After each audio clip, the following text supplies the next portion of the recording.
Alright, welcome back folks to more Disco Elysium. Last time we played, well, the main witness, or the main perp that we were looking for just, shot themselves in the head. So, yeah, that's not good. That's not good at all. In fact, we're kinda screwed. So hopefully we can, you know, fix things. Maybe.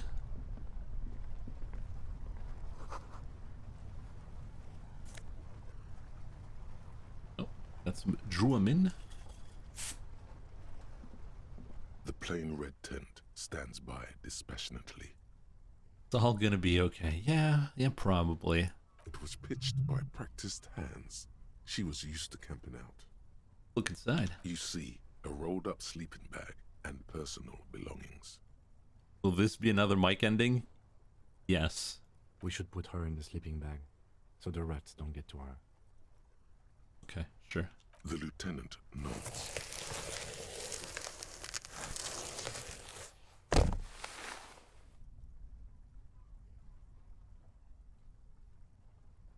There she lies, cocooned in the sleeping bag, surrounded by empty cigarette packs, books, and half-read magazines. I mean, in a way, yeah, let's wrap it up. Let's go home. Mission accomplished. Assorted soft covers, mostly pulp horror. A motor carriage lies buried in the snow on one cover. On another, a ghost airship. You also see a collection of radio enthusiast magazines. Still have mercs. I mean, is it really our problem?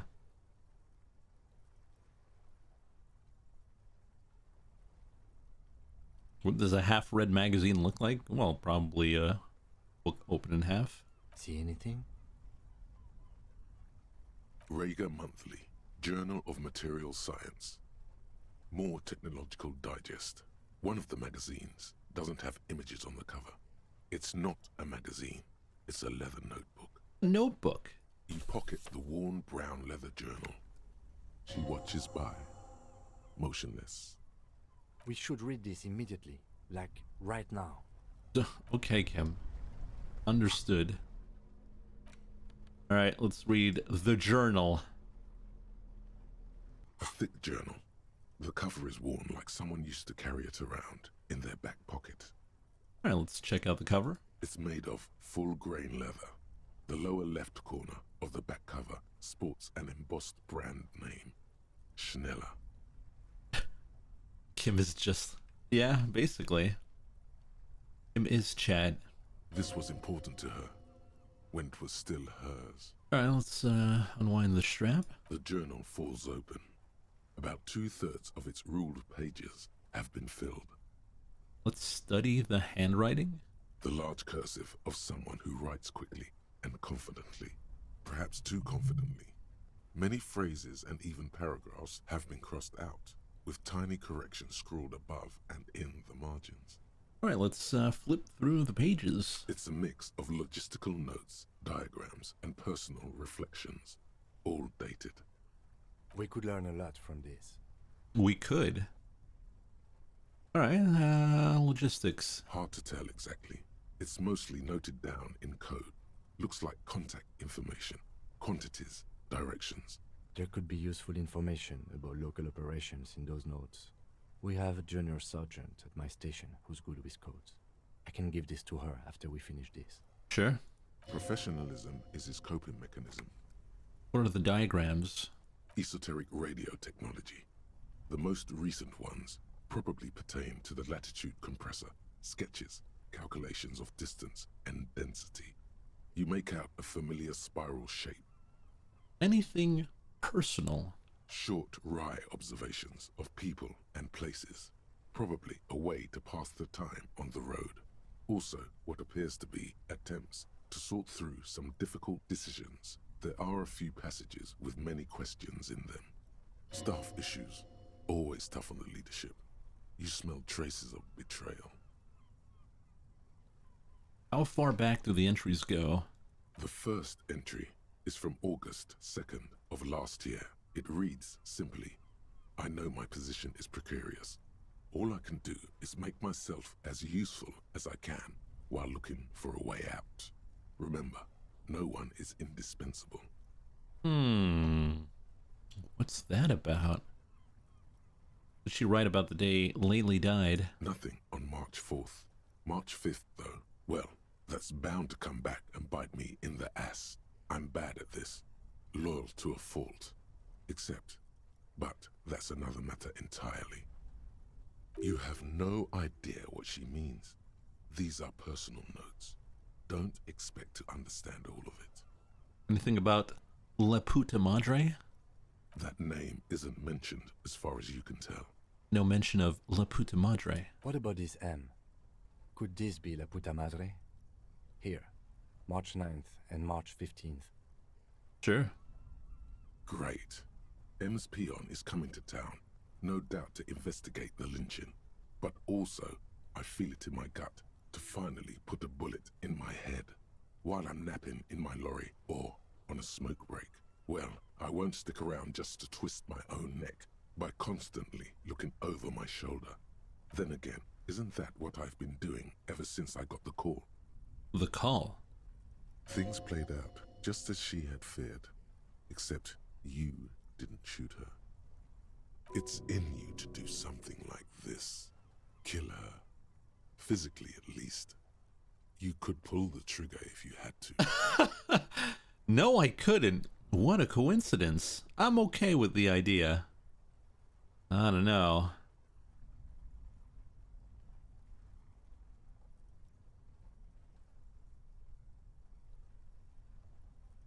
We'll go with coincidence. We're not a murderer. I mean, yeah, we do have 3 kills. 3 confirmed kills. Is it?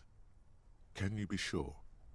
What if you are secretly being manipulated by La Puta Madre as you pursue this investigation? What if he wiped your memory on purpose?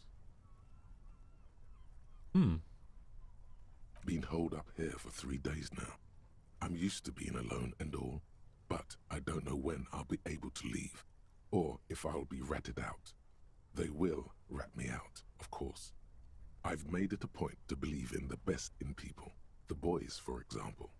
But experience tells me... The boys. Couldn't trust the boys. Did M feel truly betrayed by me? I was feeling threatened. He'd have to know if he threatened people, they'd take measures to protect themselves. Even I know that. Economic measures, first of all. Gotta make a living, right? I can still hear his voice in the receiver. Taste the plastic. The entry ends abruptly. That must have been one hell of a conversation. What's the most recent entry? The most recent entry is from today. Even when I leave here, if I leave here alive, what's my next move? Staging a lynching is a crime, even if I'm not accused of murder on top of that. Forever on the run. Not really my idea of the open road. Man, I was really looking forward to winning. I don't think she killed the mercenary. It looks like she might have been framed. This whole thing was a detour, and a fatal one, he thinks. Don't get emotional.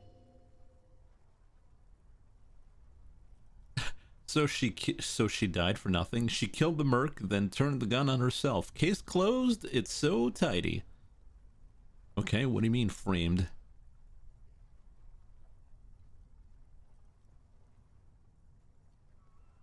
By the Hardy Boys, by Classier, by us. Kim, am I really La Puta Madre's agent? No, I don't think you are. Ask someone in your precinct if you want to be sure. He truly does not believe you are. Perhaps he shouldn't be so trusting. Drama? What are you saying? His trust is well placed. You aren't. You can feel it. Oh, we got the volition check. Who killed the merc? Classier was the one who pointed the finger at Ruby. Perhaps she was trying to steer us away from herself, or... But no one heard the shot. Maybe she had an accomplice. Either way, we need to keep an eye on her. One thing is for certain. We have business back in the whirling in rags. Questions to ask. We should get to it. Shoo, boy.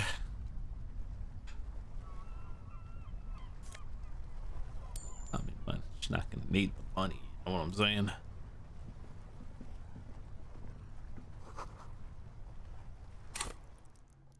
Oh, we got 3 skill points.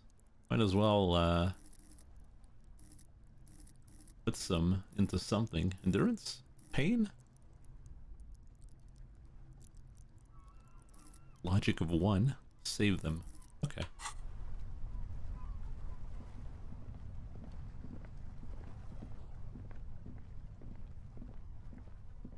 Authority. Become the boss. I like that. I like that idea. Oh. Ratan! Now is the time! Time for what? Oh, you will see.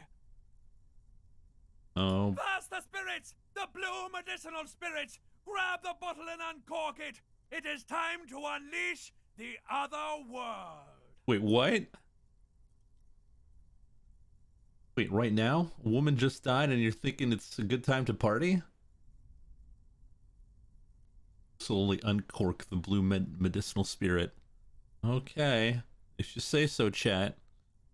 The bottle opens with a silent, mysterious hiss. The fumes rising from its mouth are as crisp as the northern winds, howling somewhere, lashing the boardwalk with brine and rain. An ancient warmth crawls under your skin. Now, Bratan, take me off! Okay. Your fingers manage to undo the oily knot, and the necktie slides off. It looks so frail sitting there in your hand. What are we weighing doing? Almost nothing. Now what? Now, put me in the bottle! Okay. As the necktie slides into the purifying liquid, large stains of grease rise off from it and float to the surface. There, they quickly dissolve and disappear completely, cleansed by the blue spirit fire of 98.7% pure alcohol. The fabric looks almost new again, no longer like a disgusting worm of the lower intestine, but like a colorful and deadly poisonous reef snake of the Insulindian Ocean. Okay. So what next? The necktie floats in the bluish liquid with almost unearthly grace. Necktie? There is silence. Necktie! Cork the bottle and put it away. The lieutenant has been observing you quietly all this time. We got a spirit bomb. He's struggling to keep silent, but finally seems to give up. I've got to ask, what are you doing?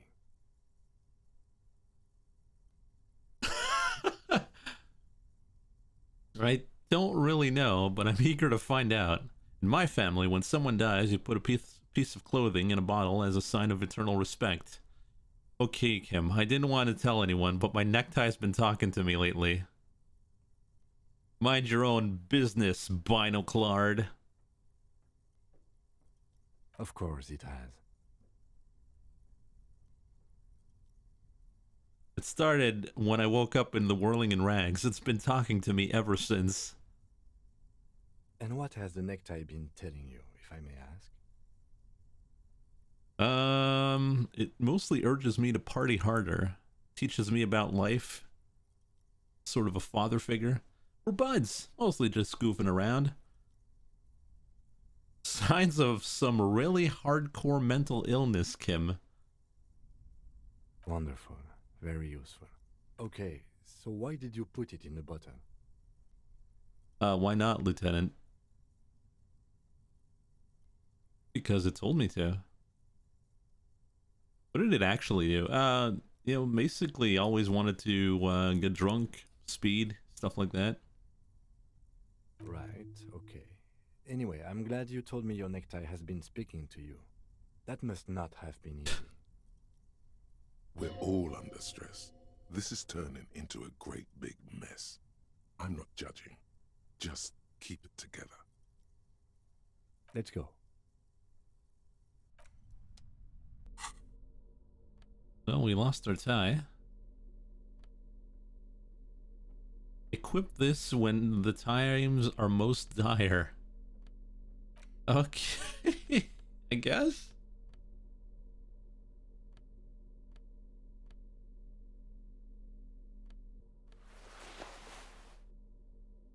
That's the cryptid one. That was a nice, nice tie by the old lady.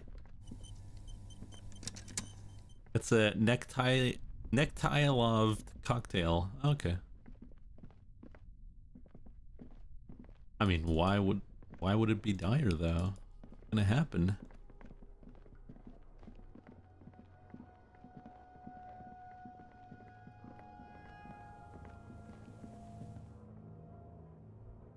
We got a gun and a grenade.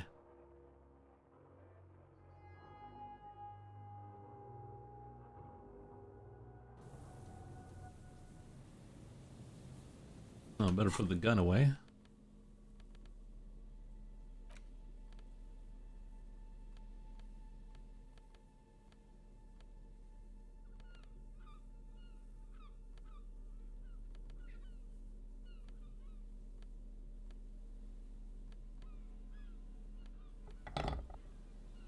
Do we have a bullet? No. We never found a bullet.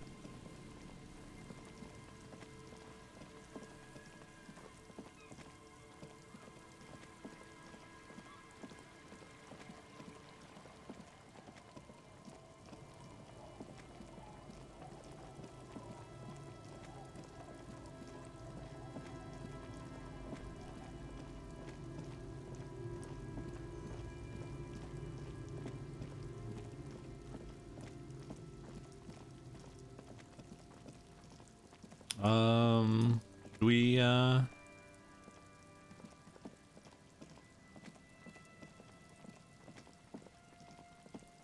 found a bullet in the merc's head. You can't fire a bullet that's already been fired. You need a cartridge.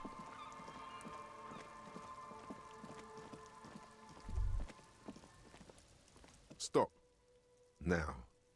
It is time. For what? Crisis. Death. You can feel it in your blue soul. What am I supposed to do? Your old friend has prepared you for this, at great cost to himself. Make sure you have the spirit bomb in your hand when shit goes south. You hear what sounds like an enthusiastic gurgling coming from the spirit bomb in your pocket. I'm not sure I feel ready for what lies ahead. Then you'd better get ready. Whatever happens, I've got your back. Guess we're equipping the bomb and the gun. Yeah, well, I mean, we look like a policeman, don't you think? Mr. Officer, why do you have a gun and a Molotov? I'm all out of shits to give, loincloth. Welcome to the fucking reckoning. Put your damn gun down. People are gonna get hurt. We need to talk this through. All right? Shut up!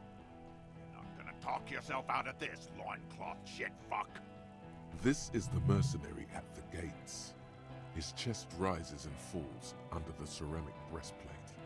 His fingers reach for the butt of his sidearm. There's something very wrong with him. He's dangerous. Shh. This is a misunderstanding. Nothing irreversible has happened yet. You can just return to your unit and forget all about this. The Kipt is merciful, willing to spare us if we just forget about our murdered and humiliated commander. I think we should just kill everyone, Corty. You are all drunk. Come to your senses. You won't gun down 7 people in the middle of the street.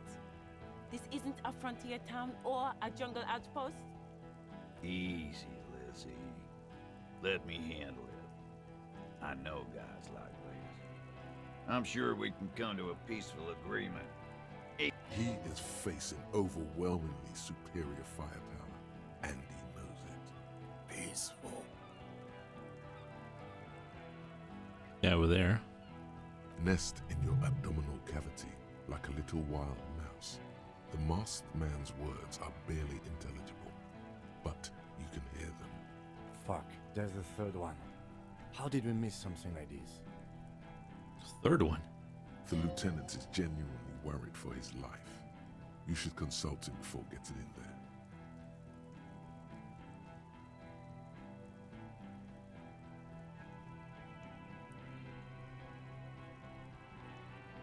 Big one is the mercenary at the gates. If this turns into a firefight, we should take him out first. We're out of time. This is... The Mercenary Tribunal. What do we do? My plan is not to get killed, but we have to intervene. Okay. This is gonna be pretty bad. Sure hope Kimball... Get lost, comedian. You cops had your chance. Now it's fucking time for some justice. I think he's calmed down a bit. No, he didn't. He's about to open fire.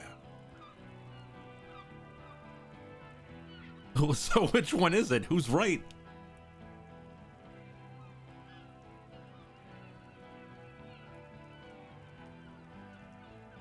He is. I was wrong. Empathy. No. Pig fuck!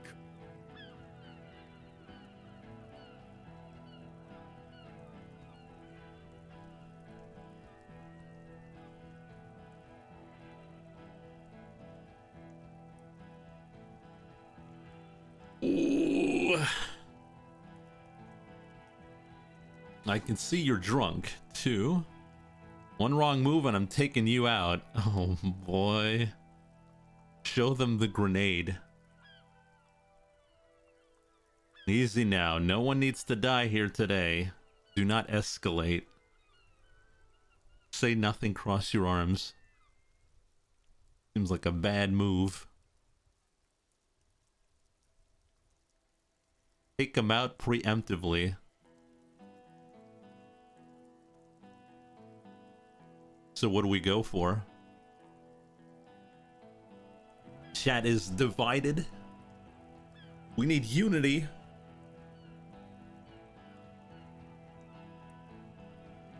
What are your stats again? A whole bunch of 4s and 5s.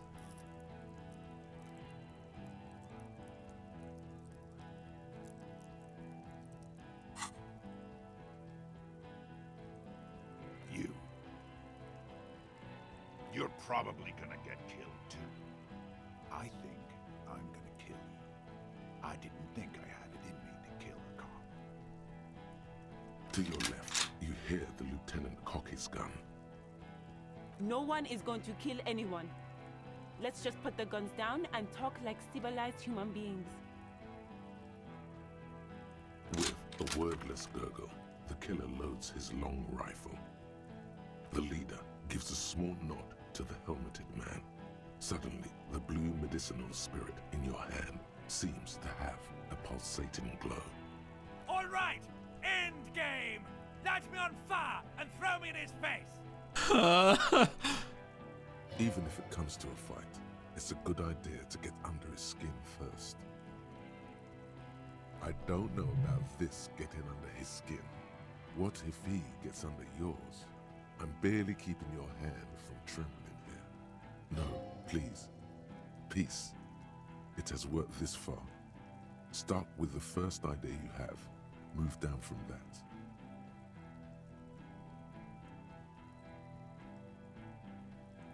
Suggestion.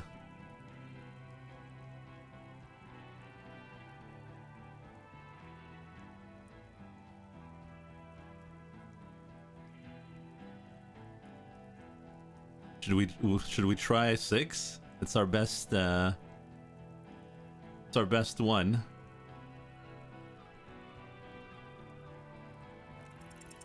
Of course. Nothing bad will happen. Talk about his dead friend. He seems stable enough to take it. How did I miss?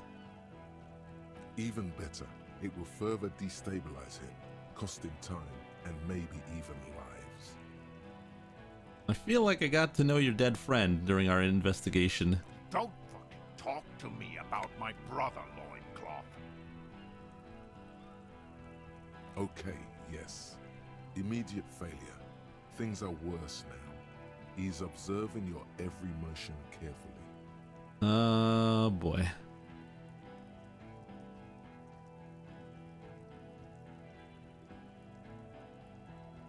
Think of an argument. You saved, right? No. International something. International law. Don't say it.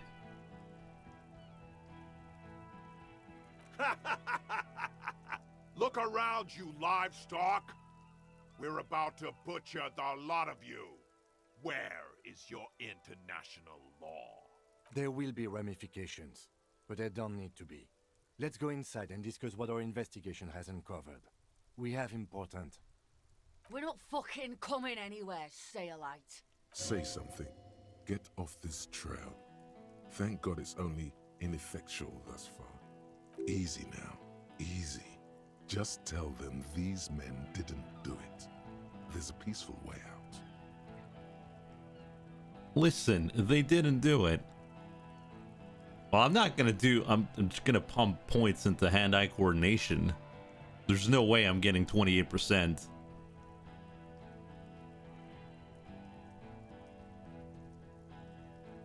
Who's that? I didn't know you had a third guy. Rude. Rude is the killer. Rude, the killer. Howen Cloven.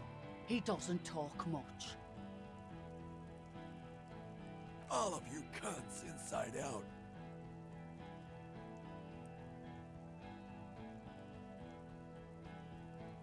The killer? Gunner, the raddest, the killer. What do you think he does?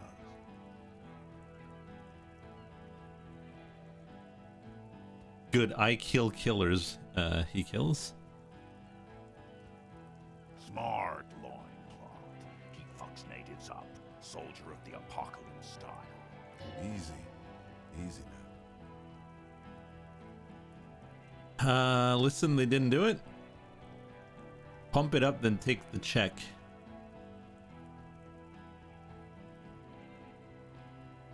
Should we go with that? Or just bomb him? Okay. All right, hand-eye.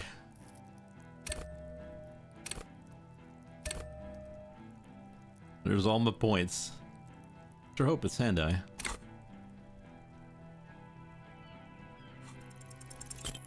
Oh, did I miss 3 key checks in a row? You throw the bomb and it's way off.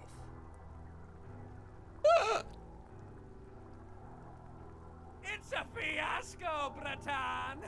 Even at this distance, you can still make out the ugly tie suspended in blue liquid.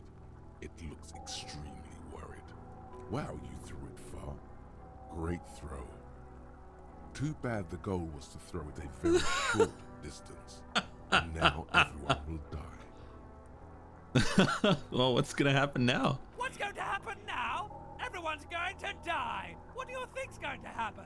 Thanks, coach. Don't thank me. You did this. So what's the story between us? What? Like, how did I get you, or... You were a sad drunk who bought an ugly tie. Who gives a shit? Everyone is going to die because our plan failed. I have no idea how you're going to get out of this. No idea. So it's not gonna hit. No, it's off. Way off. I told you. The man it was supposed to hit is looking over his shoulder to see where it went. And he can't see it. It's that off. This is it! I'm gonna hit the ground a burn away now! Most of the people in this yard are gonna die, if not all! Probably you too! It's a complete disaster! Get ready for a world of pain, man. No, not a disaster. Weave this into the story of you. Walk out of its ruins Save those who still can be saved. I'm on your side. And the lieutenant, too. And the men behind your back, drawing their weapons. You can live. You can get out of this. I'm sorry.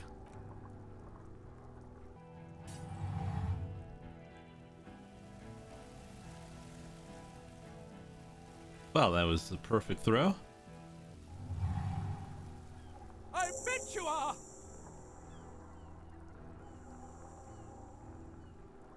Around you, time starts moving again. The sounds of violence and panic.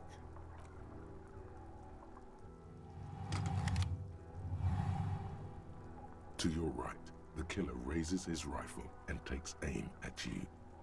His moves are steady, but the long barrel of the rifle sways slowly.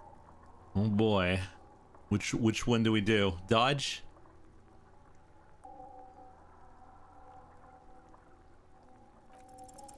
A low shot rings. You feel a tapping like rain on your chest plate. Heavy drops of rain. Then the sound of dice rolling as the cuirass distributes the shot evenly from plate Good to thing we got the plate, right? You got hit. The armor took most of it, but still your ribcage burns. Feels like blood is slowly seeping into your lungs. God, please. He's aiming for the eye slot in Rude's helmet. An extremely difficult shot. 2 shots ring at once. One from the lieutenant's pistol, and the other from DePaul's. It's aimed at the lieutenant, but it misses. You hear a scream behind you. Kim, did he hit the rifleman? Blood gushes from the helmet's eye sockets as Rude staggers back, disoriented. The sounds coming from his helmet are not human. An unbelievable shot from the lieutenant. Who screamed? Glenn, dying in a puddle of blood behind you. His mangled torso has 2 gunshot wounds. Blood gushes out of them like red geysers. Oh God, watch out. You see 2 cold eyes looking at you through all the smoke and panic, and a pistol raised, aiming at your chest, point blank. Then the man squeezes the trigger. Oh, we don't have reaction. 3% do it. Let's go. Of course not. Think we dead. Think we dead. You can't. There is no time. Something inside your pelvis explodes. Your entire lower body is on fire, and your legs can't support you. You fall down like a rag doll. The pain is too immense to scream. It pushes the air out of your lungs. Everything goes dark. A distant blur as you recede into it. Listen through the darkness and the pain. The Hardy Boys are yelling. Someone is running, jumping over you. In the background you hear gunfire shatter glass, and then a man in pain. A familiar sound. It's Titus with a splat like meat. You hear bullets rip into him. His voice, still giving orders, grows fainter. A gurgle. He's not gonna make it. What do I see? Nothing. A persisting darkness. Dancing lights of pain. Distant shadows cast by them. Like a hellish play. You're bleeding out.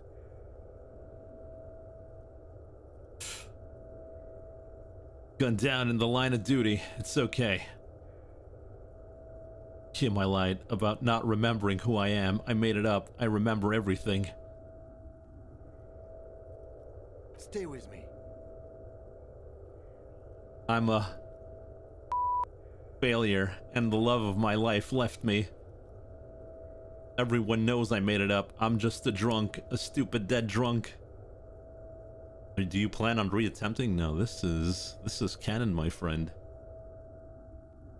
Yes, keep talking. You hear me? Stay awake. But you can't. It's so hard. Your eyelids grow heavy, and the sounds ever more distant. And A cold comes over you. The lieutenant, too, is somewhere far away, almost gone, when suddenly you sense something behind him, a shadow towering. Someone stands there, raising his pistol at him. The lieutenant does not see it. He's pushing down on your wound with both hands. No, Kim. Shoot. How? Dead. What is going You hear on? your bloody lips mumble. You try to give him your gun so he'd understand. But he does not. He doesn't look into your eyes and see the fear there. He just shakes his head, still crouched over you. You hear a distant gunshot, velvety smooth. A red circle has appeared on the lieutenant's jacket. It's growing fast. Like a pillow, he falls on you, cold nylon and blood slumped on you as the lights go out. All the lights. The last thing you hear is the sound of his spectacles landing on the pavement. We missed next to at least five rolls, and some of them were 90 plus. This is death. One more door, baby. One more door. No, let me back into the fight. Let me save Kim. Kim, there is no Kim. There is no fight. It's over. It was. Have mercy on yourself. Take the door. He's not taking it. His body is not taking it. Oh God, no. He's not disintegrating. He's swelling up instead. Over the hours, hurting, moaning in his sleep, and rotting, and being disinfected, and smelling of drugs, and feeling saliva in his mouth, drifting in painkillers, thrashing in his warm sleep. He can't go. Not before the case is solved. There is a radio in the distance. A radio of the world. We're coming back? Good morning, Elysium. Soon you will return to the world. You're thirsty. Reach for the glass of water by the bed. The world is still there. Sleep some more. Hours turn to days. Soon we will get up again and go through it again. Finally, we know what the infernal engine was outside. The clarion call. It was him. He is the infernal engine. He never stops. He only gets worse.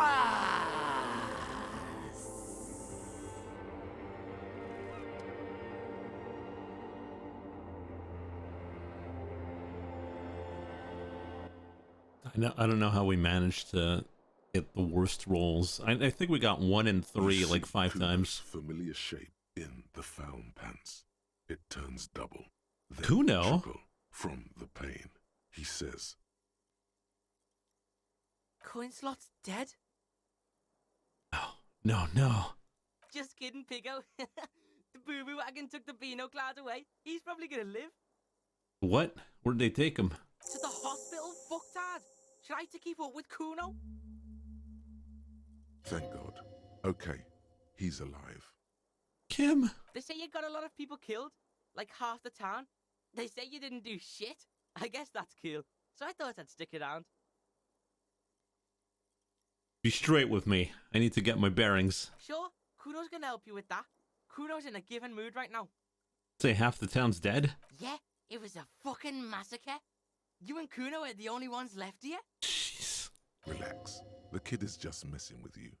You didn't actually get thousands of people killed. What happened to me?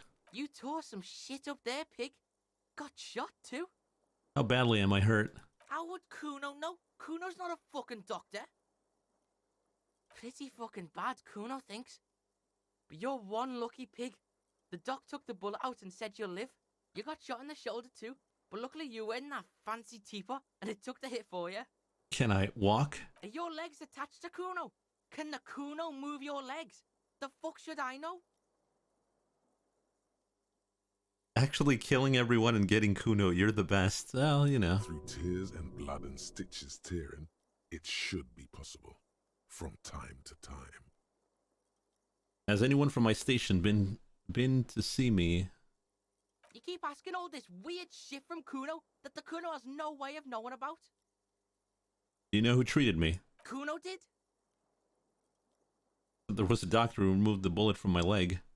Yeah, some cunt from your station came over and knife fucked you when you were sleeping. Nick's Fuckleave, I think he was called. Said he was a doctor, then fucked off and told me to phone him if you shit yourself. Nix Gottlieb, station medic, throws a bag containing a small bullet into the medical waste disposer. Then he pops some caramel candy into his mouth and says, "Next." There's a line behind his door. We're detecting druamine in your bloodstream. It's a potent morphine-based painkiller. The good doctor must have given you some. It's gonna suck when it wears off. Are you hurt? Why, in the name of fuck, would Kuno be hurt?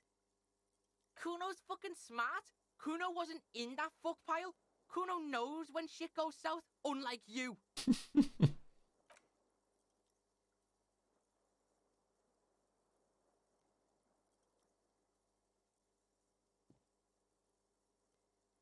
Go easy, pig. You want to lean on the Kuno or something? You can take it. Just don't lean on the old leg too heavily. Your balance is way off. You feel like you're about to fall over. So, how is it? I'm very bad, Kuno. Things are very bad. Kuno's got zero patience for this weepy shit. Kuno's been through way worse than this. Still, you see something akin to respect in his eyes. What happened to my room? Baby Beard was in here. Was probably a bitch to clean this shit up. I mean, Gart? Yeah, fucking Baby Beard. Cleaned all your shit up. He's like your fucking mum now or something. How long was I out? 2 days? Kuno's been out longer sleeping off the speed train. 2 days is nothing. 2 days is nothing to the Kuno. What happened to the others? Titus died. Some of his goons too. The whole fucking harbour is in lockdown right now. Even Kuno can't get in. Titus is dead? Fucking dead. Died in the hospital, I hear. Union's all weepy and shit. It's probably your fault. It probably is. Fucking Butterfingers. Yeah? It's the fault of those who killed him, not you. Classy, all right? She's gone, pig. Kuno saw her take off before you started all that violent shit. Had a suitcase and shit. He's telling the truth. She escaped. What? You don't believe the Kuno? You don't believe the Kuno knows this shit? Fuck you. Kuno keeps tabs. Bitch is out of town. Who would have thought? Perhaps you should have arrested her. True. The whole harbor's in lockdown? Yeah, that's what Kuno said. No one goes in or out. Shit's paranoid now. Thanks for telling me. No problem. Kuno shares the info. What do you think I should do now? The fuck you asking Kuno for? How would Kuno know? Kuno's fucking 12. Relax. I don't know what to do. I know what to do. Oh, really? You can't get to that fat fuck Everard anymore, because the harbour's locked down. Half the hardy bitches are dead, and your company bitch sailed off. Kuno thinks you're fucked, but I can help you. What you got? Bounce that shit off, Kuno. Let's do this tango, Pig, he thinks. Detective Pig and Detective Kun on the case. We bouncing. We bouncing. Kun and Pig. And you're picking him up on your cop frequency too? This is bad. All right. There was a hole in Classy's wall. Someone's been checking her out, peeping. Huh? That could have been there for years. Kuno thinks it's a dead end. Kuno? You want Kuno to be a yes man? Or you want me to tell it like it is? Walls are full of holes here, pig. Even Kuno knows that. The Maybells, Kuno. The flowers. Yeah, what? What bells? This flower. Fuck, pig. Kuno doesn't know about this flower shit. Kuno's not feeling it. There's a 28% possibility the victim was shot from a distance. Yeah, That sounds real to Kuno. Forensic shit, true crime shit. Let's check out some crime scenes and assess shit. Pig style. Anything else? He's genuinely impressed. But that's mostly to do with how scientific that percentage sounded. There were some footprints in the dust in the room behind Classy's. There are fucking footprints everywhere, Pig. Pigs are too into this footprint shit. Kuno just saw footprints outside on the sidewalk. Simple, Kuno. I have to find communism. Communism killed the hangman. Is that like a fucking street name or something? It's pretty cool to Kuno. It's an ideology. Come on, Pig. Thoughts didn't kill Kuno's gimp. It was a person. Even Kuno can figure this shit out. Thanks for your help, Kuno. Shit ain't nothing to Kuno. What now? I don't know, but I won't give up. Will Pig. You ready to walk, Will Pig? I'm ready. So, listen, Pig. Kuno's been thinking about shit and, Kuno's coming with you. Help you wrap this shit up, final style. Final style, that's tomorrow. Asking for something, even asking to come along, doesn't come easy for him. Why do you want to come with me? This scene is dead. Kuno's out of here. Might as well be a pig. Big up fucky fingers on me way out. Say what you will, but this kid's hard shit. He might actually make a good cop one day. Drug asset detected. Kid would make a half-decent sharpshooter, no? Look at him. Life hasn't been easy on him. You want to drag him along and put him through more shit? Yes. Your shit? Look, this might be his only way out. All the boys pitching in. Trying to recruit him is like trying to make a pet out of fire. This kid recognizes only one authority, his own. This is a 12-year-old kid. You can't seriously be considering taking him along. What's going to happen to him? Are we accepting the Kuno? Accepted the Kuno like a motherfucker. What are we gonna do now? As to what's going to happen next. Yeah, debrief Kuno. Let Kuno know the plan. A gust of wind blows in from the bay. The duraluminum box around you vibrates imperceptibly. A familiar cold, a red thread on the roof upstairs. Taut, plucked like a string by the gust. Go check Classy's room. That's Clage, right? Clage. Who's next door? Kuno's thinking the same thing. Let's rock it, Pigman.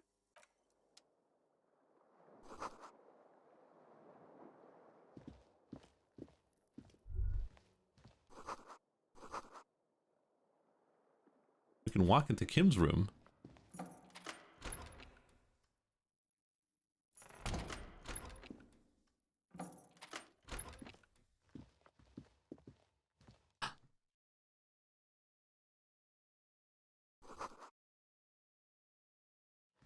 These papers bear the stamp of the RCM.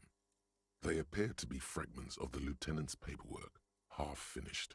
You make out notes on this and other recent cases. Look, Kuno. Lieutenant Kitsuragi's notes. The child. Dom's unfinished. Dom's unfinished too.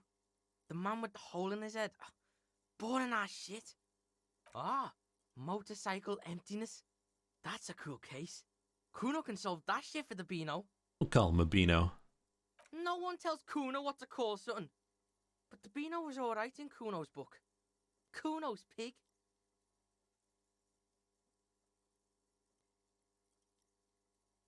What was written on this case? Very little. This is a daily write-up.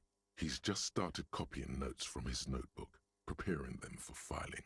The case appears to be named, however. What's the name? Disco Elysium. HDB 41 0803.1300. The Hanged Man. Yeah, the rolls were really bad. 28 kilometers to the northeast, in the infirmary of Precinct 57, Lieutenant Kim Pinball Kitsuragi rests under a heart monitor. A triage sign, colored yellow, hangs from his injury record. Safe, it means. He coughs, propped up against the pillow. Why are you here? Asks the man as the cough fit resides. His eyes are black and moist. To inquire about the Lieutenant Ephrata, sir. I am his partner, says Satellite Officer Jean Vicmer, standing in the doorway. Then why are you wasting time here? Coughs Kim. He's out there, in Martinez, unsupervised, without cover. You need to get there. His cough gets the best of him. He grabs a glass. On his right-hand side, a little blue notebook. Open at case notes. What about the other cases? What do we have? This year, you can see references to The Child, Dom's Unfinished, Dom's Unfinished 2, Motorcycle Emptiness, and The Man with the Hole in His Head. Anything more? Half a dozen stolen property cases, titled Crossword Puzzles 2 to 2000. Those are the notes. Well, that was not that important.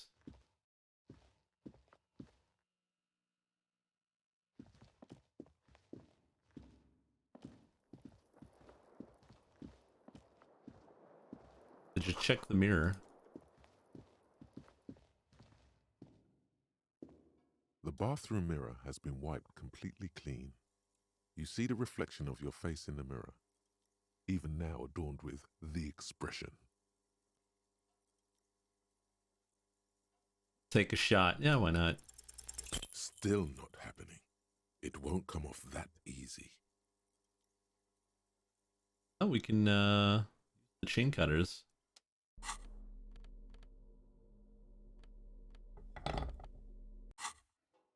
The bathroom mirror has been wiped completely clean. The chain cutters slip out of What your is hands going as you attempt on? to twist the faucet into place. Well, you know one thing for sure. You've probably never been a plumber.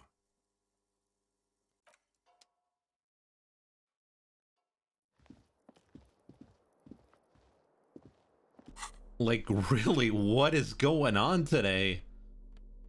Should we just stop the playthrough today and do it tomorrow? Like, what the hell? I ain't bought it. I ain't buying lottery tickets today, that's for sure. I probably owe money.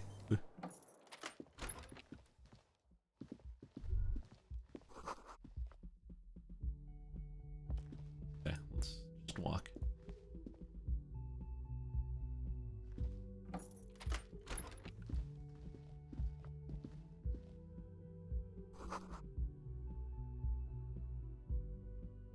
Next to the stack of bills, you see a note. A few lines jotted down in large, uneven handwriting, just as the writer was about to rush out the door. I'm sorry, I fucked everyone over. P.S. I didn't kill him. P.P.S. Gift upstairs. A gift, huh? That's fucking suspicious to Kuno. What could this gift be? A trap, probably. But don't sweat it. You got the Kuno spot on you. Let's go in. Just don't walk into another radio trap, okay? Relax. Not everyone is out to trap you. Seems like she left in a hurry. Yeah. Fugitive on the run shit. Kuno's seen this shit before.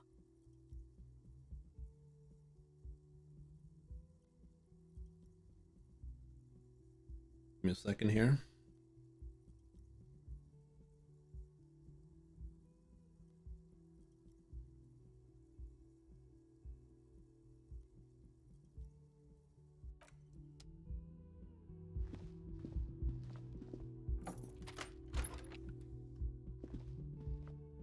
The medicine cabinet is empty. Not even a toothbrush. Pity. You really cleaned this out. Smart chick. Kuno never leaves shit behind either. Kuno's a pro. Oh, Kuno. Swear to God, Lucky, you better not miss another roll. We missed 8 now.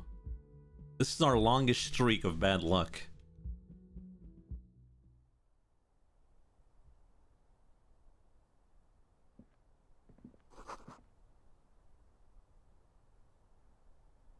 Oh, doing our work for us.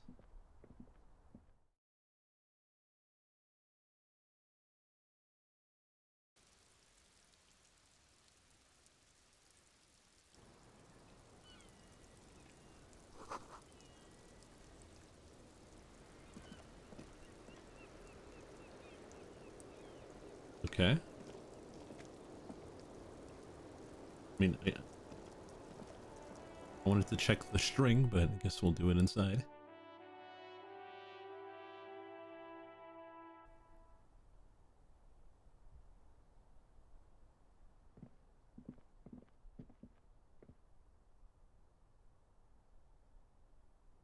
Where's the gift?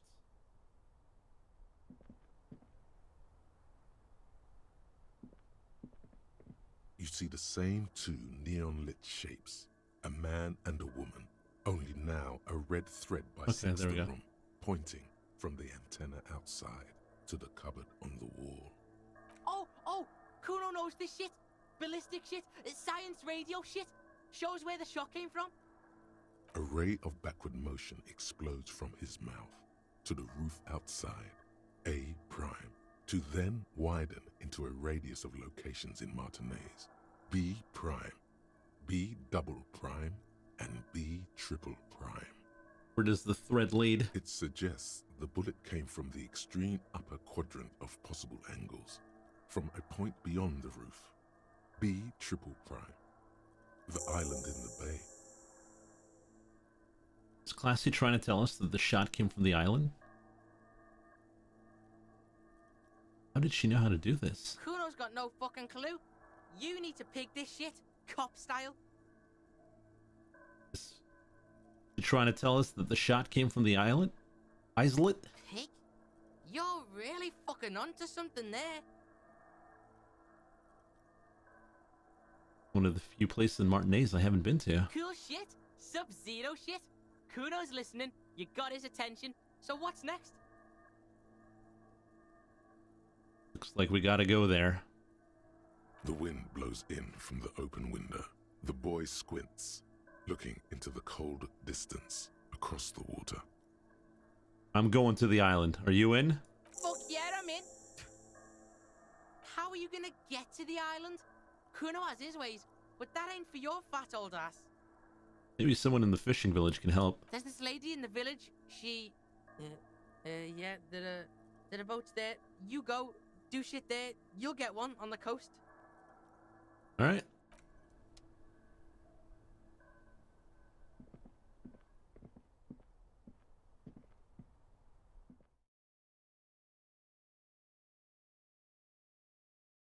This is so bad. Literally had the worst luck and the worst outcome. Everyone got shot. Half the squad died. The boys. This is canon. Yeah, that's how it is. Sometimes bad luck in the world. Oh, you're up. It's good to see you back on your feet. Did you like your room? I cleaned it for you. Fucking cleaned it. What a dick, dancing around in his maid uniform.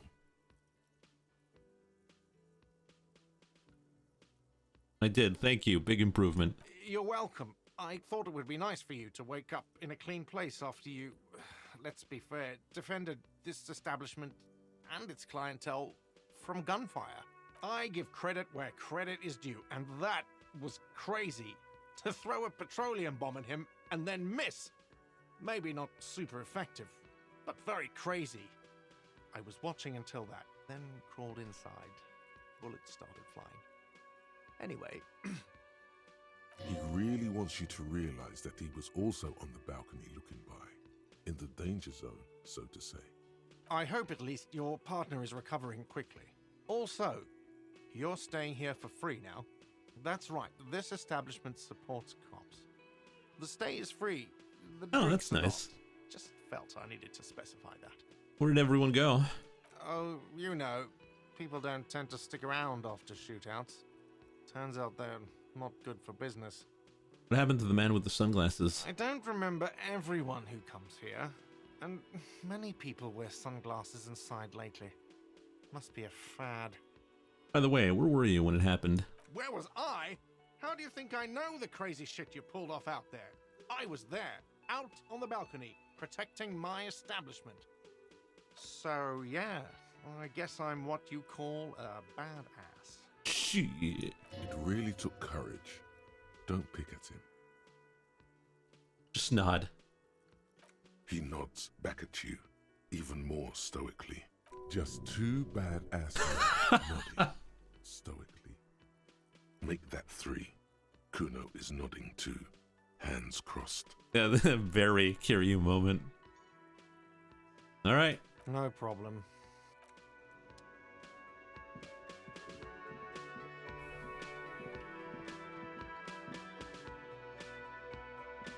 Hi again, Gendarme.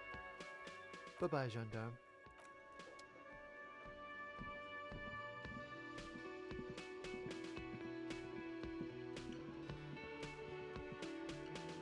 It's all about the money, you know.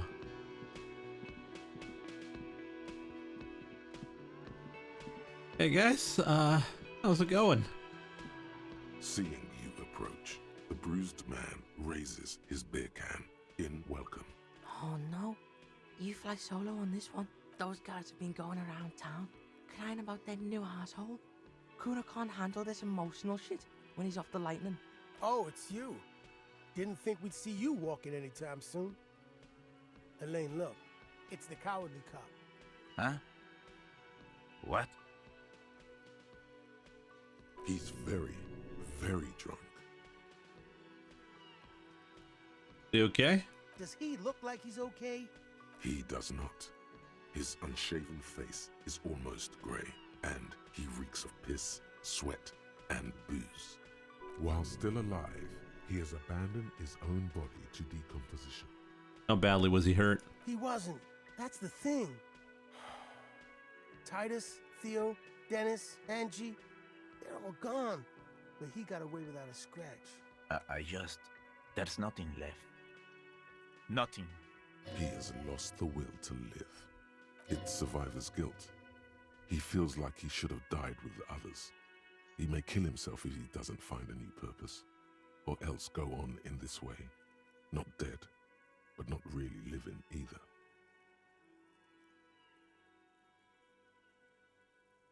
It's tough, but you need to get off your and finish this. This is terrible. I don't think I could go on living after this. You'll get over it. There's no good answer. Let's do the Band-Aid one then. What? Krenel, Wild Pines, all the people responsible for the deaths of your friends. You're just gonna leave it like that? Sons of bitches.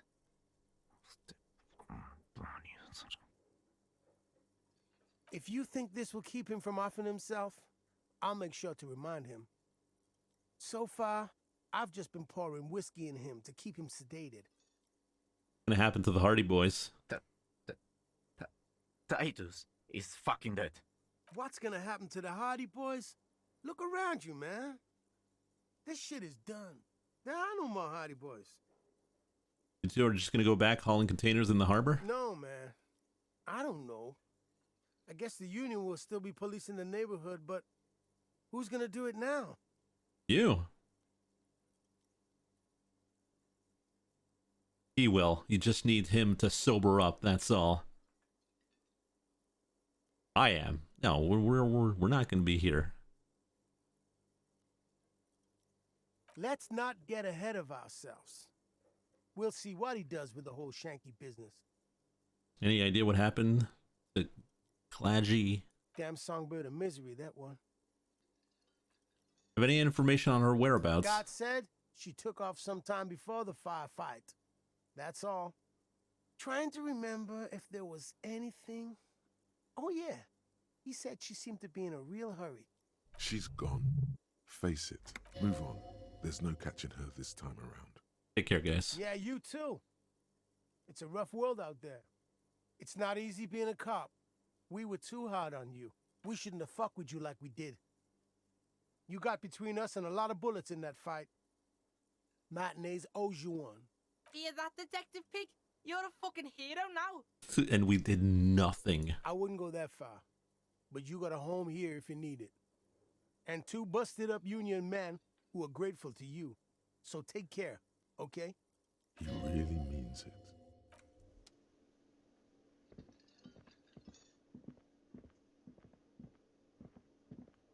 Kuno's gonna scram now. Can't be seen with pigs. Can't shit on Kuno's good name. So yeah, see you on the C4 island. Try not to get shot or drunk again. Kuno's counting on your ass. All right.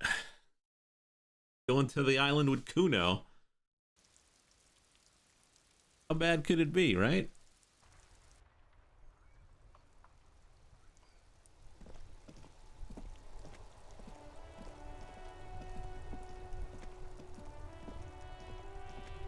The graffito has been painted over the traces of the fight that took place here. It smells of blood and heavy fuel oil. This was Cindy the Skull. Looks like Cindy the Skull finally found the words for her masterpiece. The red-dyed fuel oil glistens. This was painted very recently. Smell heavy fuel oil. And blood. Some of it may even be yours. Looks like a giant mop was used to turn it into lettering. Heavy fuel oil. Isn't that flammable? No, let's not do that. Yes? Guys.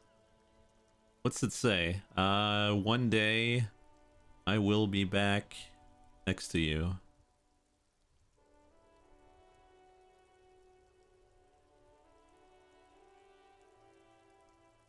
The fuel oil catches fire immediately with an ominous hiss.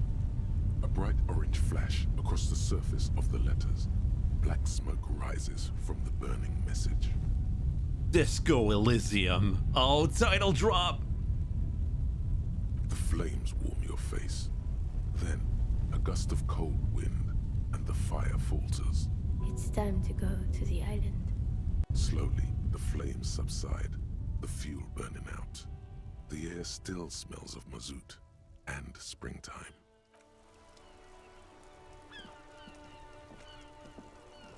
Hey guy, what happened to your buddy? Officer, care to play a game with the lonely old man? Actually, never mind. Wouldn't be the same. Where's Renee? The prick is gone. I can barely believe it, but he's really gone. Gone? Gone where? He is trying to retain his jolly facade, but the underlying sadness casts a deep shadow over his wrinkled face. Hell, most likely. He was an absolute cunt. Was he killed during the mercenary tribunal? Oh, he would have liked that. Violent lives ending violently. That's how he wanted to go. Sadly, it was not the case. Old people die. You better get ready too. Holy cow. How did he die? His hungry little heart finally gave out. The dock workers found him in the guard booth this morning. Wasn't even supposed to be working for another week, but he just had to prove how tough he is. Guess he was about to head home, cause when the dock workers found him, he was wearing civilian clothes and not the Kuketu uniform I saw him in all the time. Sometimes I thought he was wearing it just to piss me off. Now the joke's on him, cause he's gonna be buried without it. Was he really that bad? I repeat, an absolute cunt. Even his old army buddies didn't want him around. He was like an old viper. The only people who could stand to be around him were Jenny and me. She saw something in him when we were just kids, and she never lost sight of it. And I thought if the most beautiful being in the world can love him, then there must be something worth holding on to. Did you love him? We've hated each other our entire lives. So much, in fact, that... Yes, I loved that angry prick. He didn't deserve it, but I did. You know what his last words to me were? Tell me.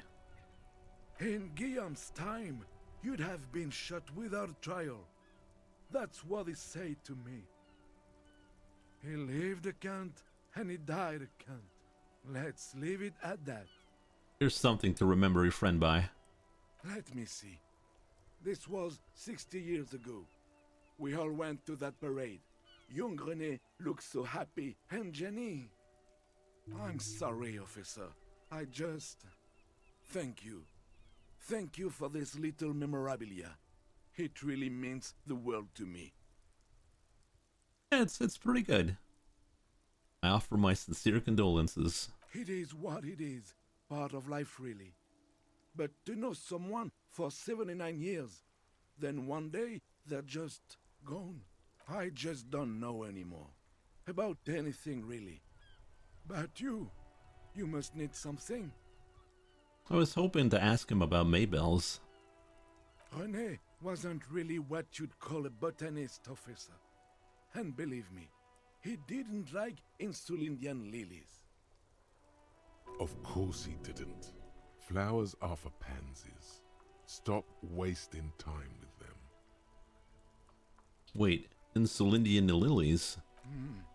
That's their old name, dating back to the time of kings and crests, and all that other stuff he loved so much. Why didn't he like them? There were many reasons, but mostly it was the communals. They called them the Bells of Revolution. No bots here, there, Marks. I guess in the end, the Insulindian lilies were just another piece of the whole Insulinde. The Royalists had to surrender to the Mazovian insurgents. It doesn't really matter anymore. Bye for now. See ya.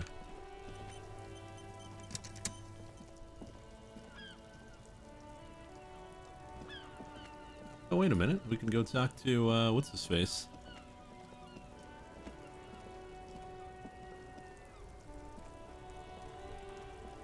Tommy. My man, you're alive. Almost. Kind of. Sort of alive? Alive and limping. Man, what a day.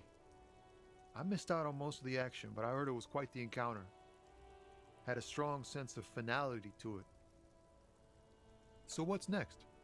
You heading back to Jamrock now? Talker's local union muscle were behind it all. I'd reckon the case is closed, even if it kind of turned into a shit show. I'm looking around, loose threads to tie up. Good luck with that, my man. Ain't easy being you, but hey, you're still breathing, right? Let's go with empathy. In his eyes, oh, we did it! An unfamiliar longing. Flecks of brown and gold. It's hard to say. His gaze wanders southwest, down the street that goes beyond the horizon. The road continues for miles, flowing together with other roads, turning into causeways or bridges, ending suddenly in dead ends, or ramping up or down highways. It forms a crisscross pattern across the land. Where does it lead? Above the Jamrock Quarter, in the form of a raised motorway, and then the never-ending sprawl of Forburg, high above buildings, new and old, the air filled with the rumble of motor engines. Hey, see you later there, Marks. Thanks for popping by. To the old south, to the farthest outskirts of Revachol, through the checkered fields of farmland, upstream to the river Esperance, past Montmartin, the border approaches. What's beyond the border? You cannot see. It's out of the city. Up ahead, the mist blocks all sight. A gale blows across your cheeks. It is cold. Before you stands a tall lorry driver with sad eyes. What's in the southwest? Excuse me? A flinch jolts his frame. The question has touched a nerve. I get longing. I felt something similar since I woke up. Man, I don't know what to say. Not much anyone can do. There's no helping in absence, you know. I miss my family. They're all I have. My wife, second kid on the way, waiting all the way in Diora. And here I am stuck in this shit, so far from home. Diora? Diora of the Seven Seas. It's on the other end of Le Caillou, pretty much. On another island called Laurentide, off mainland. We've got a little place there. Can almost hear my kid laugh when it snows. What's it like to miss someone? What's it like? Good. And bad. An ache that brings you joy. I think of them a lot. I dream up these silly scenarios in great detail of living with them. It comforts me. What about you, cop man? You missing someone? Is that what it is? This feeling? We're missing Kimball. No, it's scarier than that. You're pursued by a hunter, smelling of apricots and sorrow, and the past. I'm fine, man. I don't miss anyone. I feel for you, my friend. It's good to miss someone. I like it, knowing there's something more than what I have with me here. But, thanks for this. It's nice to talk to someone, and I know it wasn't easy to ask. I hope you find your way through your own troubles. I met the lady driver on my investigation. She's called Ruby. Okay. Is it wise to share information about the case like this, sire? Telling him is a really bad idea. Yeah, that's it. Can't share any more. That's probably for the best. You keep your job to yourself. With a job like yours, you have to. Let's hit him with the best verse. Wait. What? There's something here, stored away in some dusty corner. It starts like... A mirror's temperature is always 0. It is ice in the veins. Its camera is an X-ray. Whoa. What else? It is a chalice held out to you in silent communion. Silent communion. That's good. Where graspingly you partake. A shifting identity, you never your own. Dang. Jeez. That's some great shit. You came up with that yourself. I'm just a vessel for the muse. Right. But really, no bullshit. That's great stuff. I sort of want to know if it's yours. I think the words are mine. Fucking hey. Seems I got you all wrong. Cops aren't much known for their artistic sensibilities these days. It's good to meet a fellow poet. Someone with an appreciation for real text. The others here, so you don't really get it. Hey man, cops are human too. Yeah, I guess I owe you an apology for thinking otherwise. And again, great shit. A thumbs up. You found some common ground with this man. Even impressed him. The next time you look in the mirror, though, remember those words. The mirror. Maybe we can do the mirror check. Yeah, it doesn't matter. Oh.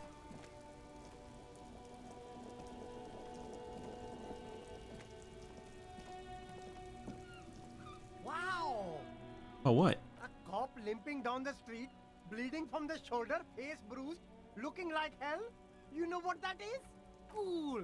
That's cool! See ya.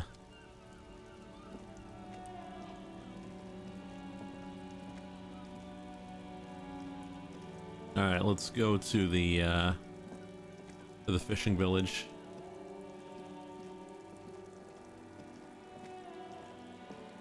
Don't want to run. We are injured. Don't know if it matters though. No, we kind of burned through all our points, so we can't really get a thought going because our thoughts are filled. We got a lot of them though. Kind of superstar, direct modes of taxation, Jamrock Shuffle, Arno Van Eyck, Cold de Mama d'Aqua, Wasteland of Reality, Wompty Dumpty Dom Center, Insulindian Miracle.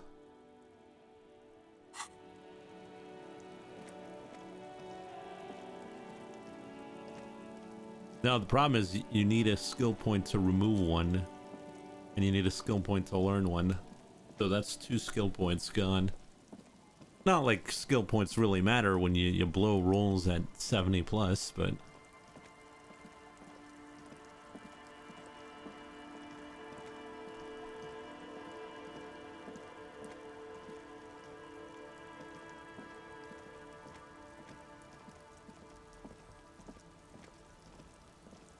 Learning is free. Is it? Oh yeah, no, you needed one to, sorry. Needed one for, to unlock a slot. But we got all the slots unlocked. Yeah, my bad. Hey, you got a boat? Officer, what happened? You're limping. Why are you limping? You look terrible. She sounds almost disappointed with you, reprimanding you for falling and hurting your knee. Some people hurt me. Is this from the shooting in town? We heard gunshots. Not that we don't hear gunshots all the time, but they were closer than usual. You should see the other guys. They're all dead. Jeez.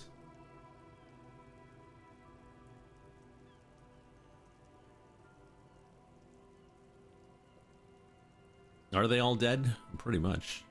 So you're a killer? That's good, I guess. I guess. Better than being dead. I'm not a killer, I'm a cop. Hi. I guess you are. Of course. Can I help you with something? I need to get to that island. That won't be a problem. It's wind still and the tar just dried. We've got 2 days of relative sunshine ahead. Can I borrow your boat? If you promise to bring it back, and no scraping the hull, I just got it nice and yellow, and no drinking on the boat, and no joyriding either. The crow's feet disappear from the corners of her eyes as she smiles at you. Thank you, I'll use your skiff to get there. Please be conservative with the fuel, will you? Just filled her up, but it's a small tank.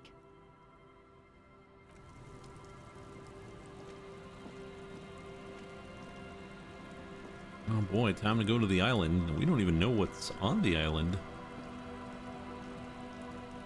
A skiff with a small steering engine in the back floats on the calm mirror of the sea. Its 2 seats are empty. Once you get in, that's it. One pull of the starter handle, and you're off into the bay. A strange trepidation comes over you. Are you sure you want to go now? Yes. Have you made all the necessary preparations? Closed all your accounts? Remember what the netpicker said. It's a small tank. You won't be going back and forth on this. Tie your porter-reel boombox to the breast hook to keep you company. There. Yeah. This is now a rock and roll skiff. Cool. It'll keep you company on this lonely voyage. Very cool. Now tune it to Sad FM. You know you want to. Sad FM is a radio station specializing in sad, slow rock songs. You seem to know its frequency by heart. Time to go to the island.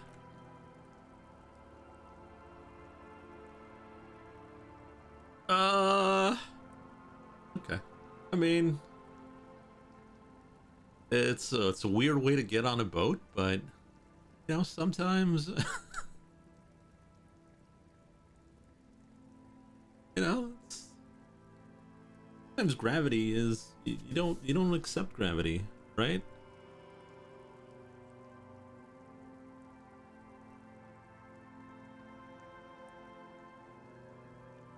We're establishing dominance here. Make your own reality.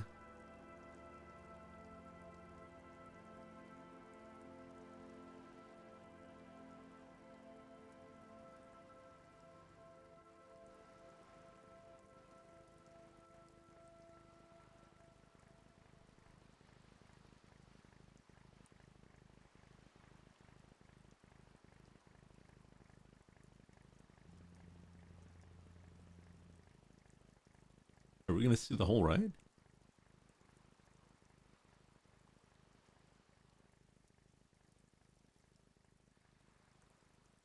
Oh yeah, we never did the church thing. It's an artistic choice, I suppose so.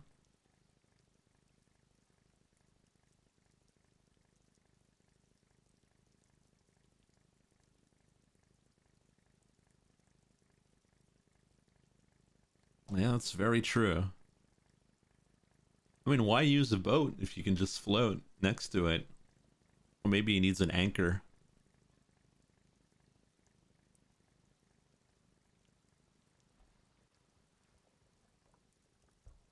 Maybe we are dead.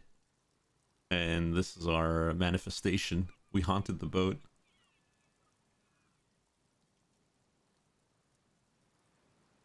Hey, who took my boat?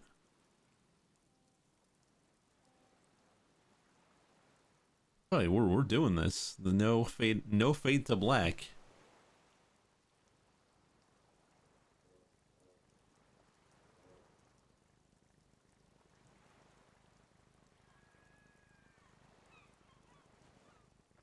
I wonder how Kuno got there. Was that little boat there? You broke another game, congratulations. You know.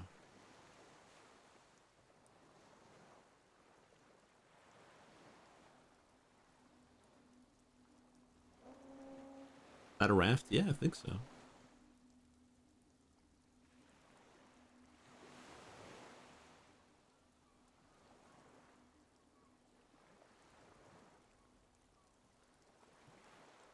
Wonder what we're gonna find here.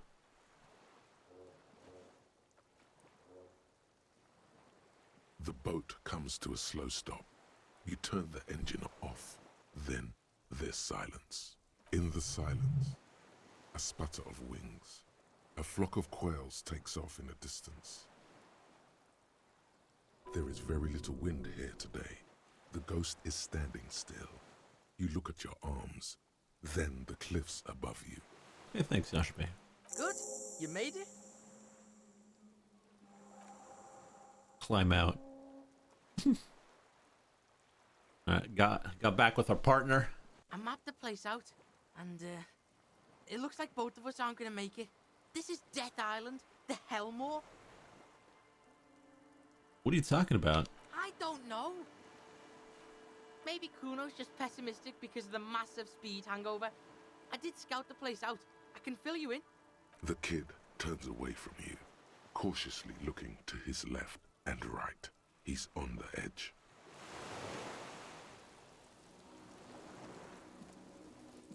Talk to Kuno. I've had these visions. Totally, pig. Kuno's in the same shit every time he's coming off speed. You need to medicate that shit. Well, I've been partying a lot. No, it's more than that. It's like the city's speaking to me. Kuno's not into that hallucinogenic shit. That's for pussies. I don't think it's drug related. If you want to take a real blast, though, go down the coast to the old church where the speed freaks hang. Tell them Kuno sent you. They'll know what it means. Okay, let's move on.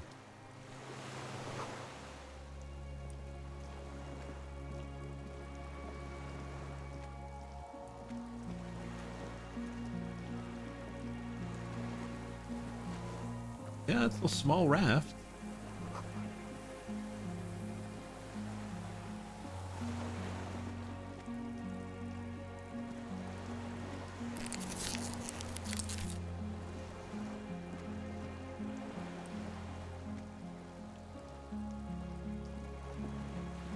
Welcome to Hell Island.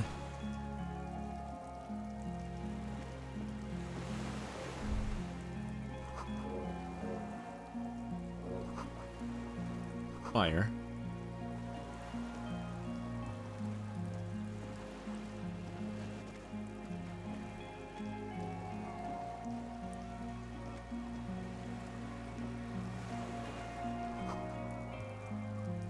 I see him. Let's check out the building.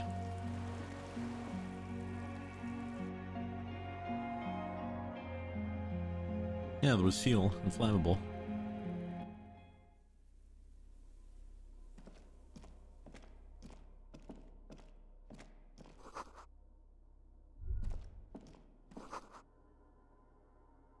Cannons. Stairs have collapsed.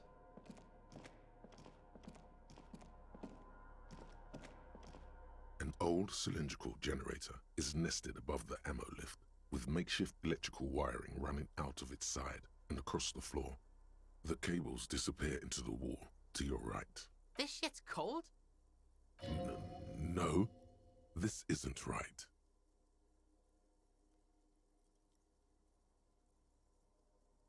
Why is it not right? Where do these Where do these wire lead? Don't know. Looks like downstairs somewhere. What kind of generator is this? Smells like mazout. Heavy fuel shit.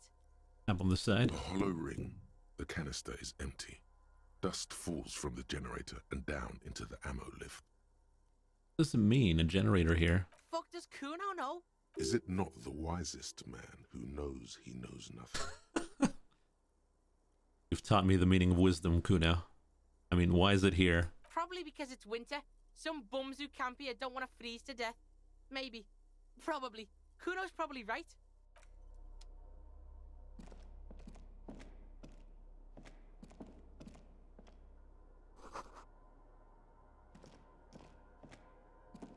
There's a greasy old spring mattress in the corner, resting on piles of soft cover books. White linen and a pillow are visible under a worn-out caracal blanket. Check this shit. Someone's been squatting here. Kuno knows because this shit looks like Kuno's place. How recently? You force the rest of the sentence out through pain, thick as molasses, without really hearing it. Hey, Kuno doesn't want to hurt your feelings, but you look like shit. Maybe you should lie down in the bed, like recover before you die. Should we sleep?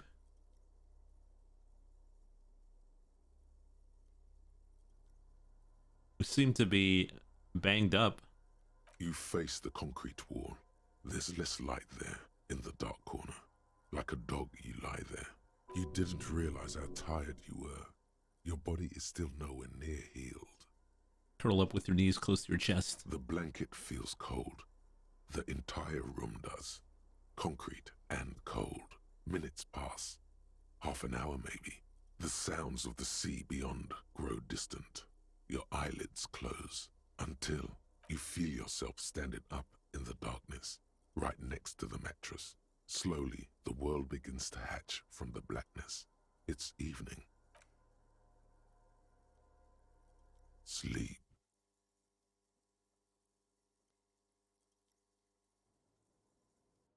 We were really sleepy.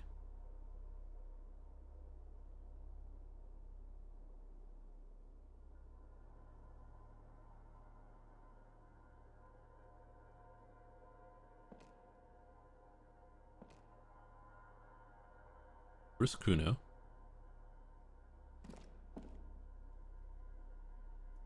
Where's my HUD?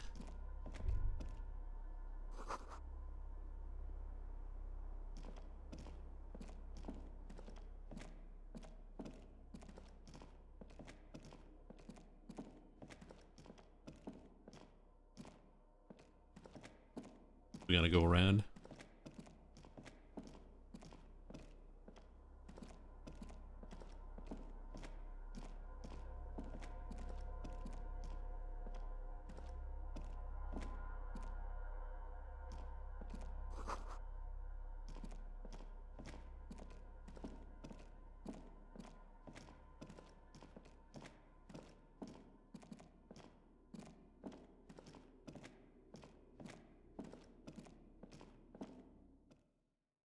What's going on?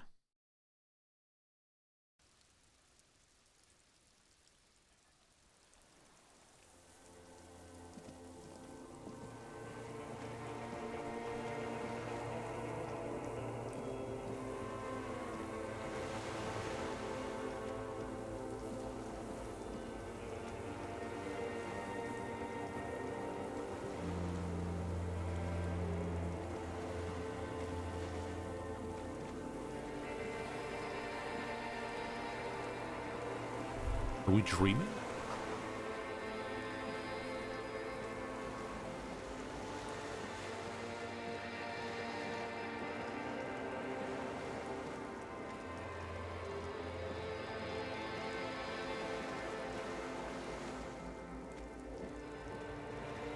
Afterlife. Oh, might be dead. Walk into the water now. I don't know if that's good for my wound, though.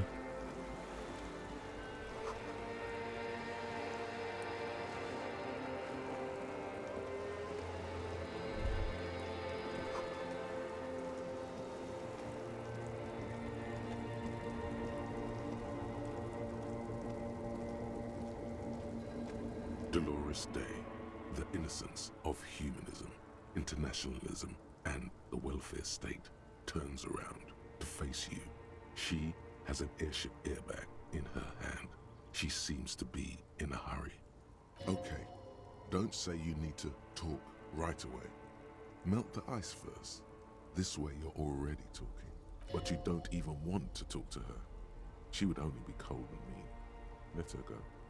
Let her go. This is the Holy Queen of the territories of Muindi and Insulinda. Think of the historic knowledge we could glean. This is a once-in-a-lifetime opportunity to win her back. Where are you going? I'm going to Morova, to live there in Grad. It's 1 million kilometers away, Harry. Might as well be another lifetime. What's in the bag? Just my scepter, my globe cruciger, a spare silk gown, a toothbrush, travel documents, the crown of immortality. Crown of immortality? Aren't you already wearing one? Oh, this. This is just a wreath.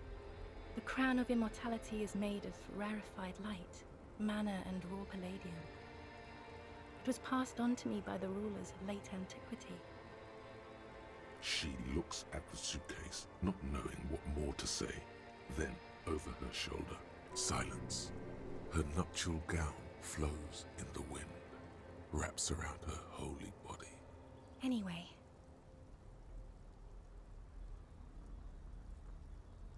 Your skin is holy and soft. Something's off. I'm sorry. I was heading to the aerodrome. I just don't have time to...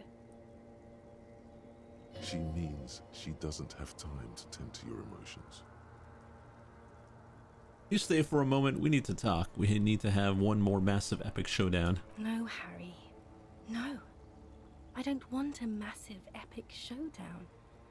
I want to go to the aerodrome. I have tickets for the 10:20 flight to Morova. We don't have anything to talk about anymore. Every combination of words has been played out. The atoms don't form us anymore. Us. Our love. Our unborn daughters. Wait a minute. Is this really Dolores?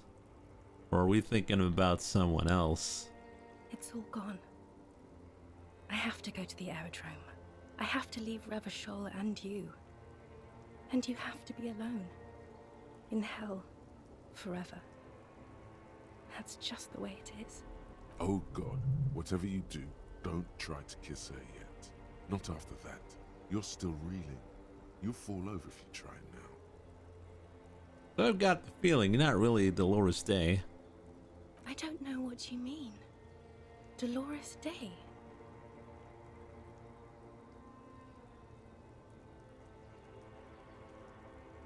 You're the X something. You're the morning. You're just an evil ape. We're all just evil apes. On second thought, you're Dolores Day, the queen regnant of the territories of Munde and Insulinde, and nothing else. Wasn't I Dolores Day just a second ago? Now I'm the X thing? You're confusing me. Look, I have to be at the Lausanne aerodrome at 10:20 p.m. I still have a light rail to catch. I haven't even bought the tickets yet. We all told you. Everyone warned you. Who, everyone? Everyone. Literally all of you.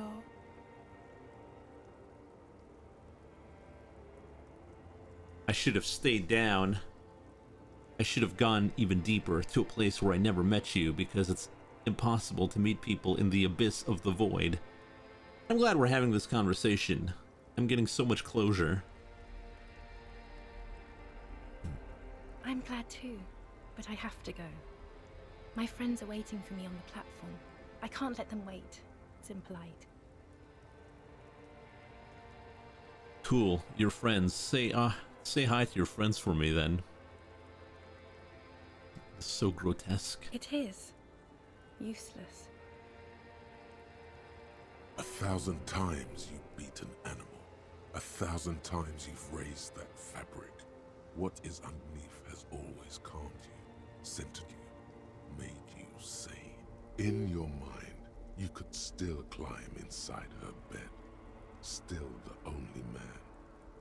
You're the morning. The morning? I don't understand. I'm grieving, but you're not even dead. Oh my god, Harry, stop. I don't want to hear anything about the morning. Mourning someone who's still alive. Any of that. I can't do that anymore. I'm not 80 years old, I'm 32. People my age are not supposed to mourn. This is a bit much for me. It feels like your ribs are cracking around your heart. Just rub your chest and moan.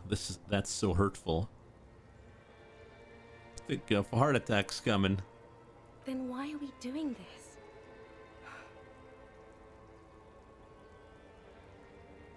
Yes, Harry. I am. Things have gotten much better for me, now that I am the ruler of the known world. Oh god, it's already so late. I have to go, Harry. A tiny golden watch with red straps around her bony little wrists. Should we try the kiss? You said I have a vast soul and you will always come back to it.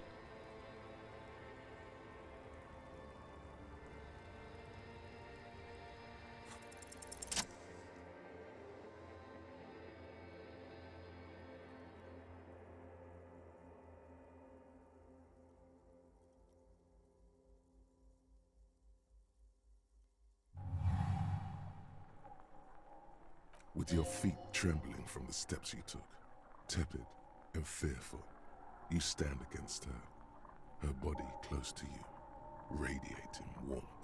With your eyes closed, you move your lips on her mouth. She is not kissing you back.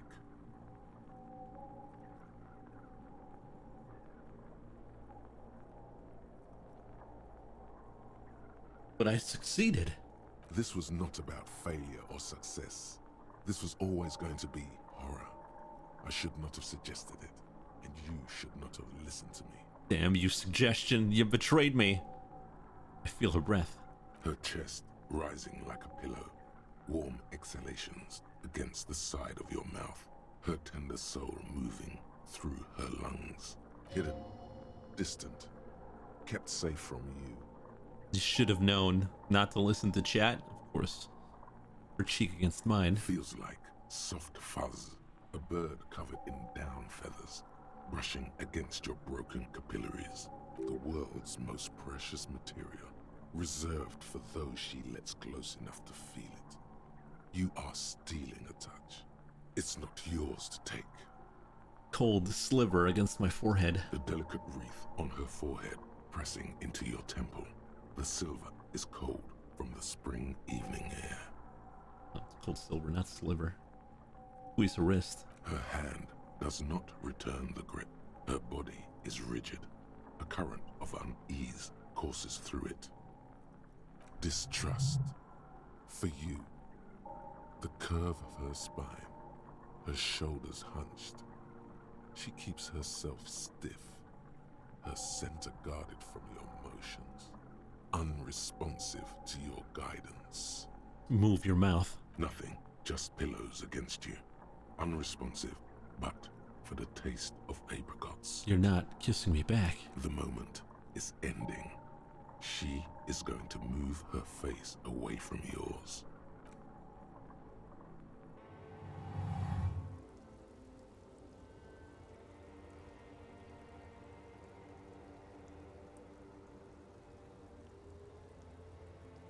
Trying hard not to look at you. When she withdrew and you held on to her hand, she tried not to look at your face and see the expression there. Brother, you should put me in front of a firing squad. I have no words for how I failed you. That's it then. No, Harry. Not yet. There is one more thing you have to see. I'm pregnant. Is it mine? It's not mine. Swallow. You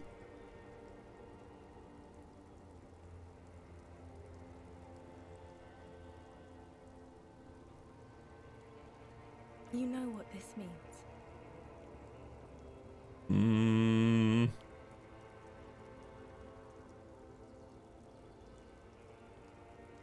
Two. 1, 2. You are not the father? Of course not. I terminated yours. Don't you remember? You poor fuck. Poverty-stricken fuck. Now, go ahead. Ask me more questions. Let's talk about something else. No, this has to end. Do the last one. More questions. Ask more.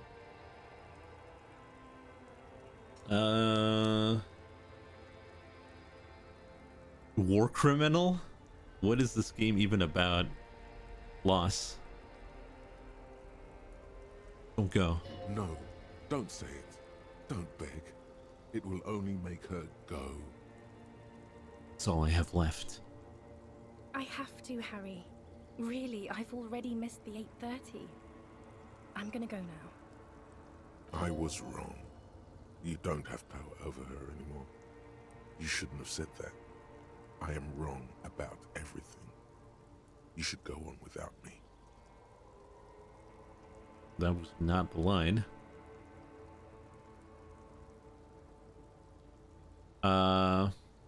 Wait, can't we sit down and have a coffee first? There's a cafeteria on the corner. Hold on, what is there to do in Miroa? But I swore I wouldn't let you go. You told me, you asked me this to be this way. I understand, nod silently, like a martyr. No, you don't. You're just being a martyr. And I'm really calling us going out. now. The time is up.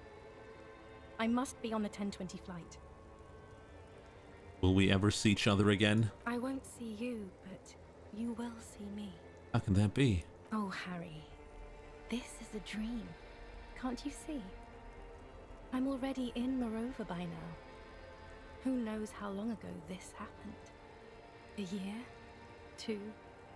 5 years ago? How will I see you again then? Right here, tomorrow night. Once this dream starts happening, it keeps happening. 3 times a week, at least. And Harry, it really, really looks like it started happening again. There's the video rental. I'm suffocatingly beautiful. And young. And I smell of tutti frutti chewing gum. Like I did that time when I asked you for forgiveness. After leaving you the first time. So long ago. This is intolerably bad. I like this.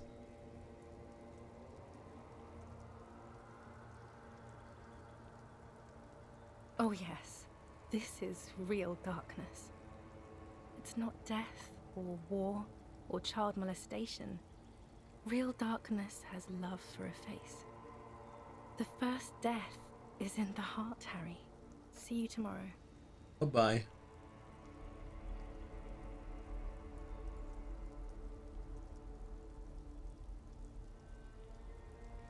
It was all a dream. Well, once we started walking on water, yeah, could have imagined.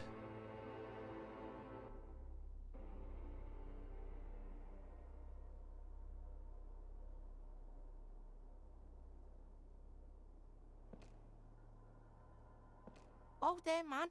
You've been squealing and thrashing around. Crazy. And now you're bleeding too? Again? I'm fine, really. I'm super mega fine. Sure. That's why you mumbled about bitches. Real fine. Attacked in my sleep? Yeah, no biggie. Don't shit yourself. All the worst dreams are about bitches. You wouldn't believe the shit Kuno sees about sea. It's not good. This sea in his dreams. Now let's get this shit back on the road, yo. Just make sure you don't die. Kuno's no fucking mortician. I'll try.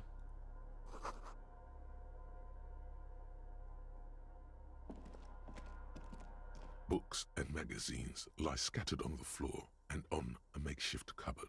They are not particularly well organized. Now let's look through them. Most are soft covers, serialized fantastique and detective stories from the 20s and 30s. This disparate digest includes the classic Animal Adventures. Among what is mostly commercial fiction and serialized stories, you find a magazine cathodique for electrical engineering. Then it's back to pulp, light erotica, an international thriller about circuit benders. Been reading shit here. Hooked on the book. Does anything stand out as unusual? Let's go. Not that you can tell. This is a digest of someone who's dead bored. Most of it is for entertainment purposes, fittingly right next to the radiola on the floor. Okay. You do feel there's something you're not getting here, though. Oh well. The print in some of these is pretty small, though. This person has good eyesight.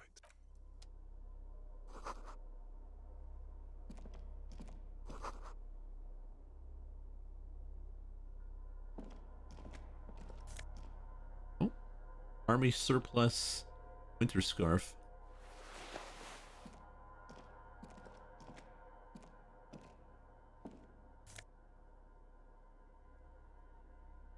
Hand-eye coordination. Maybe we should wear that. No, let's keep our body armor. Saved our bacon.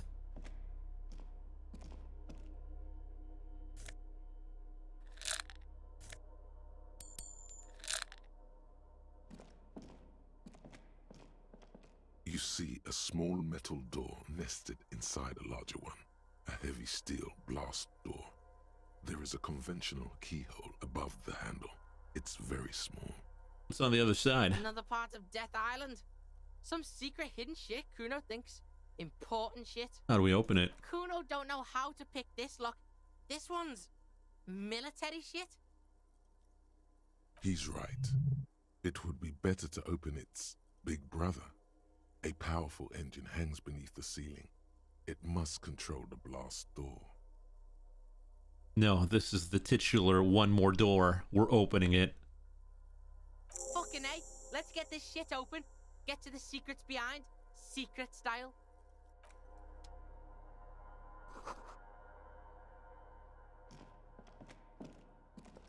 Right.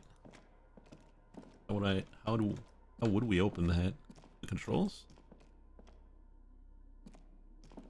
Green paint flicks off the monoblock aluminium cabinet. There are rows of switches on the front panel, a frequency band, and even a keyboard. What's this then? Old hardware from the big power box upstairs. Circuit bender shit. Military grade. Did this open the blast door? Kuno isn't a machine meister.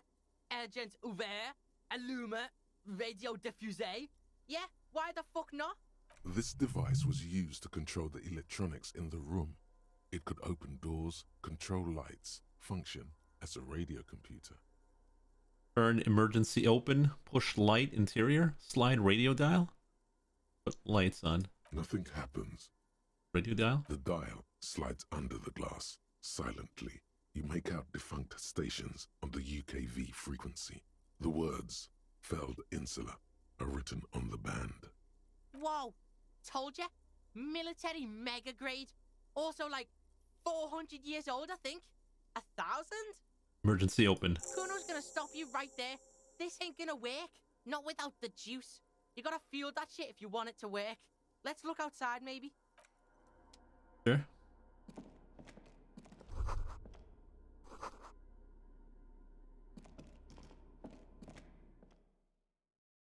Kuno is young.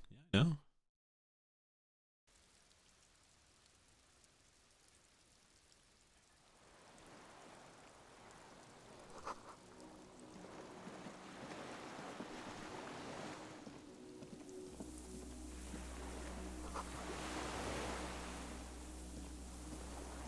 Oh, he's a young version of you.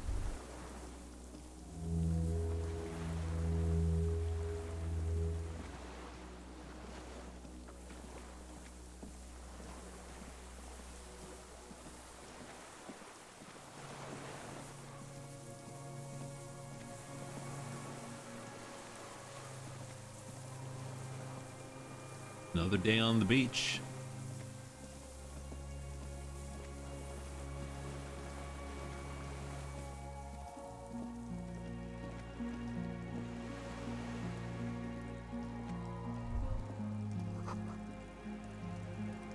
Yeah, let's not risk it.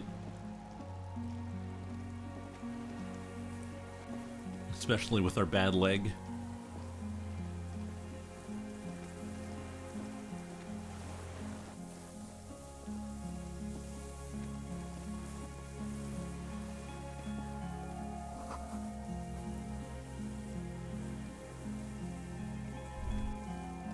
A strange feeling looking at the water. Maybe you should just wander off into the sea, leave it all, and walk in with a bottle in your hand. Bottle in my hand? Always. Why? Perhaps there's someone there, under the water, waiting for you. In front of the video rental, on the corner, at the crossing. Maybe you know it's going to hurt. But it's cold. Yes, cold and still. But love is warm, like the inside of her mouth. No. Yes. No. We're not starting with that. Not now. Not this time. This thought is over. Where's your sight? In the still mirror of the bay, you see Martinez, reflected. Tall edifices of ruins reach into the water, like shimmering towers. And the shacks too. Pine trees and motor lorries, upside down. Islets and posts, like stepping stones, lead into the water in front of you. Go. Step in. It's been too long. Let's not do the suicide thing. That's right. Still got a job to do. We gotta raise Kuno right. Young Luck.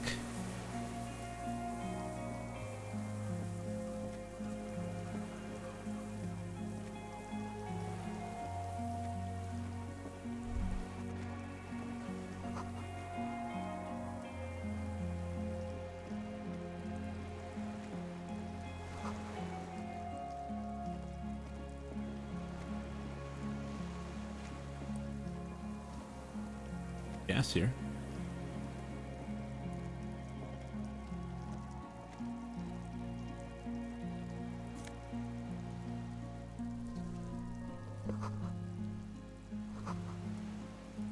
Another bed? There's a rain-soaked mattress on a concrete slab, only half covered by the crumbling roof. At the head of it, double embrasures, firing slits like two eyes in the wall. This is B triple prime on the island. A nest. Inspect the mattress. A single-person mattress, modern, civilian use. Brand name, Marjorie. There's a fuel stain on the cover, along with cigarette burns. And an empty can of beans on the ground next to it, filled to the brim with cigarette butts. Pick out one out of the can. The silhouette of a tobacco picker adorns the paper filter. The brand, Tio Moteri. Inspect the wall. There's a firing slit in the wall in front of you, like a little window. Touch the concrete. Quite old and grimy, from years without cleaning by anything other than the rain. Look through the hole. The springs screech as you lean on the mattress and crane your neck to look out. Trepidation. A tingling feeling in your stomach. A small piece of Martinez coastline opens up in the square in front of you, like a tiny landscape painting. 1 kilometer across the water. The ruins look familiar. On the left? A towering skyscraper, its top floors shaved off by artillery fire. Capeside apartments. Rue de Saint-Ghislain, 33A and 33B. On the right? The red chimney and collapsed rear wall of the 4-story tenement in front of the Whirling in Rags, Rue de Saint-Ghislain. And between the two? The box-shaped silhouette of the Whirling in Rags. Its sloped roof, a tiny fleck of light catches your eye on the rooftop. Sunlight reflecting off the upstairs window of Clausia's room. Mother. There it is. Can't be 100% certain, but Motherfucker, you see in the window or not? yeah, we can see it. Kuno fucking knew it. This is a sniper's nest, right? Fucking assassin action. Kuno barely understands what's happening, but he likes the shit out of it. Could the shooter still be here? Where? On this island? Right fucking on. He feels uncomfortable suddenly. Let's get a move on. We're out in the open here.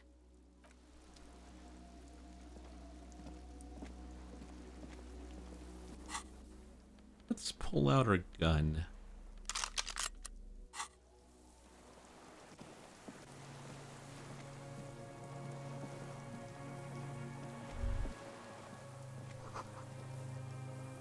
Someone's watching.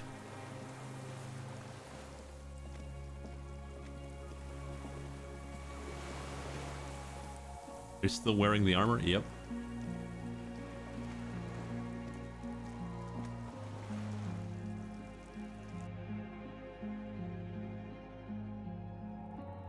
You can bargain your life for cans. Yeah, we got about $50, so you know.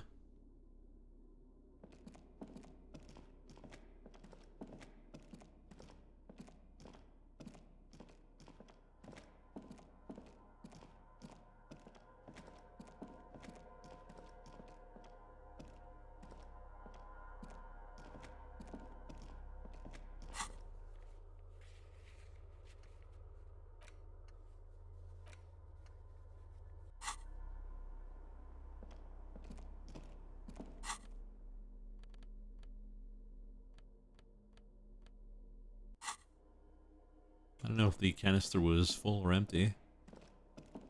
This old cylindrical generator waits with its fuel cap open. Makeshift electrical wiring runs out of its side and across the floor. The boy helps you out, holding the canister up to the fuel tank as you tilt.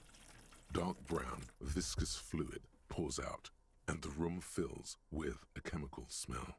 There's a red starter switch on the side of the cylinder and a start rope on the other side. Kuno flicks the switch. Pull the rope. The recoil start wakes the old generator up instantly. The machine sputters like an old warhorse before settling down to a rattle. We're in. We're doing this. Oh boy. What are we doing?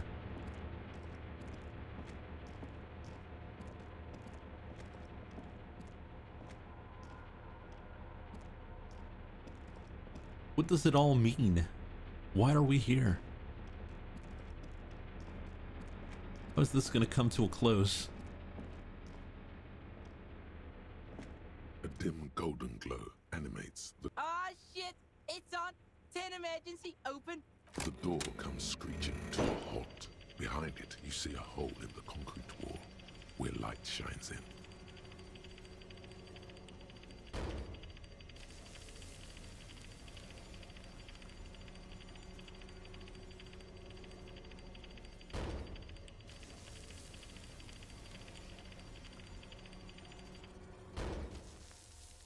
A sudden wave of anxiety makes your skin crawl. Fucking right! Before, outside, when we were walking across the sand, I felt someone was watching me.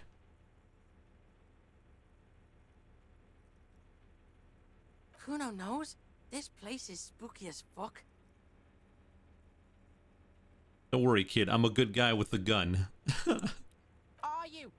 Are you? Something I need to do with the console first. Right? The door is open. We can just fuck on now. The lighting in the room turns on with a sizzle, a dim ambient orange. The dial slides under the dusty glass, dark and... Whoa! Told ya? Military. The lights are on.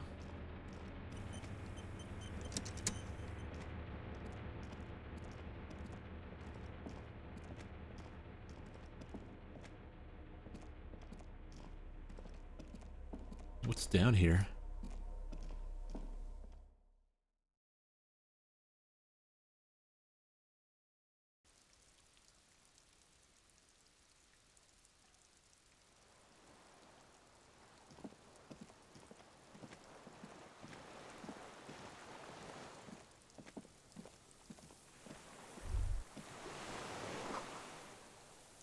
Small white flowers.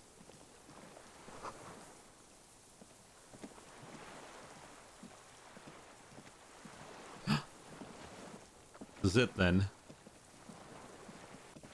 It's the guy with the rifle. An old man wearing tracksuit trousers leans on the frame stock of his rifle. He gathers a big ball of spit in his mouth, then spits it out into the extinguished fire before him. He raises his black eyes, hooded by creased eyelids, to meet yours, unclouded by cataracts. His eyesight is sharp. He's practically tearing up from spite. Hatred got the best of him a long time ago. This man hates everything. You've retained your eyesight. My eyesight? Yes. Helps me see all the shit. A shudder of disgust passes his right side. His left side remains motionless. Did you close the blast doors? I did. And you opened it. How? Killed the generator and used the console. I should have burned that console down. How'd you know it was coming? Reactionary rock and roll music. Playing on the water. Oh no. I told you not to play shitty rock. It didn't say that. You weren't even on the boat. It was not rock and roll. It was sad FM. Sad FM, huh? I always hated that station. Phlegmatic, counter-revolutionary dirges. Sadness is a mental illness. A weapon of the bourgeoisie. The fascists were right about rock and roll. It is degenerate. Hip gyrating, mental illness music. Nice gun you got there. It's not nice. It's a piece of shit. But it gets the job done.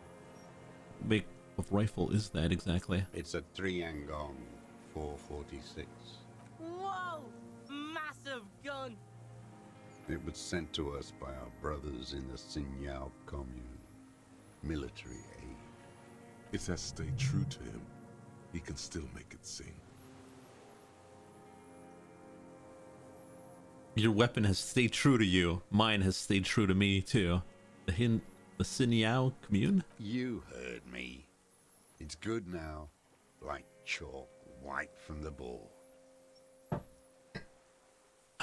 Alright, let's flash our weapon.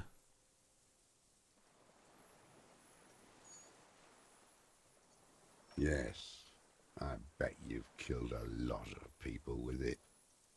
You fascist fuck. Have you come to make me one of them? Fuck yeah, this is happening! He's high off the fair.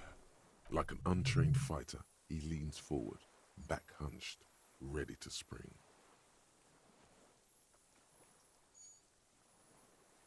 Sir, I need you to put the gun down so we can talk further. We're the police. I'm with the police. You can keep the gun, but keep it down.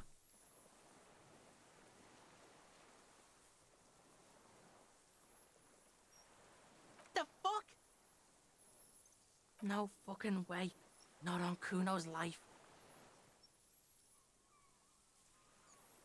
Officer Kuno's got his Keel 89 pointed at your fucking head, and he is gonna blow it clean off if you don't drop your weapon right now! Oh, Kuno. Even with the intensity he's putting in those words and the fidgeting in his pocket, the kid is unconvincing. Disarmed by a kid? To hell with it. It's a walking stick anyway. It's out of bullets.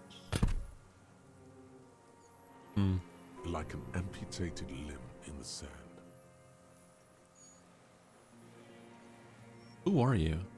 My name is Josef Lilianovich Dross, Political Commissar of the 114th Anti-Aircraft Division of the 4th Army of the Commune of Revachol.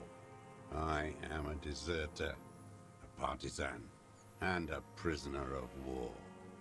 This is my termless surrender. Wait! Like the fucking ancient army? You're a holdover from the army of the commune of Revachol? Yes, I am from the Insular Indian Citizens Militia. Recruited from Jamrock in '07. Trained in the École de Contrôle Arion. Consigned to emergency defense duties in '08. I left my unit on the eve of the landing. When I returned here on May 14th, the commune had fallen. Still armed and ideologically trained, I wrote a criticism of myself and resumed partisan duties. How long have you been on this island? 43 years. No. I've been on other islands too. I was an Resurrection until they turned it into a spa in 18. Then I was an E-48, a nameless sound, until the sea washed over it. Then I came back here. That was 22 years ago. Again? You've been hiding here for 43 years? 43 years and 10 months.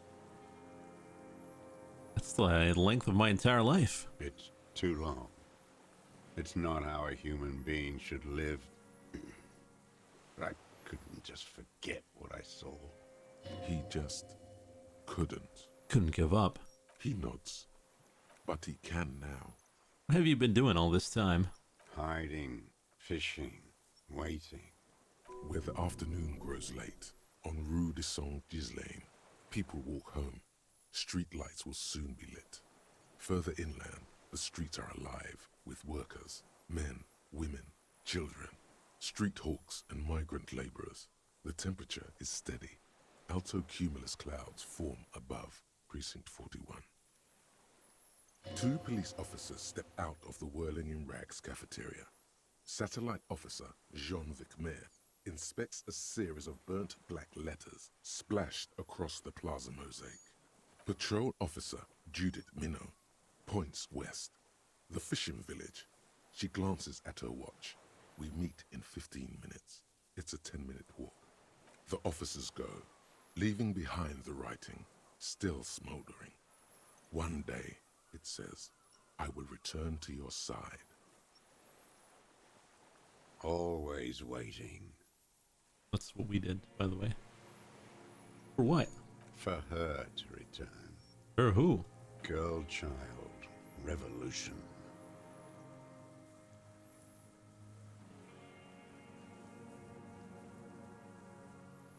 I come from there, point to the mainland. I can assure you that is not what the people are planning.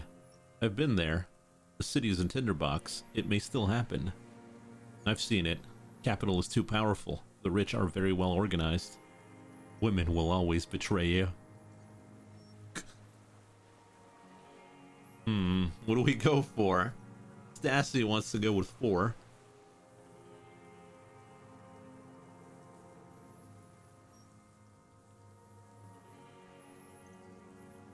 Women are more susceptible to bourgeois morals.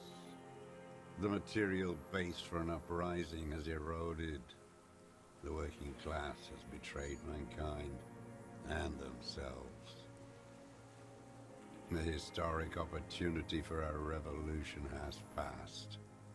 It will not come back anymore, however hard I try, whatever I do. You said you deserted your unit? I was just 16 years old, 15 when I volunteered. I had a lapse of faith. And of courage, too.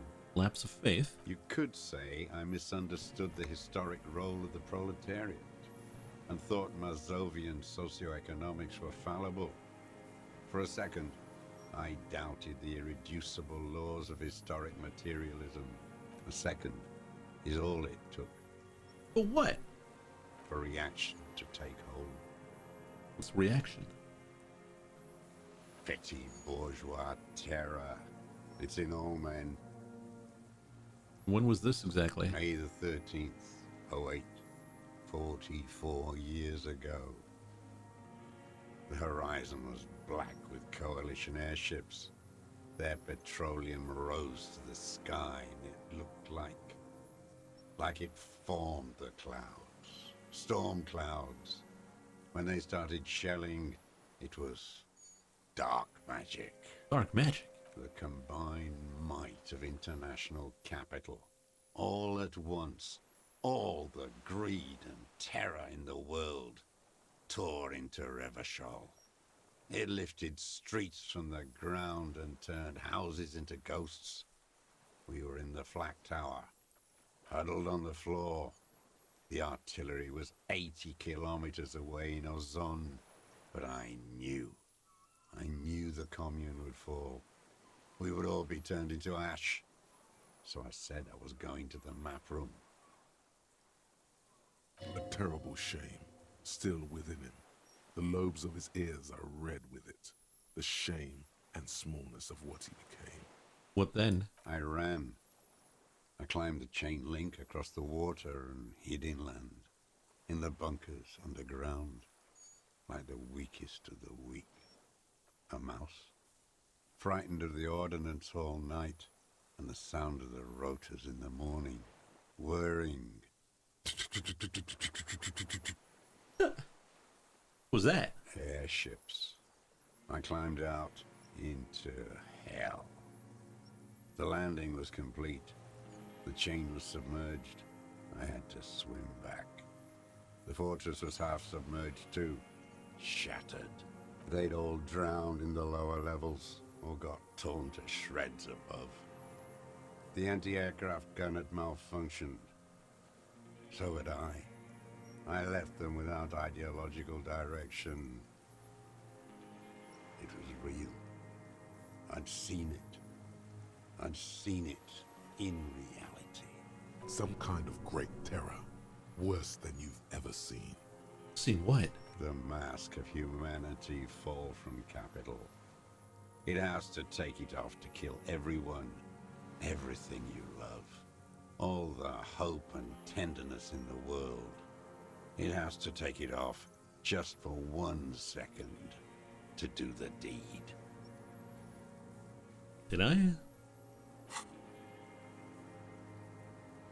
No.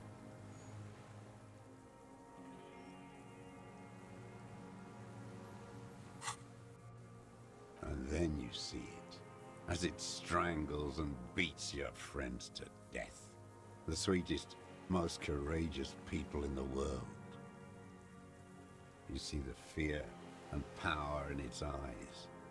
Then you know that the bourgeois are not human. Say nothing. Let him finish. I had to fight it. I had to never stop. What is this place, this island? It's not an island, Dwight. It's a defensive fortification of the commune of Revachol. And I am its last surviving defender. What is it used for? The congenitally deformed King Philip II built it to restrict access to the Bay of Revachol. We captured it in '02, retrofitted the fort with an AA gun to defend against an airborne landing. Against the whole world. I mean the landing, retaking of Revachol. Coalition military called it Operation Deathblow. I later found out on the radio they called it Deathblow. You're one of them. Tell me, who speaks like that? We had 50 million people on Caillou alone. First, I'm not one of them. Coalition military. Someone who's come to end this madness. Murderers, I know what you mean. Tell me something.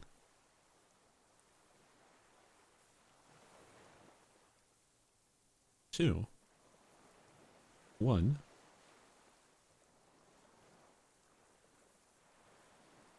Four. Four again. One. Sure you are. You're RCM. Answer me. Who calls an operation against 50 million people Deathblow? Coalition military. Iblis. Iblis? The black-eyed angel. How have you survived all this time? How does anyone survive?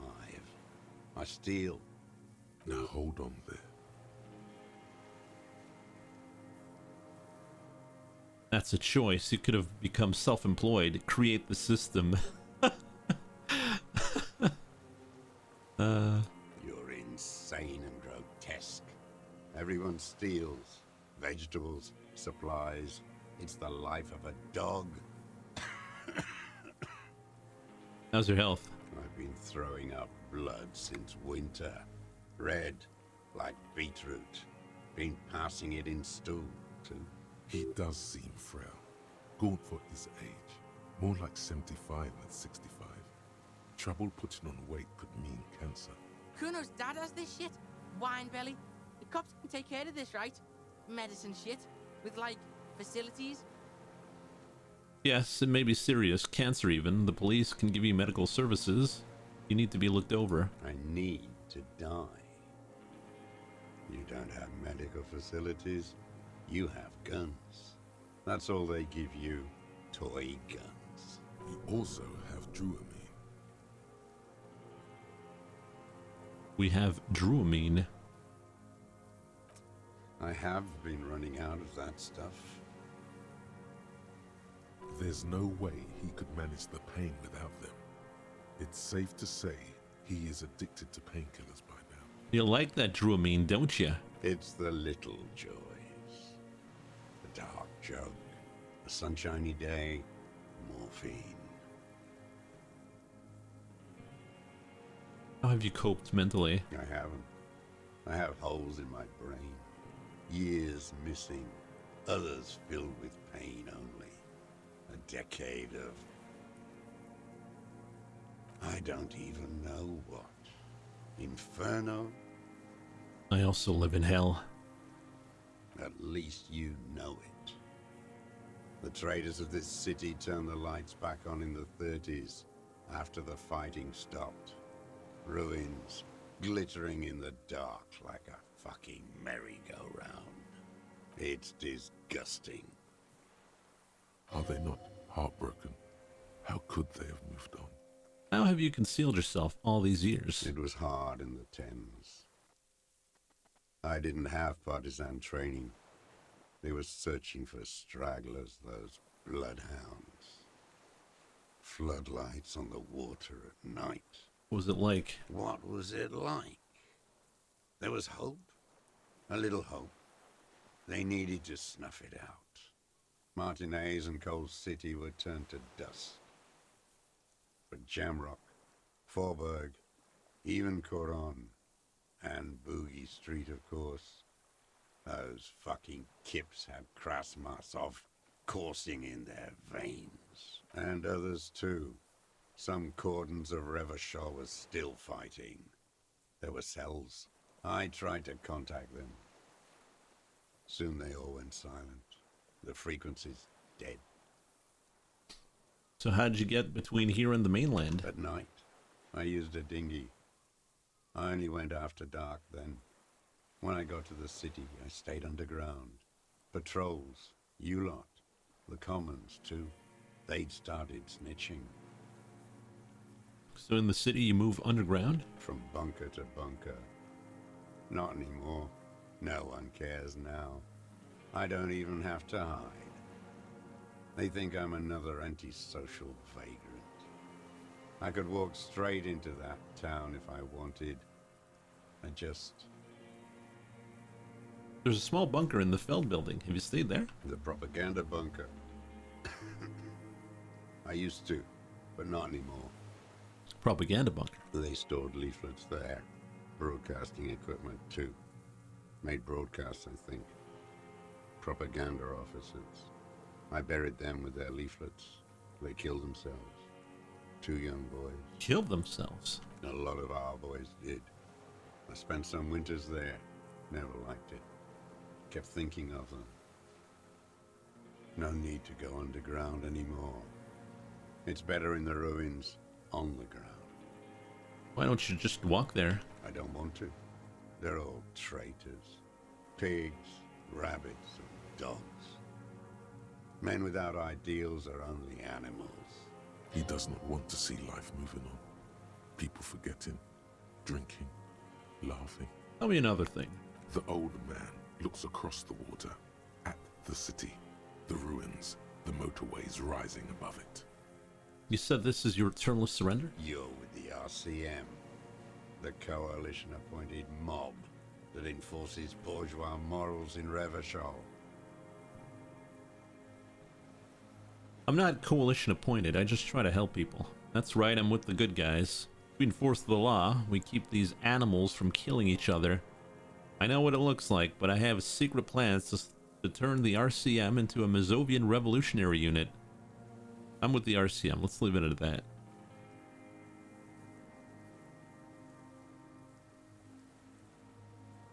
Murderers. You're the RCM. You represent the Moralist International. The enemies of humanity who took this city. I represent their adversary, le Parti Communiste Insolent. Slow, boys. Gotta be faster. Take me to them as a prisoner of war. I have relinquished my weapon. I can no longer serve. No superiors can relieve me of my duty. You bulldoze them all to a mass grave for trying to free humanity. A spray of blood from his mouth on the black charcoal in the fire pit. So you're a communist soldier from the communist army? No, I am not a soldier. I am an ideological officer. I belong to the party, not the army. You said you were trained and assigned to the Defense Corps. Trained in historical materialism, then assigned as a political commissar by the party.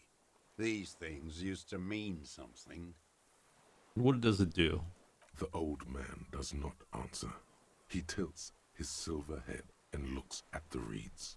You see a small tremor pass through his legs. My pig asked you a question. Quit spazzing out and tell him about the... Scientific communism.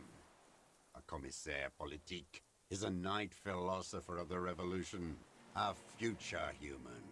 That means you're a trained communist, right? He nods slowly, then another tremor. I'm a revolutionary too. Today, the real revolutionizing is done by entrepreneurs. I'm not really into politics myself. Say nothing. You're part of the meat shield. The human meat shield that surrounds the fascists and the license holders. You take the fire while they rape and kill. That's what you are. The old man spits into the fire pit. He does not say anything more. A jitter passes his lower body. There's definitely something off with his body. Something more than just metabolism, or even cancer. I have another serious question for you. There's nothing serious in this world. It's a farce. His gaze follows your motions.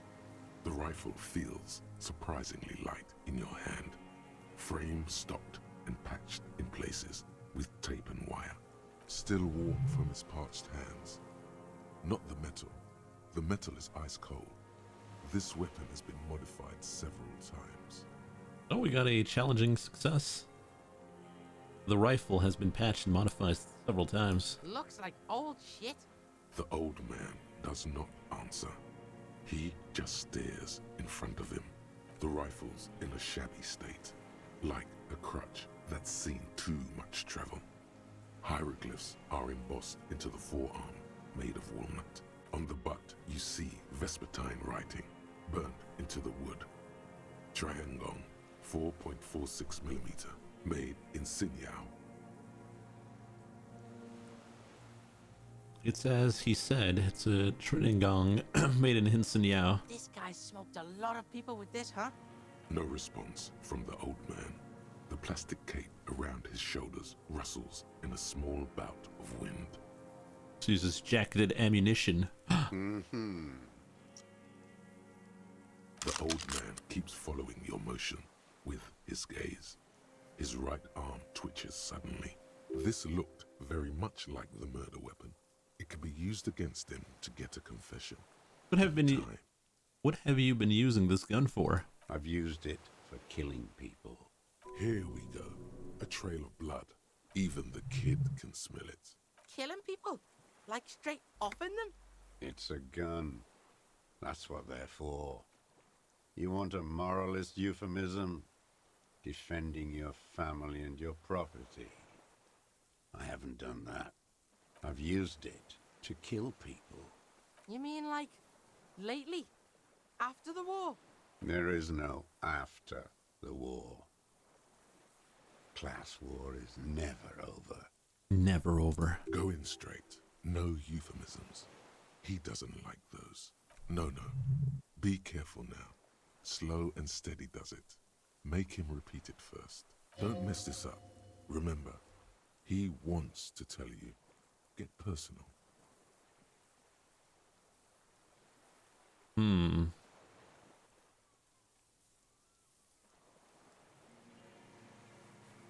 You're saying you've killed people after active fighting stopped.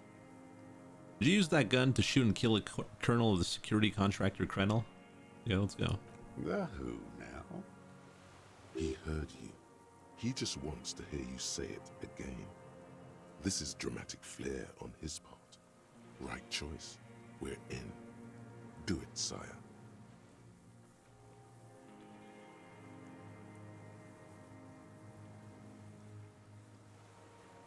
The corpse in the ceramic armor hanging behind the whirling in rags. Did you shoot him? The fascist death squad who took a bullet in the mouth on the night of March 4th. 2222. Oh yes, that one.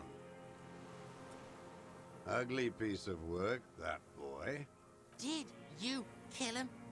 Fucking tell this cop. I am a son of a welder and an officer of the commune of Revachol. I do not collaborate with murderers and pederasts of the liberal regime. The gun. The murder weapon is the perfect opener. The scent of blood in the air. But what else? There was something you can't remember. Something about the tracks. Suddenly, all those tracks are so confusing. Go with something else first.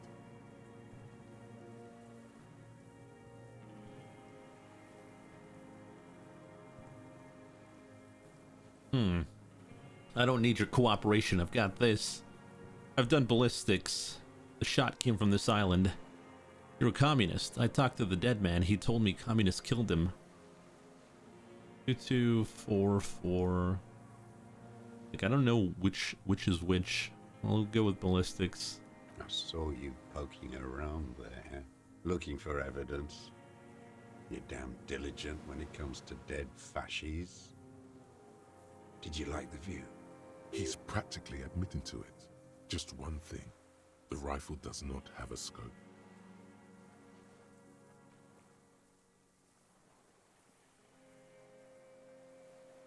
It's the best it's the best uninterrupted line of sight into that window in all of Martinez.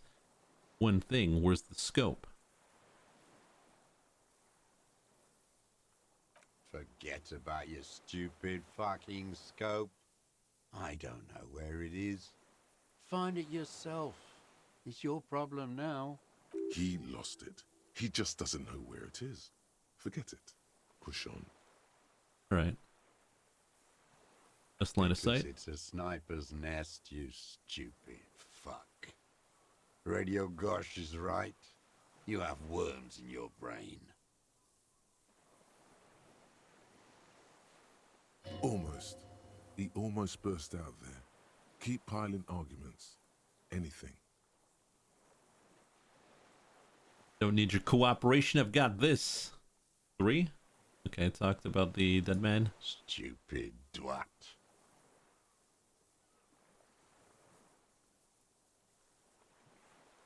It was intuition. He had spoken.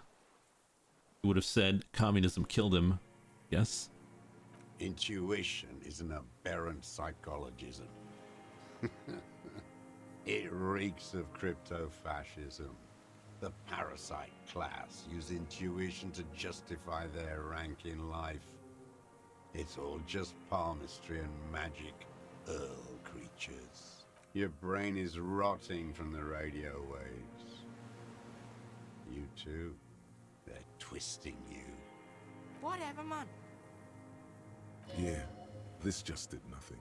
But still, somehow you knew it was a communist. How? Perhaps you suspected it before you took the case. But this did nothing. Was it supposed to? I will look deeper then. The inland sea is dark, vast, and on the surface, meaningless. Standing there, slack-jawed, brain festering. I don't need your cooperation. I've got this. Got nothing to say about that boomstick, huh? You joking? That's the stick that did it? Yes, it's a real gun. Not like that little musketeer pistol. I've seen you prance around with that. Jumping hoops for the liberals. You look like imbeciles. Why don't you ask them to give you real weapons, eh? Going against automatic rifles with a flame bomb. Of course you got all those boys killed. He's right. Damn, he saw you. He's watched it happen. He would have a good view of the tribunal from here. It's not just empty boasting. So he saw you. Okay. So what? Don't let it divert you. Stop squirming. I have the murder weapon. You let them all die. Pranced around. Let your little friend be shot too. I didn't get a good look at that. Tell me, did he bleed out? Don't talk to me about Kim. They're really hammering on. Yeah. Hey, you missed that. Hey, you missed that. Hey, you missed that. I know. I know what it feels like. I lost people because I was weak too. I wasn't weak. I just had really bad rolls. Who are you trying to prove this to, huh? Your friend?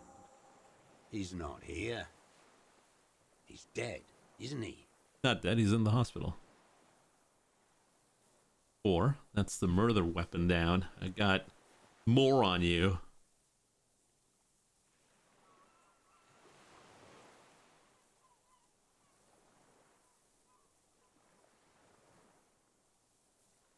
The world will rejoice when he dies. One fascia less. Like a marionette on some invisible string. This pushed him, but not enough. Just a little more. What am I forgetting? Wait, here it comes. The goddamn Maybells. The dried Maybells on Clausia's roof. Oh, yes. There were Maybells in the grass when you got here.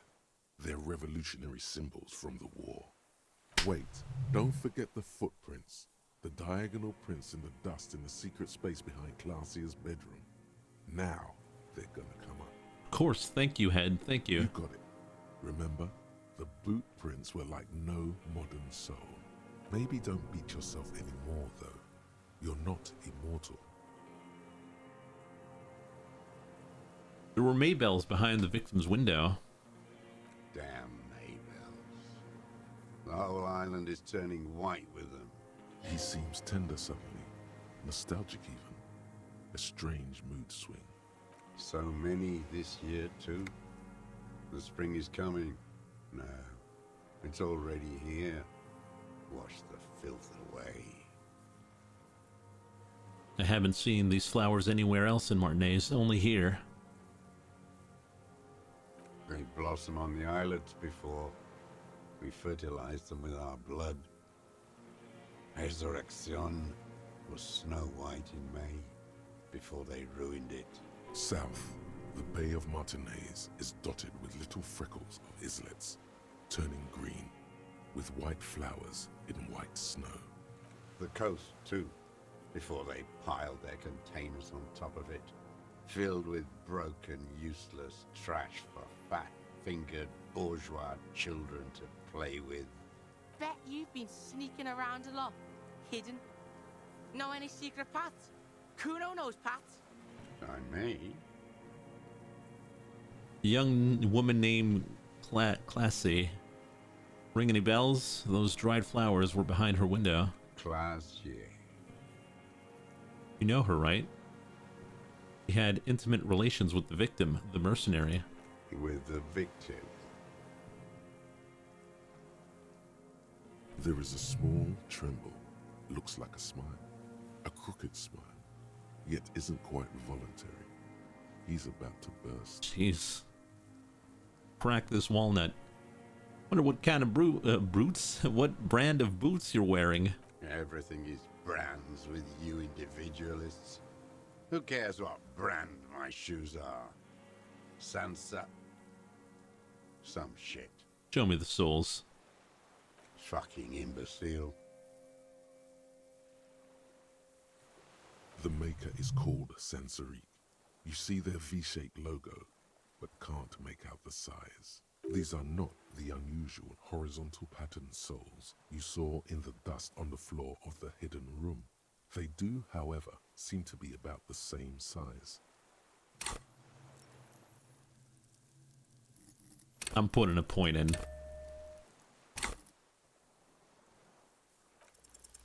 Sire, he doesn't have to be wearing them right now.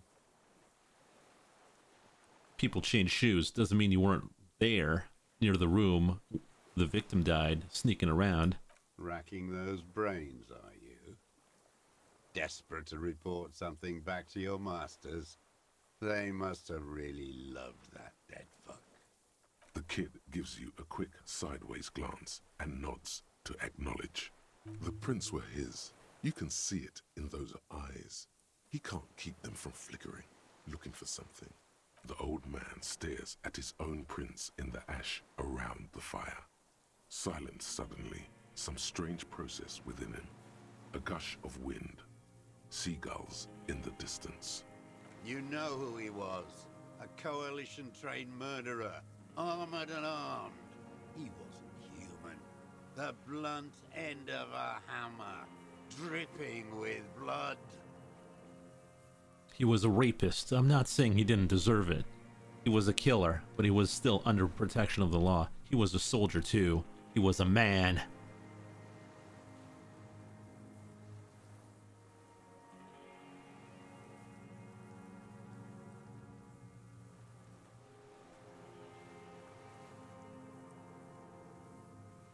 Three. Beating us to the ground. Moaning with joy. You hounds get so thorough when a company-trained killer dies. I haven't seen you on this coast for 40 years. You know, maybe I should have killed one sooner. Got your attention. Now you stop beating druggies and prostitutes in your basement. Now you come to investigate. Not when they die by the hundreds. So you killed him. Oh, the inhumanity. One paramilitary less in Revachol. Just nod. Hold your breath. How did you?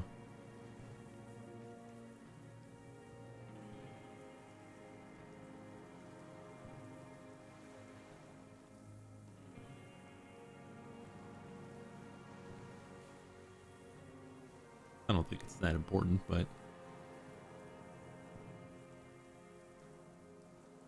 I had them in my sights. Both of them. Him and the whore. I was breathing with them. In phase. And I pulled the trigger and flew on the air until I landed in his mouth. I didn't think I had a shot like that in me anymore. I did.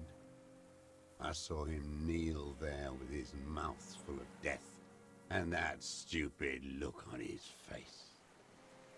And his dick still in her. Then, a hot flash of rage almost carries the smile away. Some dark peace. Then what? Nothing. I went to sleep. Next morning there were Maybells everywhere. The world was white. Or what's left of it, anyway. My last spring here. I knew the fascists would come to avenge their own. And so they did. Fucking hell. Be very, very precise now. Don't make a splash. You can still mess it up. Boom, I got you. Me, the most boring cop on earth. I just nailed you. Super cop of Jamrock. You understand you're confessing murder to a police officer.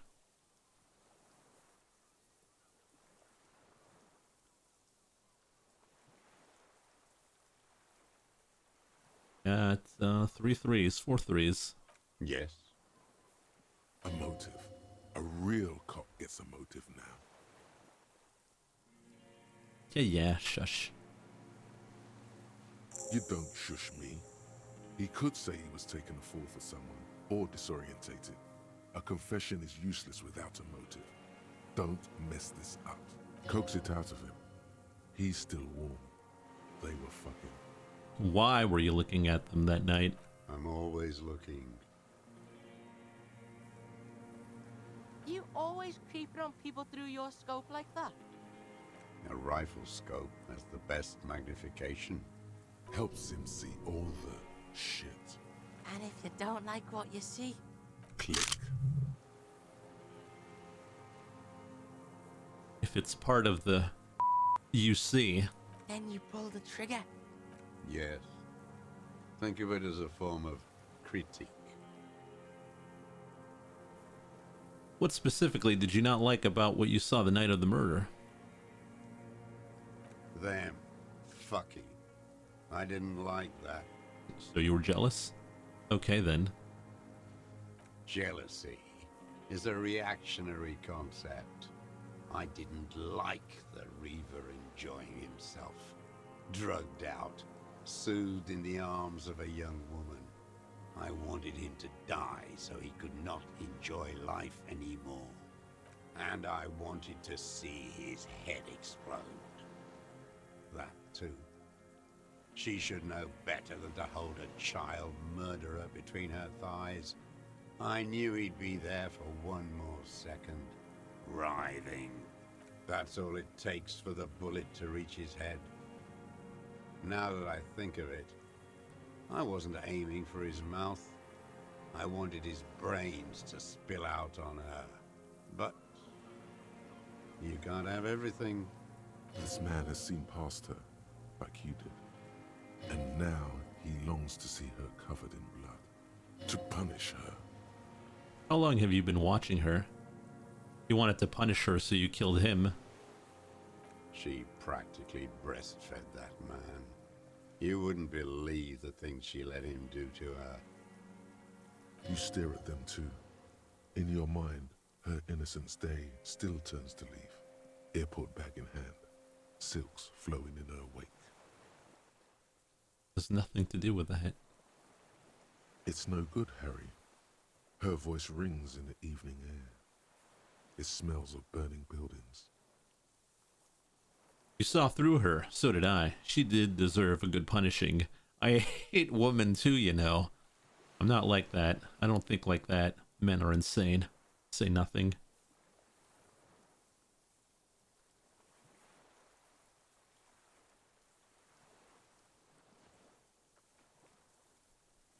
Oh? Come on, guys. 1 or 6. Okay, so it's gonna be 6 then.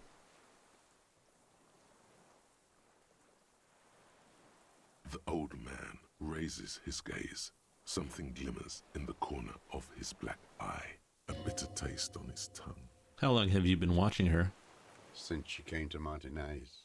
I saw her sneaking in the reeds early in the morning, behind the Fell building. It was dark, still winter. She didn't have her skimpy outfit on then.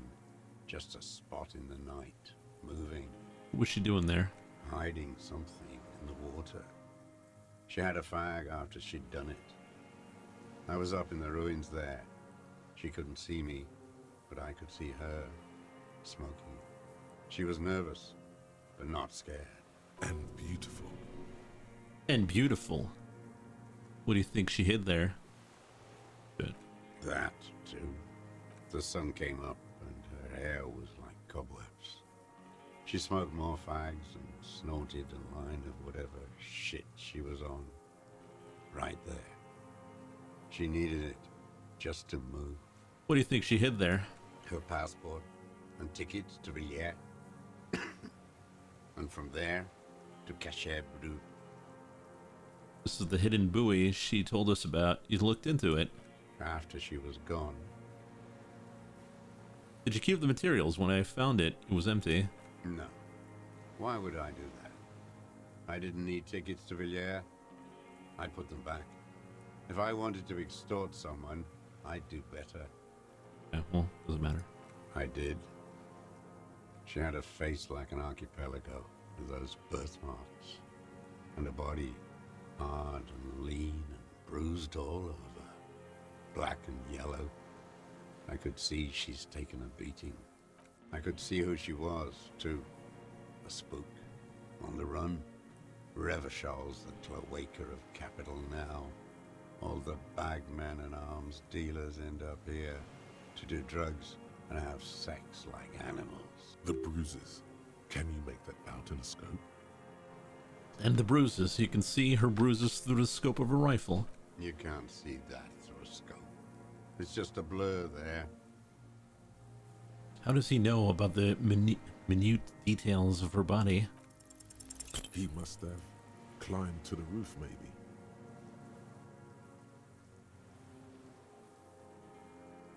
You climbed, right? You climbed behind her window like the crab man. How did you get close enough to see her bruises? Yeah, I know. We're doing terrible rolls today. What can I tell you? I have my ways. You've been through some secret route shit, huh? Inside the wailing in rags, creeping around. I've been through all of Martinez. Every nook and cranny. Thank God the kid is picking it up. God, Kuno. Yeah, but that one too, right? Secret whale and shit. Yes, that too. The things they did in that little room. What she'd do to feel good. Funny the way light works. You turn it on inside, and it gets so dark out, you can't see a man looking in. I learned that in the 20s, when they were still hunting me. I've seen people do some shit, but... Yeah, the lightning gets shit going. Speed freaks fucking in the bushes. He must know his way around a creaky floorboard and a rusty hinge on a door. How did you get in there, the hidden pinball workshop? I can just walk in there now after a good wash. I told you, they think I'm an antisocial. Closing hour is a good time. The kitchen's empty. And the door, the steel door in the kitchen, how do you open that? I got that open a long time ago. Some bourgeois game merchant lived there. I don't know, 15 years ago. He left spare keys all over, and I took one. Then I saw her turn the light on one night in my scope. Andy found use for it. A spare key, like the one hanging behind the Union Box window. So you had feelings for that woman. There's nothing to hold on to. Only this. It's not enough. The coals of his eyes glisten suddenly, like stones dripping with water. Is he crying? Man needs to feel something else. In this fight, it helps if you have your eye on something there. It's weakness, I know. Was that why you left the dried flowers behind her window? No. Why then? I don't really know. I was there one night and she was crying, like a child, in the corner of her room on the floor, like she does sometimes. When was this? The day after I killed him. And you brought her Maybells? Yes. I don't know why I do the things I do anymore. It's as if something put the thought there. to leave the flowers. You wanted to console her. You wanted to manipulate her. Something put the thought in you. Compulsion. What do you mean, put? A brief flash of terror. I just got this feeling from what you said. Do you agree? Maybe. I told you, I have holes in my brain now. I wouldn't just sit here waiting for you. A sudden pang of rage. If you came 10 years ago, I would have killed you. So in conclusion, it wasn't about him, it was about her. Her. It was about bitches. Always is. There, motive, detective. We have it. Where is she, that Clasier? I haven't seen her there for days. She got away. We don't know where she is. She got away, but she let us hear first. Figured out someone was watching her from the sea fort. We arrested her. I'm not at liberty to say. I think it's 2. But then again, he'd probably want to. Well, I don't know. Gone. I knew it. She kept staring into the scope this last week at the island, like she knew. She'd look at night, crying or smoking on the roof, staring right into me. It doesn't matter. Midtown, across the Bay of Revachol. Cold rain falls on 40-story towers. Above them, Lucerne Central Aerodrome, a cocoon suspended in the grey sky by a web of suspension wiring encircled by hybrid aircraft. Why give him what he wants to hear? Why not? Got nothing left. Look north. On the platform, a young woman is withdrawing from amphetamines, barbiturates, and alcohol. Yet still, she smiles among the crowd, among the great ghosts of the city she's leaving, for another, far south, smaller, distant, hidden, not like the great chandelier she sees sparkle in the night below her. Streetlights, towers, tenements, and water, and across it, a dark strip of ruins, barely visible, if she didn't squint her eyes. There, on a dilapidated jetty, in a nameless village, 2 police officers and 1 special consultant look across a narrow strip of sea. The ruins of a sea fort stick out of the water, built by Philippe II, reappropriated by the Commune, then lost in the landing. He's there, doing what exactly, I don't know. Satellite Officer Vic Mayer points at the ruins. Behind that anti-aircraft something. That's why we can't see him. Special Consultant Heidelstam is optimistic. We'll see the boat when he comes. Let's go get a coffee until then. I know this interesting little place. Where?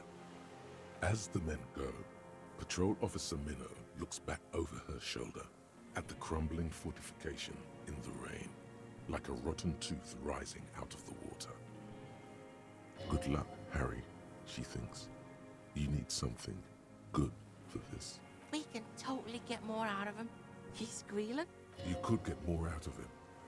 He likes talking. Enough. Take him in. Bend his arms behind his back and end this. All right, let's pump some points in composure.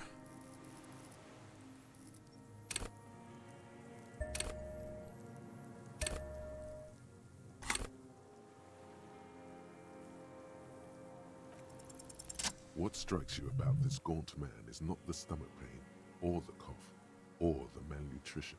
For a man who's spent 44 years hidden in the urban wild. Surprisingly okay. Indeed. He speaks fluidly. His movements are rapid, if erratic. His voice, despite the cough, is there. It is capable of expressing complicated ideas.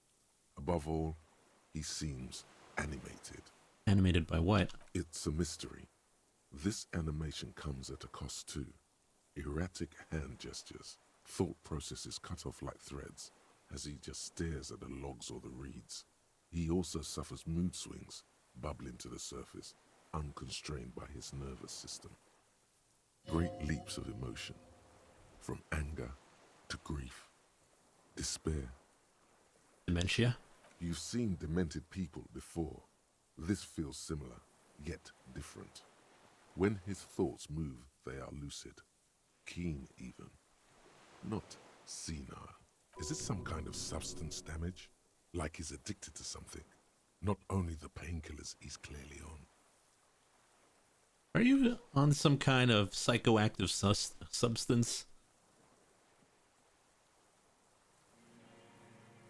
No. I won't be stuffed full of shit like the rest of this city. Didn't he say? Said you take painkillers. I take them to cope with pain. The people of this city use painkillers because they have pain. Untreated illnesses, not enough money for a greedy doctor. It's not a downer, rather an upper, judging by his snaps. Are you on amphetamines? There you go. Like some kind of decadent rock star.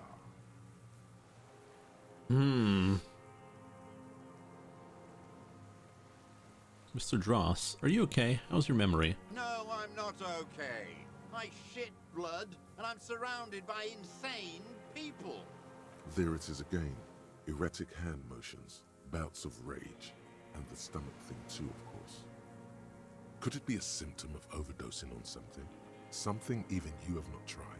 Keep your eyes peeled.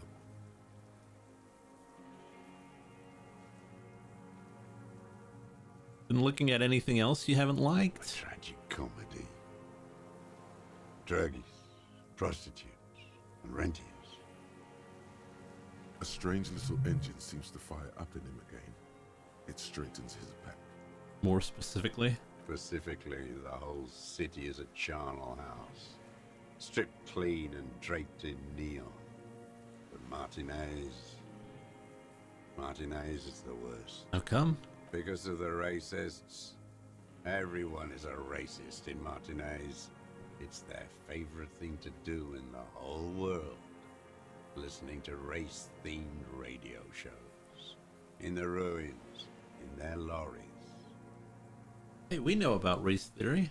Pumped full of steroids and Radio Revachol 92. Race this, race that. It's all sanctioned by that Social Democratic Union and the farce of a Social Democrat who runs it. Mr. Clare? Yes, the fly larva in his container. He let some nihilistic advertising yuppies erect a statue of Philippe III, a syphilitic murderer, on the town square, to spit on the working class. Don't finish. Not since the serfs of ancient Pericarnassus has history produced a more inert social class than the Martinez proletariat. The rest of Revachol at least pretends to rebuild. These people still live in ruins. In tents, like animals. Like those boom-boom morons on the ice. A pity they didn't drown in that tent of theirs. Nod. The worst of them is the blood-drenched Sucrion on her yacht, licking her lips. The old whore's gone now. Her gun-toting porcelain men are dead. So, actually, no. The worst is that old cock parading around in his uniform, throwing balls all day. It's not enough that the racists and liberals are dancing on our graves. The old loyalist ghouls still parade the ruins too. Now we're going through everyone we saw. Every morning he's there, while the parasites he fought to protect are off in Ozon, or Koyamoran, or some other island they built their palaces on, feeding on drugs and having sex with their own children. That's all the rich really want. Sex with their own children. Throughout history, even the royal bloodline of the suzerain, it's all just an excuse for them to have sordid sex. At least that old cunt, Frisell, is now dead. We did good when we pushed him under that horse car. If only, in the 30s, those disco whores... The disco whores are too much. Hatred shuts down his brain's language center, leaving only a nonsensical sputter. Ask about that cock on parade, too. Make sure you get everything here.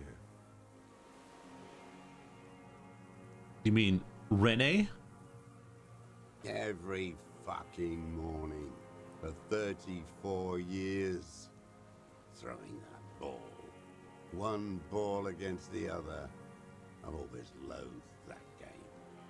That is not a working class game. I don't care what they say on Radio June. Royalist ghouls played like it was life itself. Click, clack across the water each day. And that uniform, like a parrot plumage. I won't even mention that he's a traitor to his race.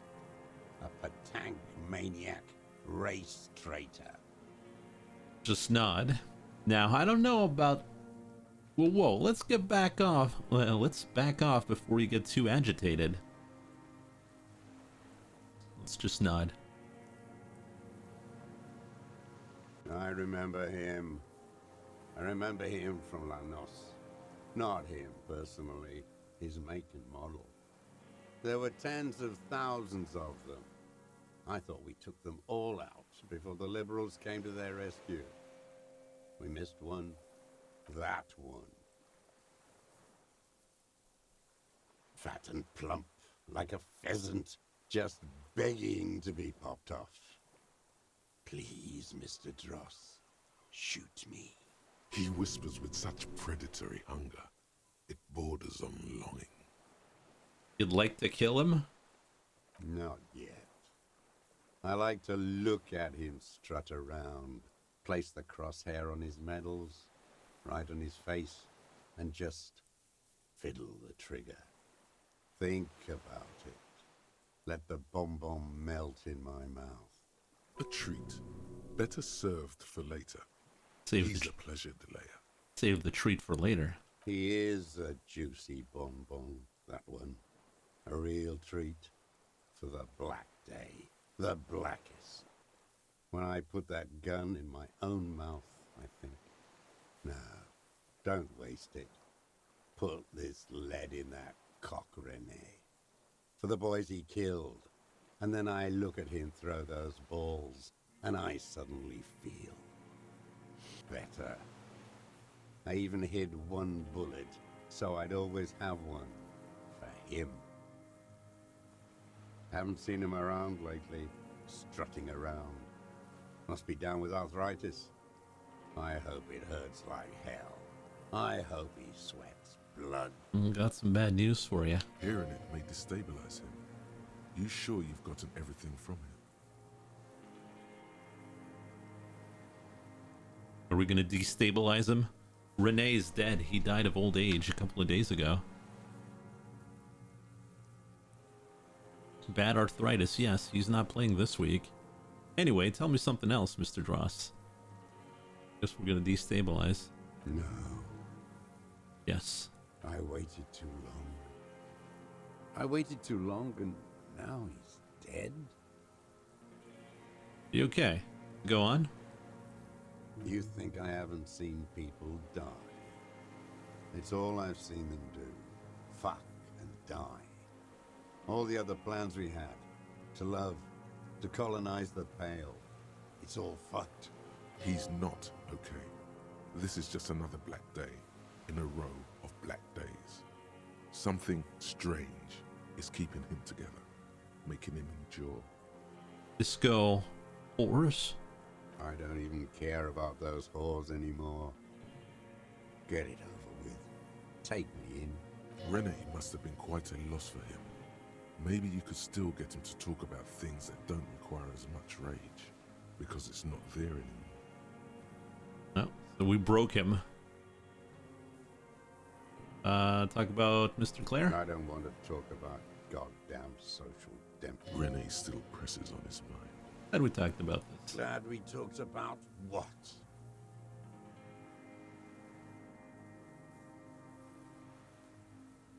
All right. Do we put him under arrest?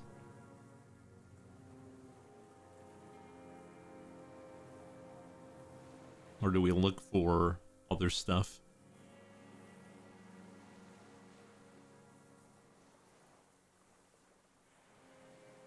More to ask him, yeah. What? But you said I would be taken to the... This terror, the sum of all the uncontrollable movements and mood swings he's been exhibiting. The wind picks up. The silence on the water is broken all around you. Little shivers of waves appear. Your Wayfarer rights have been suspended. Information provided to the officer on the scene will be used against you by the prosecution. You will be provided legal counsel within 1 week. You must face court order in 44 days. Do you understand? You understand, sir? No, I don't want to. I have to stay here. He's sweating. Beads are forming on his forehead. Pupils are dilated too. Eyes getting blacker and blacker. We don't need your permission. We do need to talk about that boat, though. How are we gonna take him? Called the Mama d'Aqua. There it is again. To your north, as it has been since you came to the coast. The reeds whisper, stalks rubbing against each other. But then, in the middle of it, something completely different. It sounds like a bow, very slowly being drawn against the strings of a violin. A very small violin, made of reeds and rushes. Now's not the time. It's not the time. Maybe there is room for 3 on the boat. Do you hear it? What? What a farce. What are you talking about? Is this really us? Your skin crawls.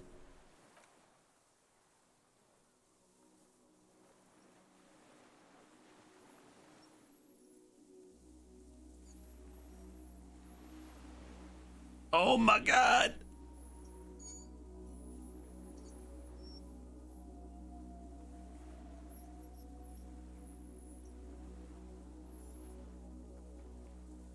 A delicate tangle of arms and legs unfolds from the reeds, limb by limb, to then just stand there, moving its scythe-like arms in ghostly silence. It's real. Blink. What is that?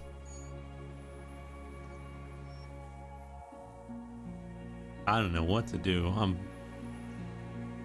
I'm astonished. What are you talking about? The giant stick insect. There's nothing there. The stick insect is over 3 meters tall. It looks straight at you with its tiny pinprick eyes and its grotesquely small head. You feel your legs shaking under you and your gun hand rise instinctively. There it is. I see it. Tell me what you see, damn it. I can't make out one small thing in the reeds. Kuno, can you see it? Yeah, I can fucking see it. Thank God. If he can see, then maybe you're not insane. It's really there, spinning slowly, in absolute silence. Its limbs long and slender. Be very careful. Okay? What the hell? What's this? We're getting reports of normal, reasonable, temperate, political opinions somewhere in Martinez. You must be mistaken. I'm a real radical. That's me, Mr. Reasonable. Somebody's got to keep it sane around here. This is because I keep saying none of the above to political stuff, isn't it? It's also about that, but it's also more. Perhaps it's the hangover. Perhaps it's a temporary surge of serotonin, but something tells you it's time. to become a citizen of the Kingdom of Conscience. Let's do it. I'm in. I knew we could trust you. Remember, real democracy is just around the corner for Revachol.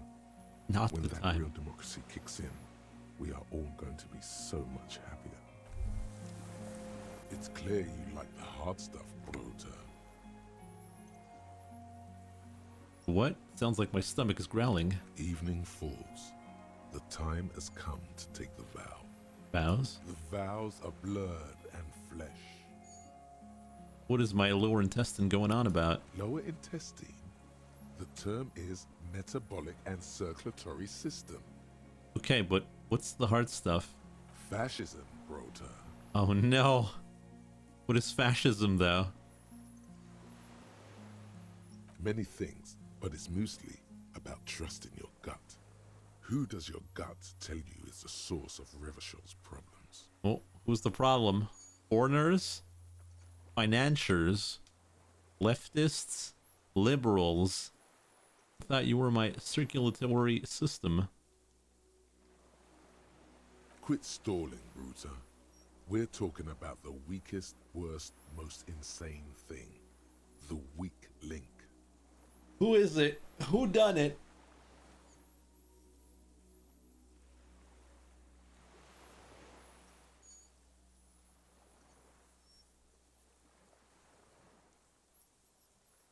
Yes, them. But also... Women. Women. Men of war. You don't like them. They're insane. Their idiocy needs to be scrubbed off this world with rubbing alcohol. Woo men need to go back to the fucking kitchen. That's what fascism boils down to. The rest is also important.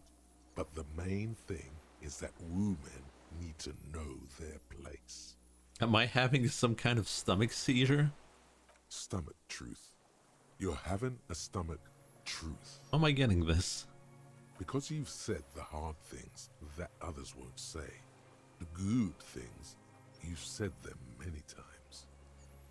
Good job, chat. Good job. Fascist chat. Fascism sounds so bad, though. What if we called it something else, like traditionalism? Okay, yes, let's call it that. Good thinking. Okay, stomach, I've made up my mind about fascism. You're going to keep your views, right? Keep your views, Brota. I will keep my views for the glory of Revacholian nation. Absolutely not. I'm not going to be played by an upset stomach. Let's go. Okay. For the nation, smart. Best not to mention the women too often. That's why you're the head and I am the stomach. No, fascism is about industry and politics and nationhood, not woman. I'm absolutely okay with women.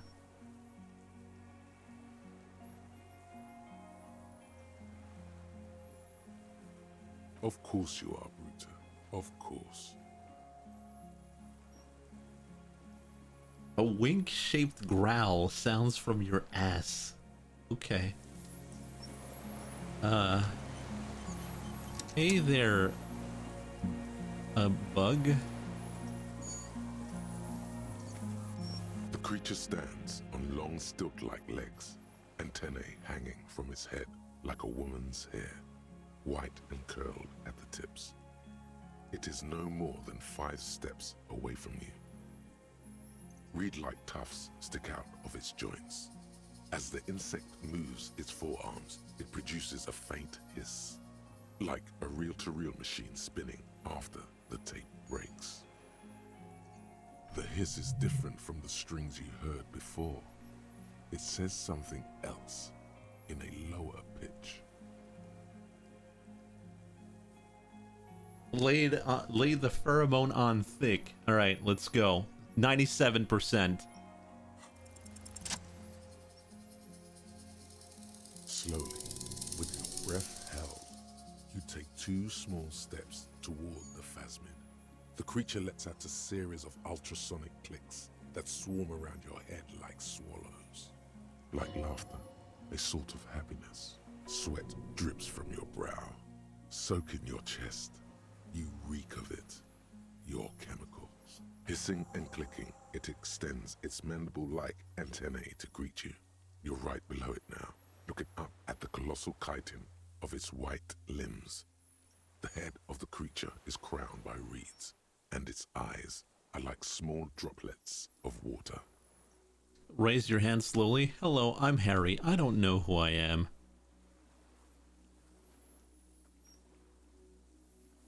No reply. A total ancient silence comes from its mouth, along with what appears to be some kind of foam. The stridulations of its limbs continue all around you. Stand on your tiptoes and look more closely. You were right. Little bubbles form on the mouth parts of the creature, on its segmented lower lip. It looks to be foaming slowly. The foam is white, then yellowish. Is it gonna attack me? Kuno, it's foaming. Whoa! Maybe it's poison? Fucking hell!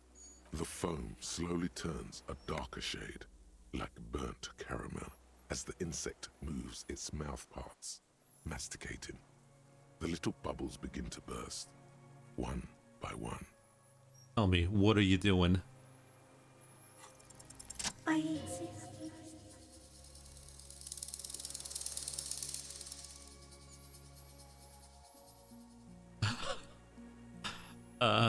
I exist too.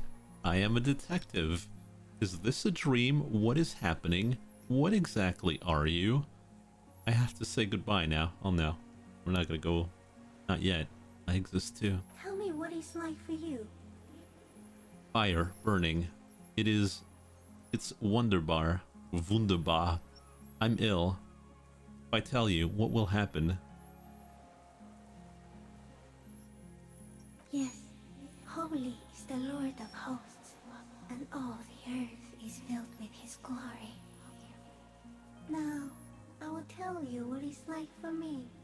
For me, it is a series of half-lit images, a kind of darkness, being intruded upon, transient, dim, moist. To again, intruded upon by what? Shapes of plants and animals, and internal sensations.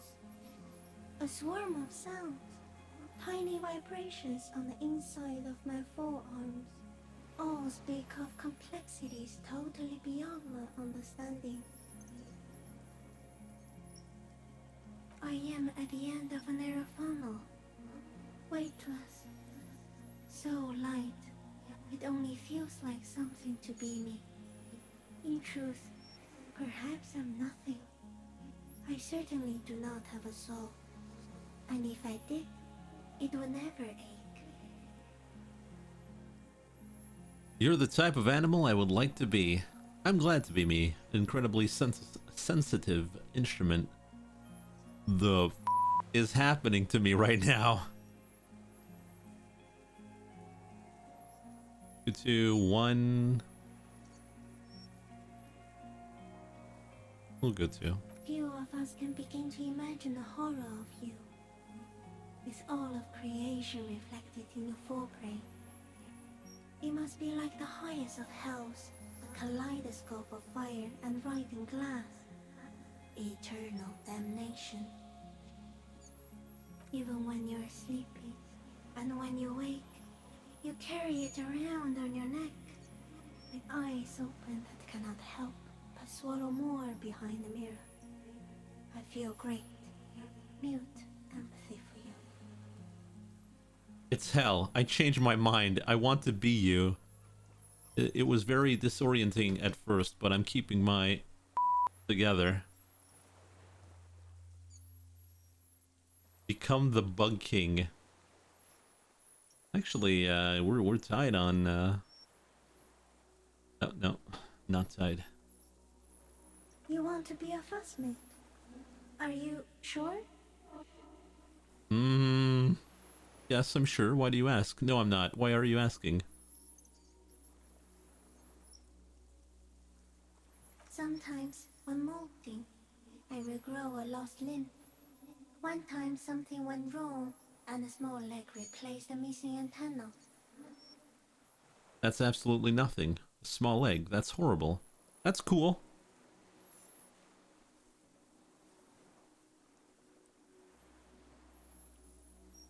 No, the leg tried to move around independently, making it hard to walk.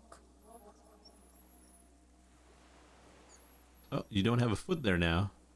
Yes, thankfully someone ate it. The next time I molded, I grew an antenna again. I'm a detective. So am I. I was born to detect sucrose rewards and semiochemicals. What were you born to detect? I was born to detect you. Also that, the killer. Yes. No one detected me for such a long, long time. For thousands of years. I dithered, out of sight. Trapped myself in greenery. This is my masterpiece. No, this is just an accident. Our magnum opus.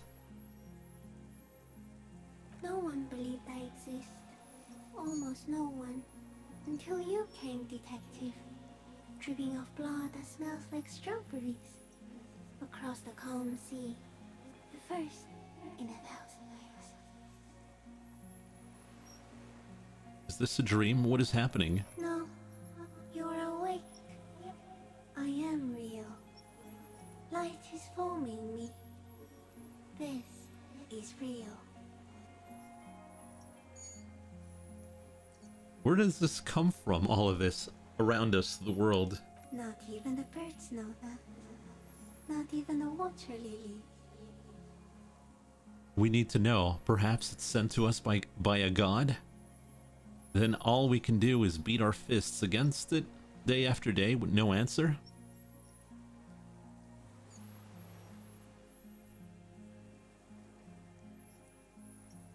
God is leading.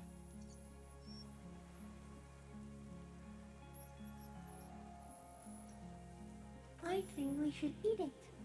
If it's a leaf, you can put it in your mouth. Or read. Yum yum.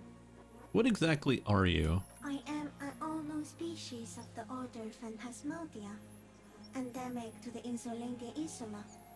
For the last 350 years, I have hidden in plain sight, masquerading as the reeds, molting, cloning myself, unfolding at night to play with trash cans and boys. It may have unknown, dangerous biochemical characteristics that help it maintain its camouflage. I went unnoticed by the first settlers and the land surveyors of the suzerain. Also, by the soldiers of the revolution and the officials of the occupation. Even the Seminese islanders who came here first, but did not stay, have not seen me. I have stayed hidden through 4 forms of government and 2 scientific revolutions, until I was accidentally discovered by a detective of the citizen militia in Revershaw, district of Martinez, March 51. Are you poisonous? Yes, I do not have a starter display, so I use a neurodegenerative element to aid in camouflage. Do not worry, it is only destructive over long periods of time. That's insane. No, you are. The moral of our encounter is, I am a relatively medium life form, while it is you who are a total extreme madness. A volatile simian nerve system, ominously new to the planet. The Pale too came with you. No one remembers it before you. The Nidarians do not. The radially symmetrics do not. There is an almost unanimous agreement between the birds and the plants that you are going to destroy us all. Wait, the Pale is human-made? It is a nervous shadow cast into the world by you, eating away at reality. A great, unnatural territory. Its advent coincides with the arrival of the human mind. I don't have that kind of power. You're a violent and irrepressible miracle.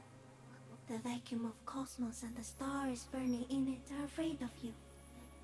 Give me enough time, you will wipe us all out and replace us with nothing. Just by accident. Ow. We suspect it will be something like the oxygen holocaust that wiped out anaerobic life 2.6 billion years ago, when organisms first started breathing. Only much worse. Instead of air, you exhale thoughts. There are no trees that eat thoughts. Worst how? Everything your eyes touch goes back there, behind the nose mirror. What if you blink? Are we still here? Please don't blink. What if he misplaces us all one day, or just forget? Have I always thought this way? But I want to blink and undo 12 billion years of matter expansion. I've already forgotten the whole world once, when I drank too much. I'll be extra careful not to blink, stick insect. Don't worry. So it is already happening. Soon, one of you will close your eyes and open them to see that none of this ever existed. Kuno, am I having a violent epileptic seizure? Doesn't look like you're spazzing out. Kuno knows all about seizures. What does this guy look like? You're just staring at the giant insect. I think I'm having a vision about the final fate of mankind. Cool. So's Kuno. Kuno's also having a vision of a giant insect. And it's real. Back off before it eats you. I have to say goodbye now. I have no more thoughts. That was all. No, there is one more. No, there are no more thoughts. Out of all the creatures I've met, you are the kindest. Out of all the creatures I've met, you are the scariest. Out of all the creatures I've met, you are the most beautiful.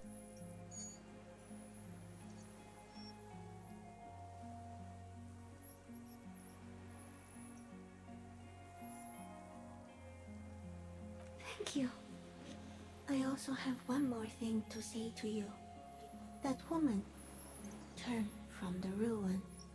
Turn and go forward. Do it for the working class. Well, I will. She was middle class. It doesn't take a 3-meter stick insect to tell you that. Do we raise our hand?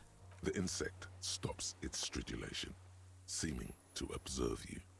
Below its crown of reeds, little pinprick eyes detect motion, glittering. The world stands still around you. Suddenly, there is silence. No. Stop. Be afraid. Put your hand down. The invertebrate comes back to life, stridulating. Sets of complex eyes follow you, moving in tandem on either side of the insect's small head. Let's disengage. As you're turning away, the phasmid mirrors your movements, stepping on the water, the long limbs carrying its feather weight without breaking its surface.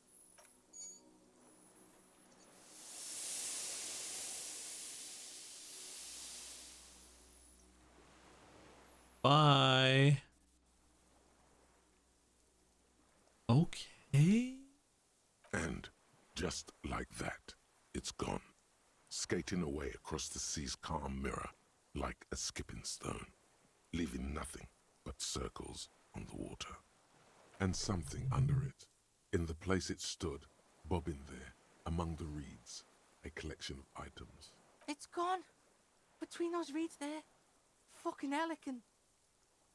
What's that in the water? The fuck? Is that ceramic? And more stuff. Like a nest in the reeds. We should peep it. Fucking hell.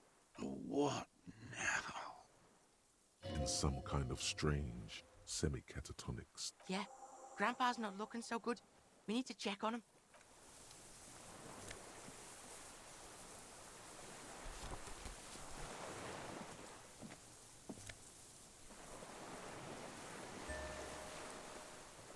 The rifle scope.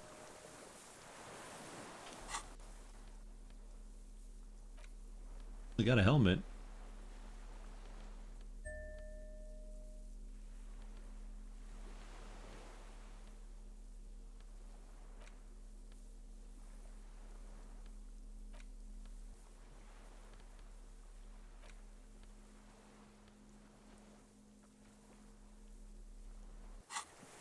Okay.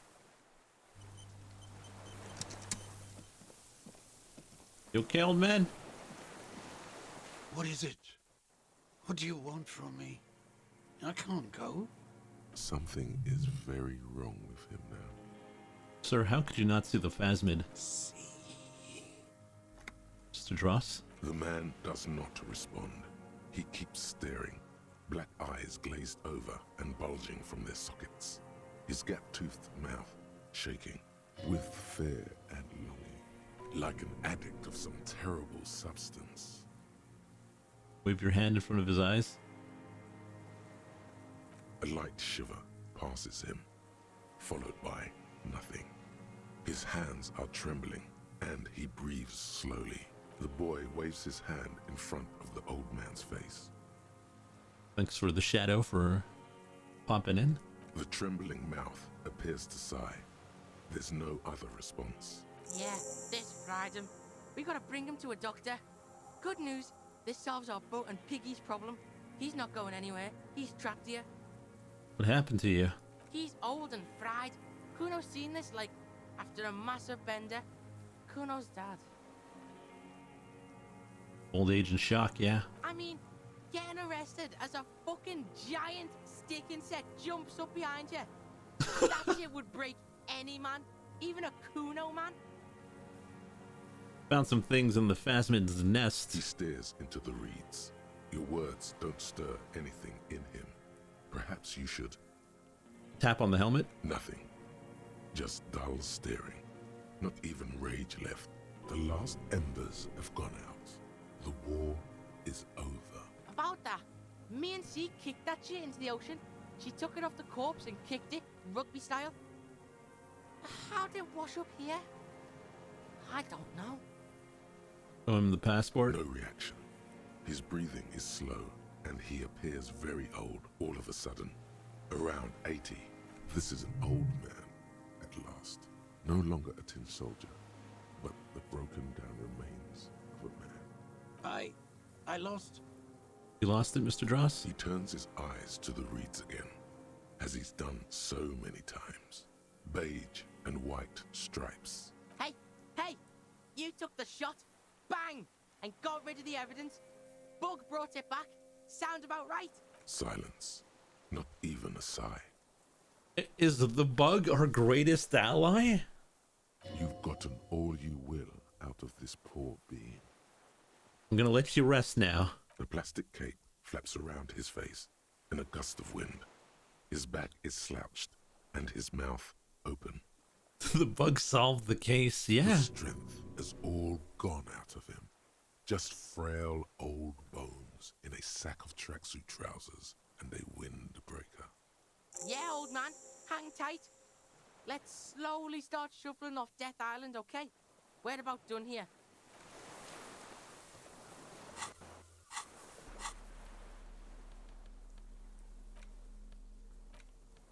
This passport, issued by the Sovereign Republic of Oranje, is issued to a black-haired woman called Katarzyna Alazie. She said the false passport would be for Anouk Maya Smith. Okay, so what? Loop Kuno in on this? I told you she kept lying to you. She's probably lying to someone else right now, in another city. She moves fast. She told me it was her real name, and it wasn't this.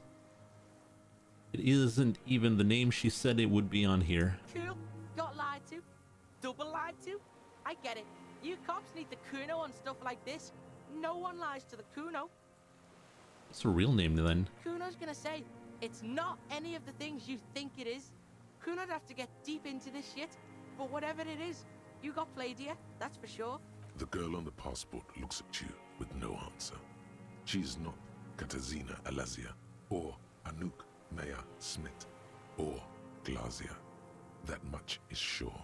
Look at the photo. It's Claudia, with short black hair and glasses. She looks boyish, younger somehow. An old photo, before life came and did what it does. Life-ruining tomboys. Happens every time. Fuck if I know. Maybe it's collecting shit. Like an octopus can get, like, curious. Alright.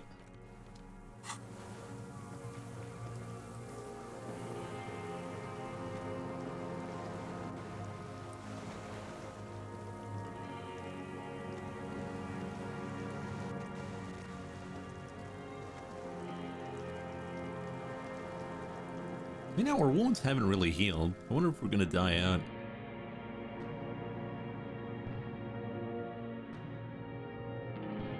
Are we gonna call in? Supposedly the detective, our partner, is around.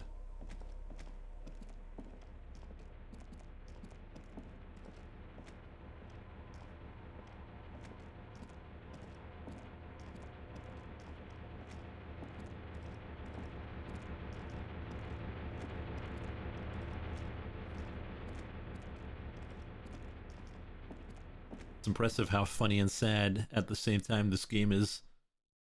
Mimics life, you know? It's deep.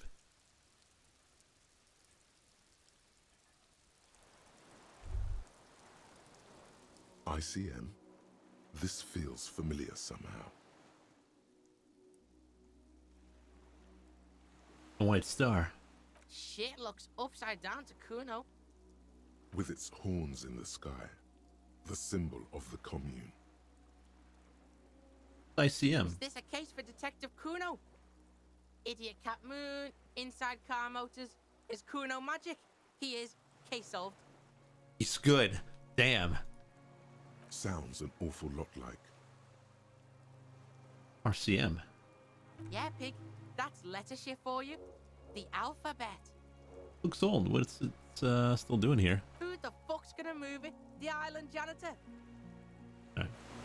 Not important.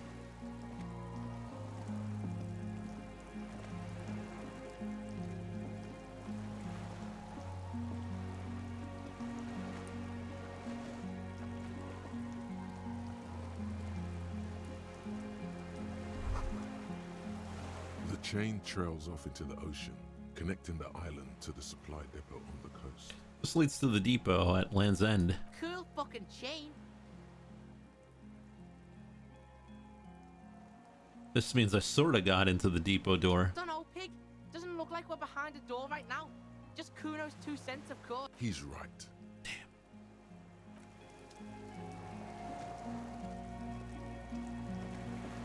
The skiff is swaying on the waves by the dock.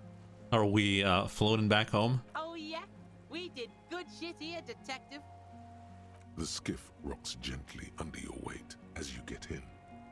The ride back is uneventful and quiet, but for the sound of conversation on the water, there is someone inland waiting for you.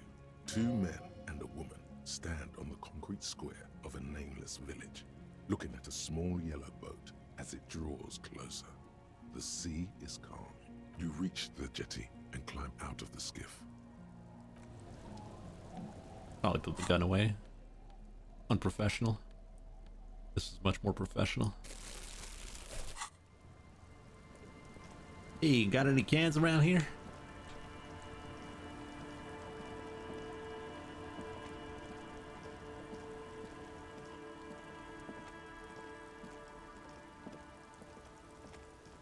Look what the tide brought him.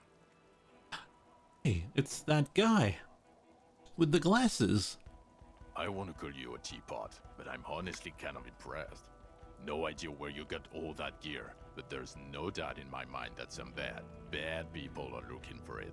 Also, you look like a fucking idiot. Yeah, it's fine. This is the man with sunglasses from the Whirling in Rags. But where are his sunglasses? Hey, you're the man with the sunglasses. That's right. And you're some kind of murder machine. The armor, no one else seems bothered by it. Oh, really? They don't seem bothered by it? That's because you're a cop in an exoskeleton. Yeah, because I'm a cop in a goddamn exoskeleton. Oh, that explains it. Yes, that has always explained it. Vic, calm down. Forget about all of this. There's a giant... We're not forgetting about anything. Look at you. Kuno, you still have my back, right? We're all pigs here.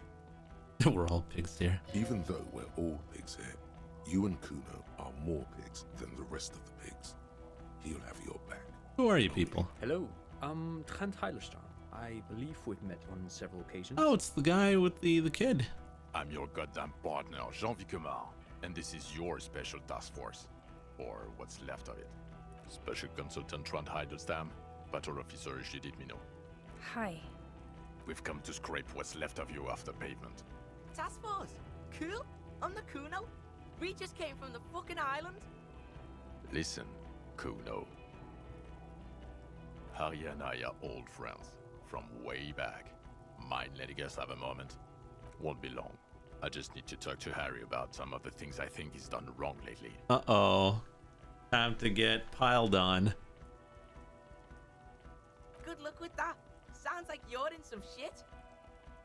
What's this about? Harry, we want to help you.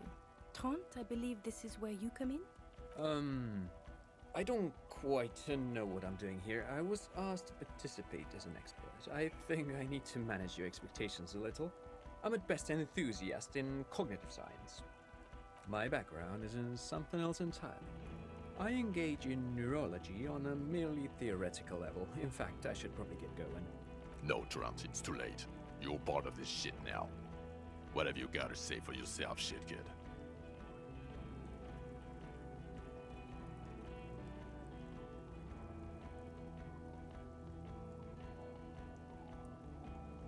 So Trant Heidelstam turns out to be Special Consultant Trant Heidelstam. Yes, I'm Trent Heilerstein. I never said I wasn't Trent Heilerstein.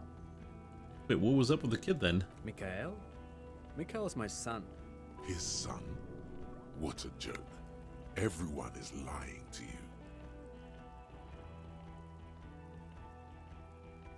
What was up with all the interesting history? Spying on me? Oh, okay, sorry. No problem. So what are you special consulting here? What indeed? I was asked to share my take on some of the more obscure theories developed in Königstein in the 30s, like partial psychotraumatic amnesia, group personality theory. He's here to see if you're insane. He is smart. Let's move on. Duped again. No one's who they say they are. Duped?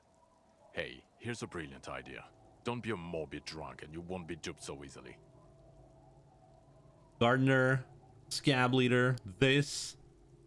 Tell me at least you are who you say you were. Fuck, pig. As you snooped out. Name's Kuno, not Kuno. Let's get on with our lives. I'm Kuno. It's known now. Stop staring at me. Everyone's been lying. Just try not to shit yourself, please. Mentioned the task force. How'd you know I was here? The cafeteria manager you fucked over told us where you went. Damn you, cafeteria manager! You've betrayed me for the last time! Oh, I understand, okay. Guard told you. And people on this street helped us too, with your whereabouts. You're a legend among the drunks, Harry. A legendary local drunk. Mentioned the task force? Yeah, Major Crimes Unit, under Lieutenant Dubois and Vicomar. Ring any bells? Who else is in this? Refresh your memory? It's a goddamn Major Crimes Unit. There's you, me, Jude, Trent fucking Heidelstown, and Guillaume baby. I'm technically just a civilian advisor. Oh, fuck you. You're part of this shit show. Okay, then what does the unit do? It's a Major Crimes Unit. We clear the desk of cases so Precinct 41 doesn't look like the worst station in town. We are shit tier now, Harry. Because of you. Where have you been all this time? Where have we been? We've been fucking off as far as I remember. You told us to fuck off. You said we're cramping your style. Your detective god. Fuck everything. All we burn. Detect or die. Detect or die? Yeah, that sounds like us. And you were probably right, Jew. I would have never let you abduct a kid and take him on a creepy boat trip in the middle of fucking March. You talking about Kuno? Major Kuno wasn't abducted, you fucking fat dink. Fuck out of here.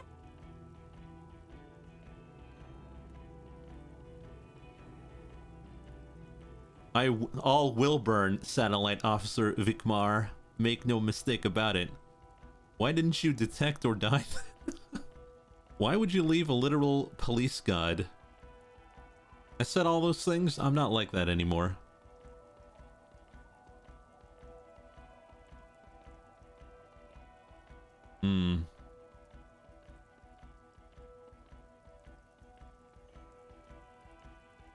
Oh, double 4. Double 2. Detect or die. Oh, you think it was cool you saying that? Aesthetic somehow? You were crying when we got here, breaking things. You said we were going into the abyss. None of us wanted to see the abyss, so we fucked off. Like you told us to. Alright, none of this is ringing any bells. The bells aren't ringing because you have brain damage. Trant, this is where you come in. How bad is it? Well, he doesn't have visible tremors, he talks without slurring, he can drive a boat, he's standing, reasoning. All good signs, but complete retrograde amnesia, episodic and semantic. As displayed in the station call, our interactions with him, and I don't want to be a snitch, but also mine with him before when Harry did not seem to know who I was. It's all very interesting. Interesting? Yes, interesting. I have my theories, but I would like to hear Harry's thoughts first. Harry, what do you think happened to you? Neurologically, psychologically, and why not socioeconomically? Wait, socioeconomically? You think I was so poor I lost my memory? I drank so much I lost my memory, and now I'm slowly recovering it. I made it all up. It was a fantasy, a stupid joke. I know what I am. It might have something to do with the anomaly in the church, a 2mm hole in the hole in the world. I'm a highly experimental detective. This was a method I used to solve the case. Something so sad happened to me that I couldn't be me anymore. It was a defense mechanism. Well, 6 is the most.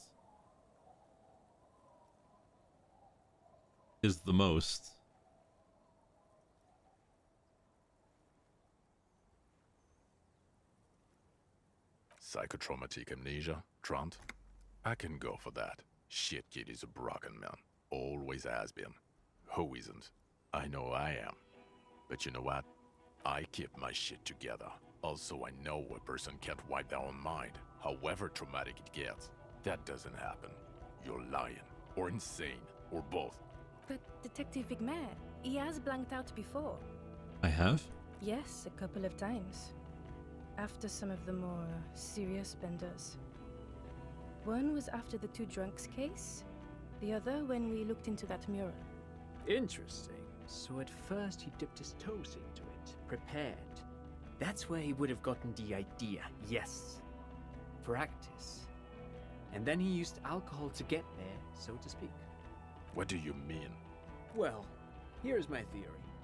What if this is an absolutely normal reaction to the world we're living in? What if this is not a significant anomaly at all? Something to be explained, approached as a defect? Look at the sensory input here. Look at the ruins, the neon. Listen to the radio, the multitudes, the people. Live here for 40 years. As a police detective, he's like a magnetic reader on the world team, to borrow a known metaphor. Harry's been pushed flat against it. Total input. Hardwired to the free market. He just needed for its end. Okay, Trent, thank you. That's absolutely meaningless. I'm glad we brought you. Will he or will he not be able to work in the major crimes unit? Is he a cretin now? I want to know that. He's not a cretin, and he is able to do work. If not in his previous leadership role, then as a line detective. I'm ready to lead again. Line detective is good for now. He's wrong. I'm too far gone for work. All of you, I don't want to be in your unit. I'm ready to lead again. No one even mentioned that. I misphrased my question. It should have been, is he able to put his clothes on and use the body? Or do we need to get him on a disability pension? Oh, wouldn't hurt. They can keep that pension. You're rock solid. You can put your clothes on hard. It's true. Now nothing. Now we're just going to stand here. Really? No. Now we discuss that. What the fuck did you do to a motor carriage? Why is it there, Harry? Hold on, in the ocean? That wasn't me. It was stolen by traffic hooligans. I drove it into the ocean when I was drunk. I thought the killer would be underwater. He wasn't. Time has come. Tequila sunset. I don't know. I don't know what it's doing here.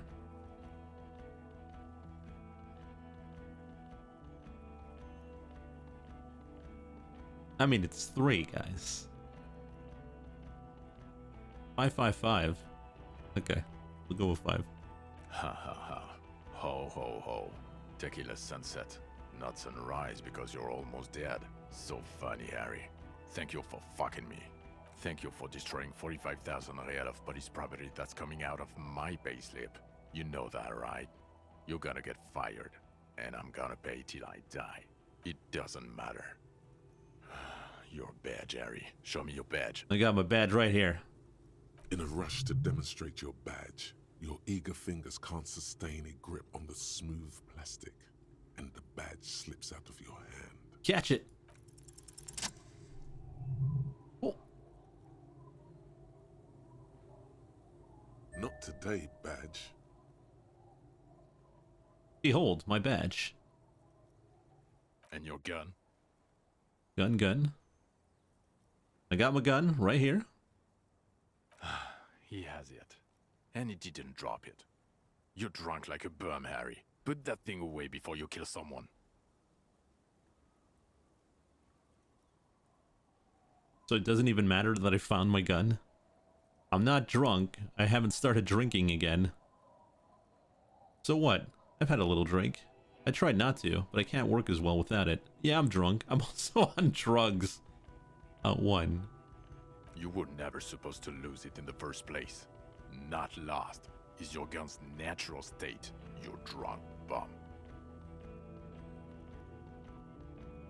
Let's go with 3. Well, you let the suspect escape, classy as something, because you were too drunk to assess a flight risk. We've read the reports. Lieutenant Kitsuhagi's. We know.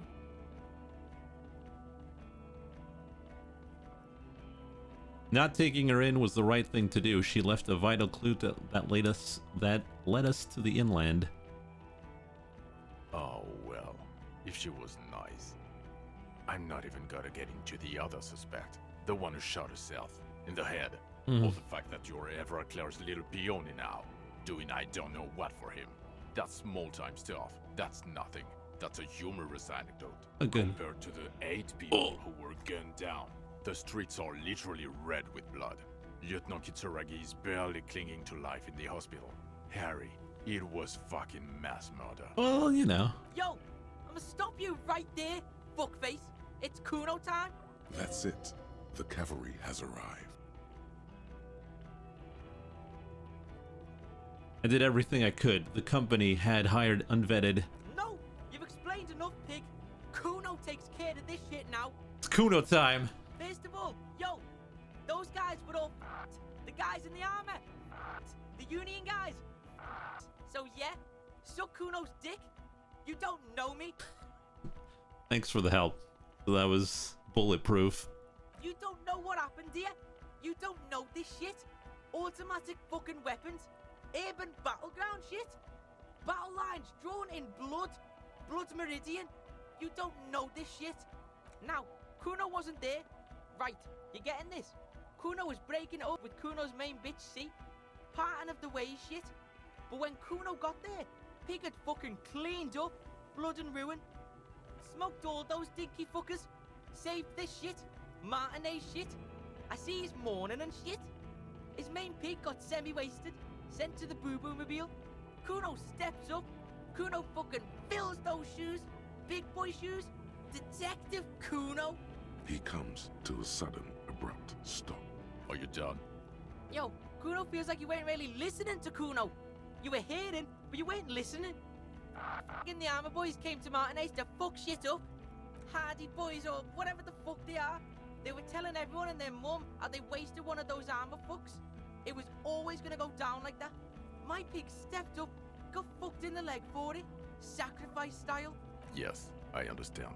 He was in the fight. Second, you dinky fucking asshole. This pig right here. This oink oink motherfucker solved that shit. On Death Island. Case solved. Go home or fuck off. Look, point is, we solved the case. Yeah, some fucked up grandpa did it. Fucking grandpa in the woods or some shit. Old shit. Kuno doesn't know about that. Look, the real shit here is... It was a straggler from the Revolution who's stayed in hiding for 50 years. I found him. Yeah, straggler, sure. Are you getting this smart shit? The old fuck killed him. Confessed to it too. We got him snitching on himself. Popo style. A straggler from the Revolution. Yeah, fucko. He's on the island right now. In a coma or some shit. Oh, and we also got the gun. Gun of the killer shit. You know what I mean? Now, let's get our big boy shit on. He means murder weapon. Gun of the killer. Yeah, spin that real shit, pig. Murder weapon. Big boy shit. Yeah, big shit. Now listen up, Sue fuck. You're gonna shit yourself because it's gonna get wacko natural. Wait, it's not gonna get that. Let me... Oh yeah, it's gonna get wacko natural. Tell him. Say nothing. We'll say nothing. There's a fucking 4-ton mantis on the island. What? Sorry, kid.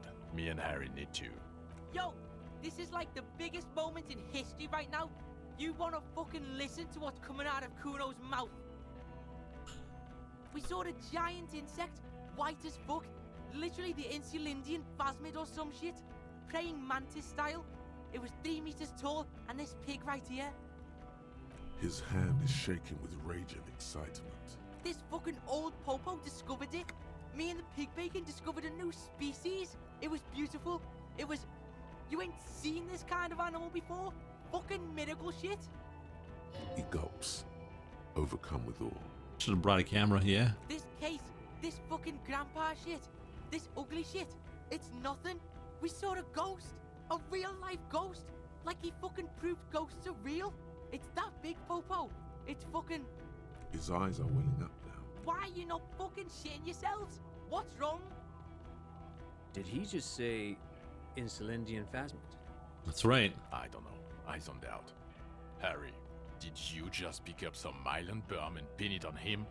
You aren't fucking listening. The bum is nothing. This is science history here. It was the Insulindian phasmid. It's connected to the shit. Tell him. Are we... What are we doing?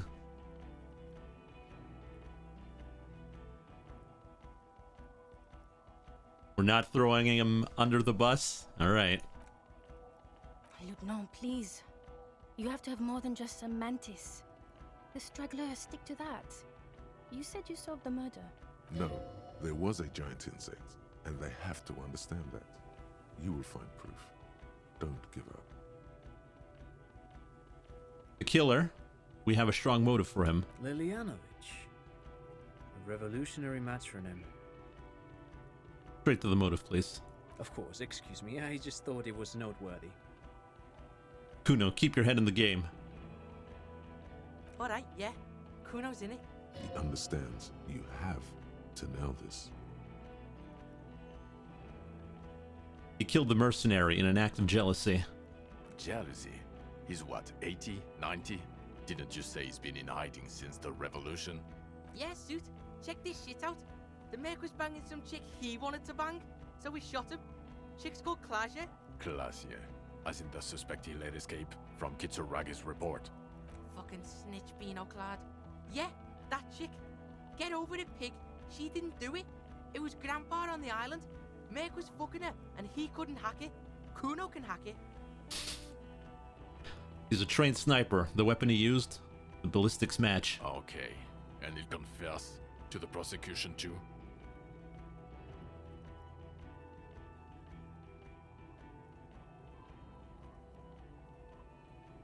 The state he's in now, I don't know, but we got a confession. He confessed to us. A detective and a civilian. Jean, and the gun. He has it. Okay, we'll see about it when we get Coast Guard on the island. This left a mark. They can't deny it, son. You got the bastard. We got him, boys.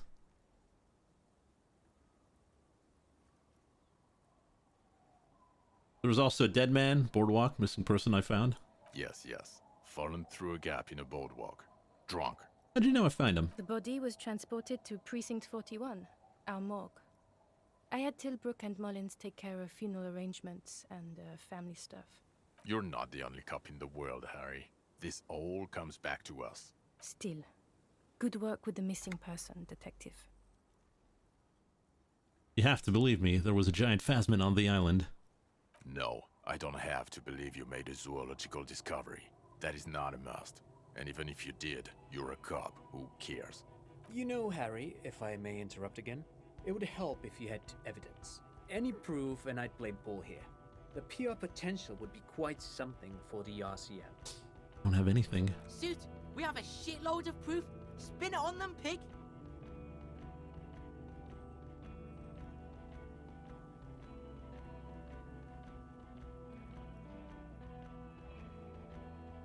It had gathered items in its nest, a helmet, a scope, a passport. I know things about it. I think it reproduces by parthenogenesis. Parthenogenesis. It emits a chemical that makes it look more like the reeds.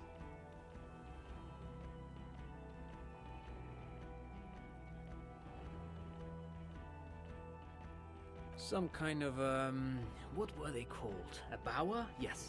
Things collected for a mating display.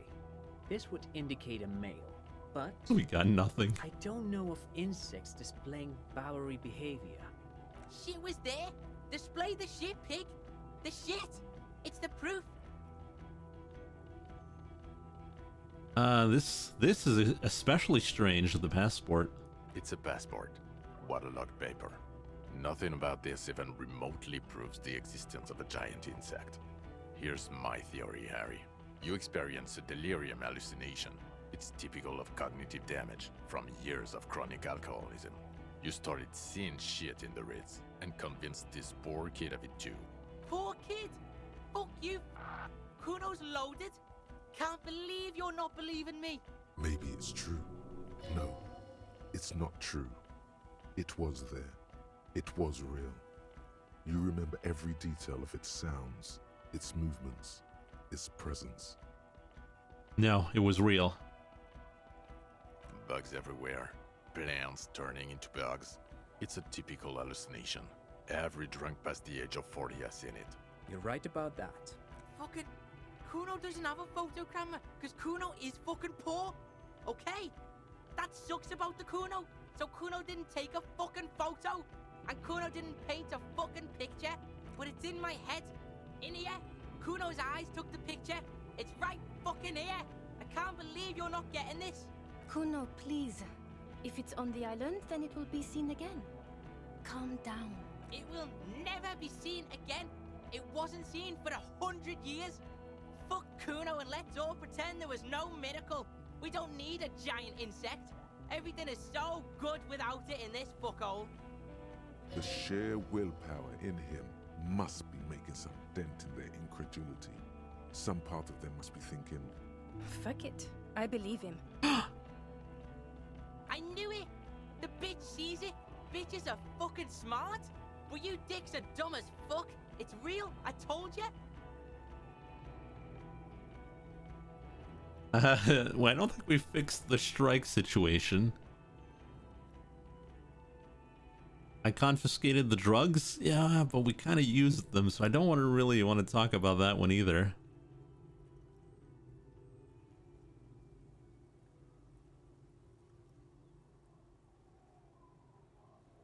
I'm thinking 6. 333. How? It seems to be ongoing. I see red banners on the gates. Oh yeah, we did. I moved information between company rep and Everard until the rep came to see that the union wants war, at which point Miss Messier decided to go. Go? and hand the terminal over to the Clare brothers?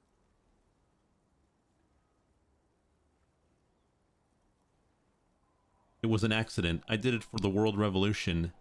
I just told some people some things. No big deal. Things are calmer now. I masterminded a solution to an unsolvable problem.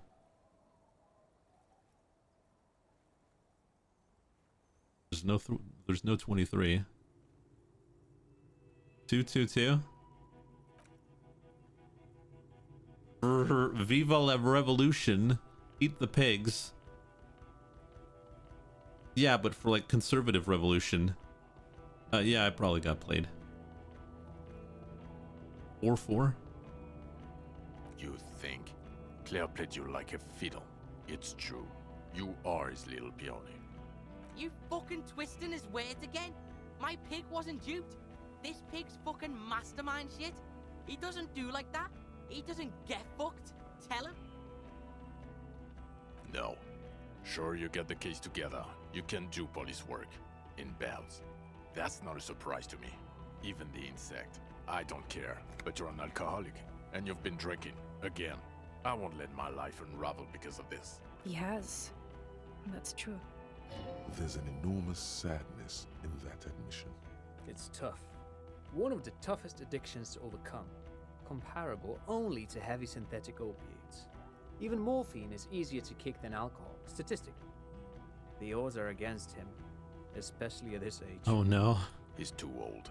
He's been like this for too long. I've seen him try many times. It's a farce by now. They're leaving. They're all turning away from you. No. No. You can figure it out. Replace it.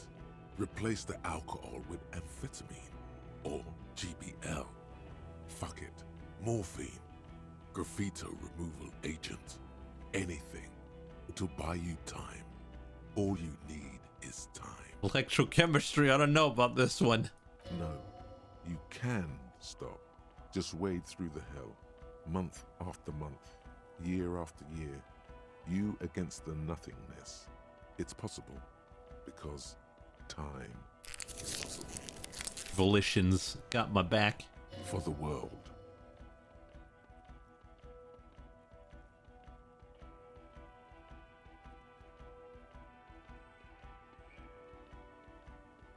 I will just pass time until my mind reconfigures from the abuse it's taken. I can do that now. I've taught myself. I know it's difficult to believe, but I will do it. For the white banner of the commune.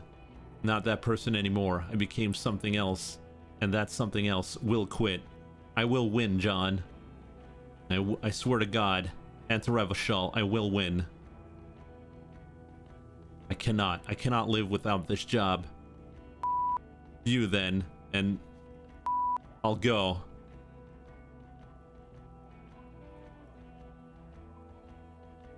Listen to this shit, man. Detective, I just don't want this trial to go on any longer. It's cold outside and let's just go. Fucking Harry, fuck you for bringing this kid with you. It's only because he's defending you. It's the only reason you're not staying here to die. Kuno actually saved our ass. It's more than that. He just can't. One final time. You manipulative son of a bitch. It is cold, and we have vehicles in the square. The perp needs to be taken into custody. Let's get a move on. Now you will finally get to know who you are. Wait, I have a few questions before we go about who I am. The man looks westward, impatiently, jingling his car keys in his pocket.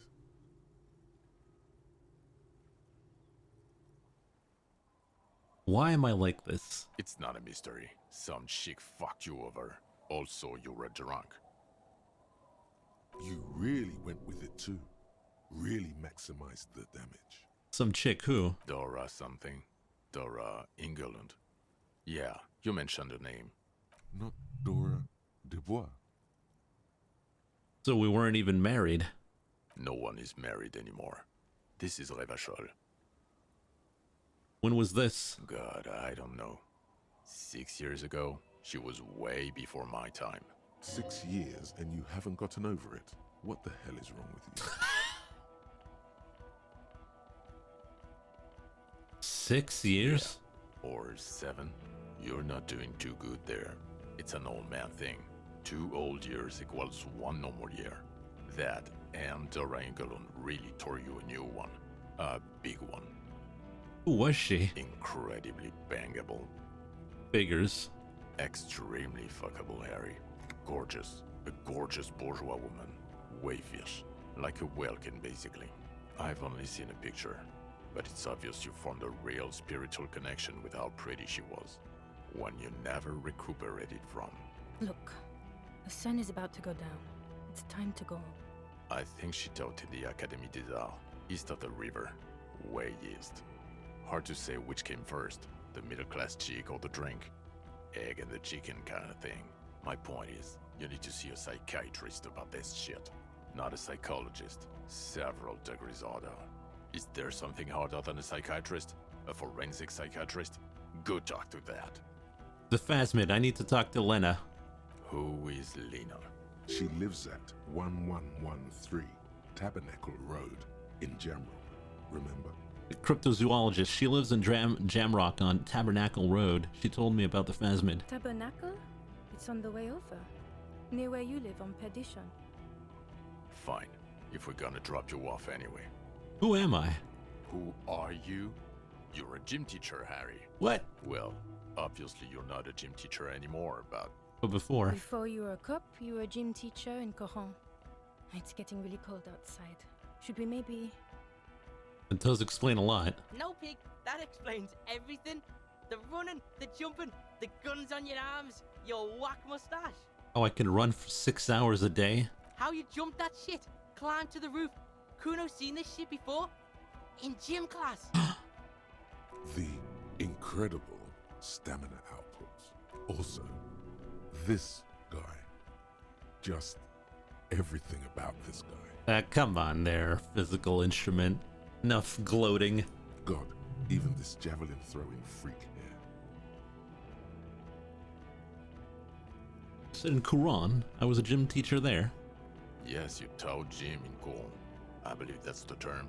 Taught gym at a high school. You were a high school gym teacher. The smell of sweat and glue. The worn floorboards. Why did I join the RCM then? The regular. You found some chick. She inspired you to fight the big fight. Be more than you are. All that. You, every morning, walking from Voyager Road to teach gym. She, leaving for the academy with her spring coat on. The air filled with the smell of smoke and raspberries and incredible hope. An ocean full of hope. It's all coming together. Kuno fucking knew there had to be something wrong if you can run like that. Am I a dirty cop working for... No, we know we aren't. Kind of Hello, mouse. Kind of station. We're the bloody murder station, haven't you heard? We're the bad guys. No one likes us. What? Bitches dream of the 41st? Why do you think Kuno's in this shit? Weird is, it's fucking violent. Your Captain Price just did like 1,000 people. Captain Price? Thank you, Kuno. You're being kind. It's an understaffed station and the district is too big, which is why we need to... Get back to it. We left Torsen and McLean to run the C-Wing. It's not good. Torsen and McLean? Mac the Torso Torsen and Chester McLean. They're not fit to run a wing. Believe me. Things are shaky as it is. They are damn iconic though, Torsen and McLean. Yeah, an iconic duo, I take it. Yeah, not like us. Two clinically depressed old men. Where's the contrast here? We are garbage. Oh, John. C-Wing? God. There are 4 wings, Harry. A, B, C, and D. We're in C. It's made of losers and clock punchers. You and I reconceptualized it as a task force. It was a mistake. There's also a lot of outside help involved, not only me. Other losers too. And Prices? Ptolemy Price? He's the son of the old Price, one of the founders of the RCM. Yeah, that shit is fucking famous on Channel 8. Kuno hears this shit.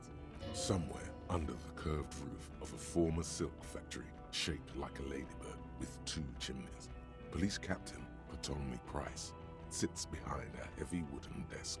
Resident medic Nix Gottlieb pours him coffee It's silent in the captain's office. They speak of change, the city, the tension on the streets. They speak of the events of April and the blood on the streets in May. I work in the bloody murder station. Okay, it's not the bloody murder station. It's an old converted silk mill with green desk lamps and a coffee corner. A lot of good people work there, hard, every day. Jamrock is the largest ghetto in Rivershoal. Faubourg, technically, but it's divided into 11 districts. Jamrock only has us. Kuno's liking this shit. Jamrock is the real shit. Mayonnaise is fucking white as balls. See shit? This ain't a real ghetto. Thank you, Kuno. You bring light to my day. Kuno, what will he do now? Fuck do you think? Gonna rock that law enforcement shit with you guys? Detective Kuno? Like you promised? Like you promised? Guys, Kuno's enrolling in the junior officer program. Well, I mean, we got it, right? No, he's not. What is he, 10, 11? Kuno's fucking 19. You have to be 15 for the junior officer program. You're not even that. Hey, you don't get it? Kuno's got pig all over him. Kuno smells of bacon grease. Being seen with you, fucking informant shit. You think no one sees this? They're gonna hang me by the nuts if you leave me here. You want that on you? A dead kid? Or you want Kuno at your station solving shit? Like we just did? His hands are shaking and his face is white. He's genuinely scared of being left behind. It's not the locals he's worried about, but an 11-year-old girl. John, he has nothing. I know 100 kids with nothing, Harry. We can't make them all cops. You don't have to make them cops. Only Kuno. Kuno's an asset. His dad's in a coma and his only friend is gone. I don't care. He can't be a cop. He's just a kid. A kid who says every 4 seconds. That sounds like a terrible cop. I won't say it. I won't say it anymore. His teeth are clenched and his throat moves in a gulping motion. Maybe you can take the kid with you. Enroll him a year earlier and say he's 14. If he... I promise I won't say it. I won't say any of it anymore. Detective Kuno Dodoita. For God's sake. Yes, we'll do it. Judith is like MVP today.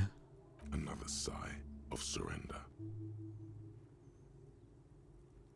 I'm ready. Fuck it, let's go. Trump brought his motor carriage. It's a 20-minute drive to Jamrock. Under the afternoon sky, the great district hums. A chessboard of wooden houses, 80,000 living souls, and chimney stacks. Fire traps as far as the eye can see.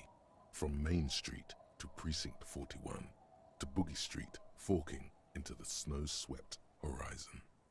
You close your eyes and hear the dogs bark. A lone woman sits by a factory window, dreaming of meteorite strikes. On Rue de Saint-Jérôme, a square bullet slides into a square-shaped chamber. In Old South, a man without eyelids smiles. What? Spring has come. It's time. Dawson? Yes. McLean? Yes. Heidelstein? No. Vicmere? Yes. Dubois? Of course. Really? Nick Gottlieb looks up from the list. I hear he's unstable. You say that like it's a bad thing. Captain Potomny Price gestures with a ballpoint pen. It's dim in his office, and the curtains are drawn. Harry's our man. He'll pull through. When he does, he'll side with the people. Understood.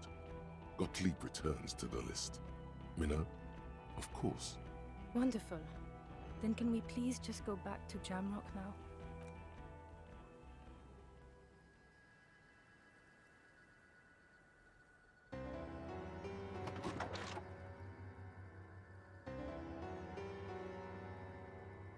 Is it over?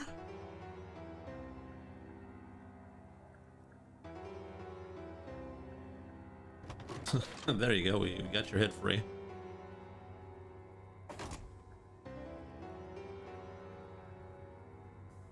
My old partner, don't you know?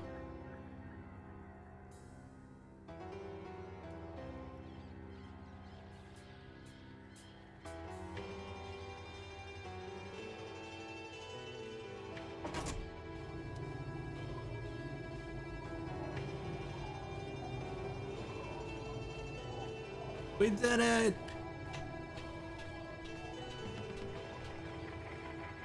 Congratulations, everyone! We managed to solve the case somehow.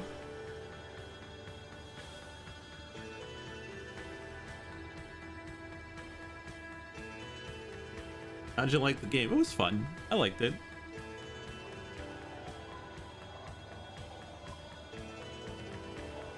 I mean, somehow we managed to bumble into, like, solving the case.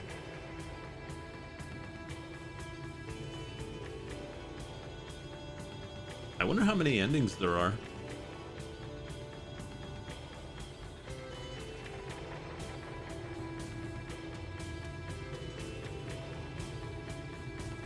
Yeah, I mean, 13 bad endings. Did we get a good ending? Did we somehow bumble into a good ending?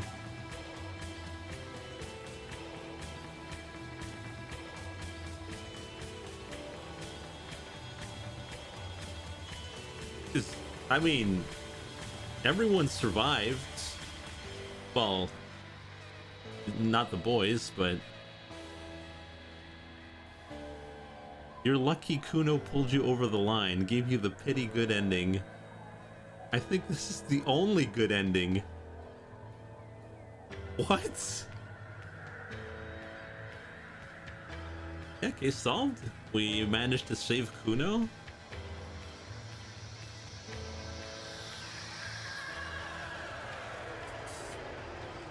Kuno percent?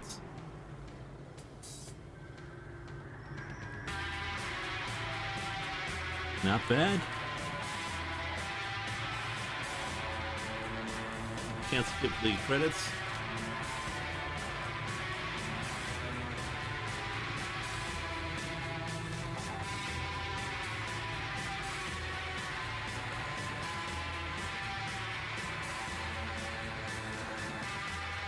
Is there a post-credit scene? I'm glad you enjoyed it there, Worm.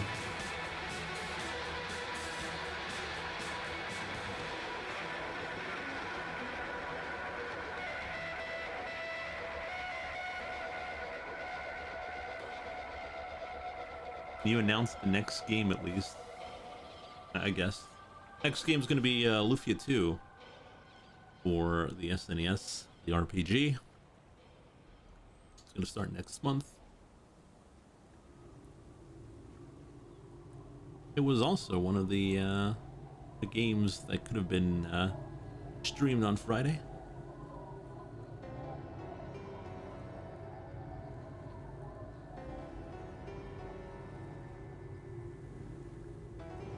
SNES Classic, that's right. One of the best games. One of the best RPGs.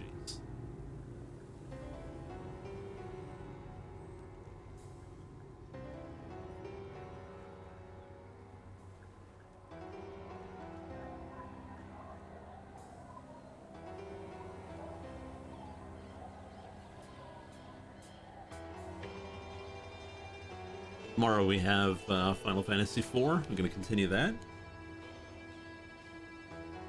Pixel remastered version.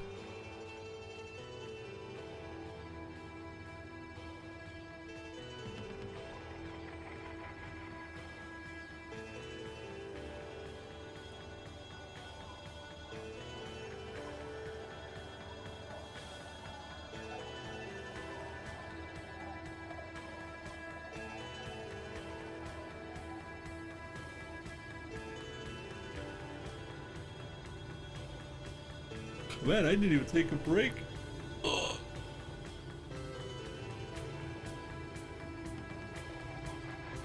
Didn't think this would take 4 hours, but yeah, with the Phasmid and all that, I was like, holy cow.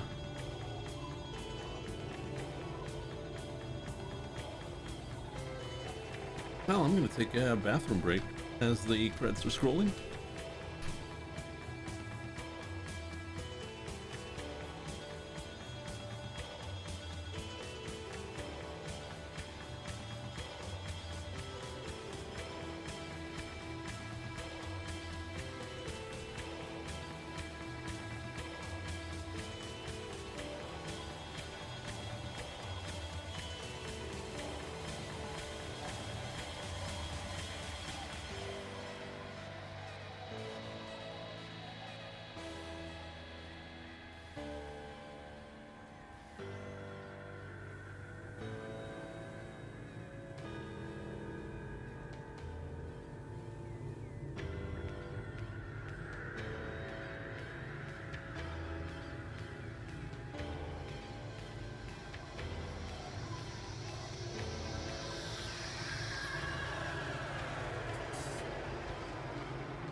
What was the comments? Put a lot of effort in tying up the loose ends, yeah. Really should have gotten a camera. That's fine.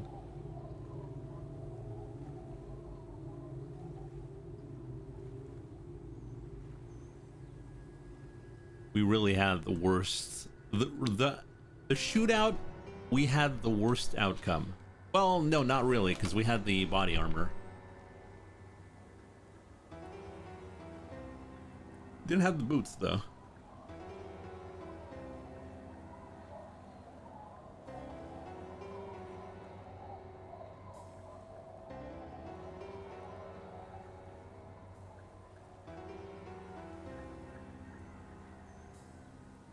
What happens if you get hit initially?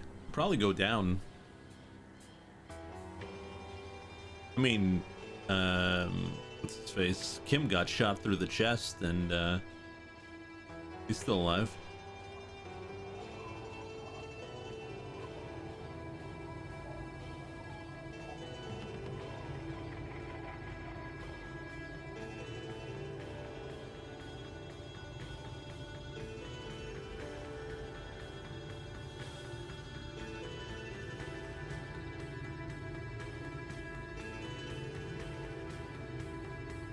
The Hardy Boys take the hit? Yeah, maybe.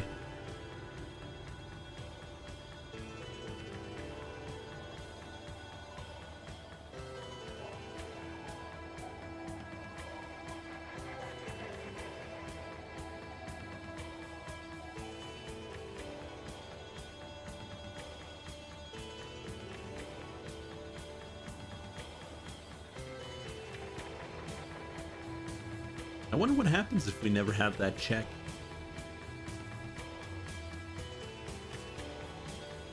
Because, you know, we had the detect one. Also, we had like 3 skill points unused.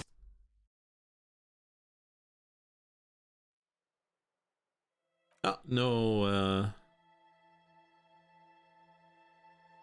epilogue. Oh well. Well, I hope you guys enjoyed it. Special thanks once again to Yashabe for supporting the channel, and we will see you next time. Thanks for watching, everyone. Bye-bye.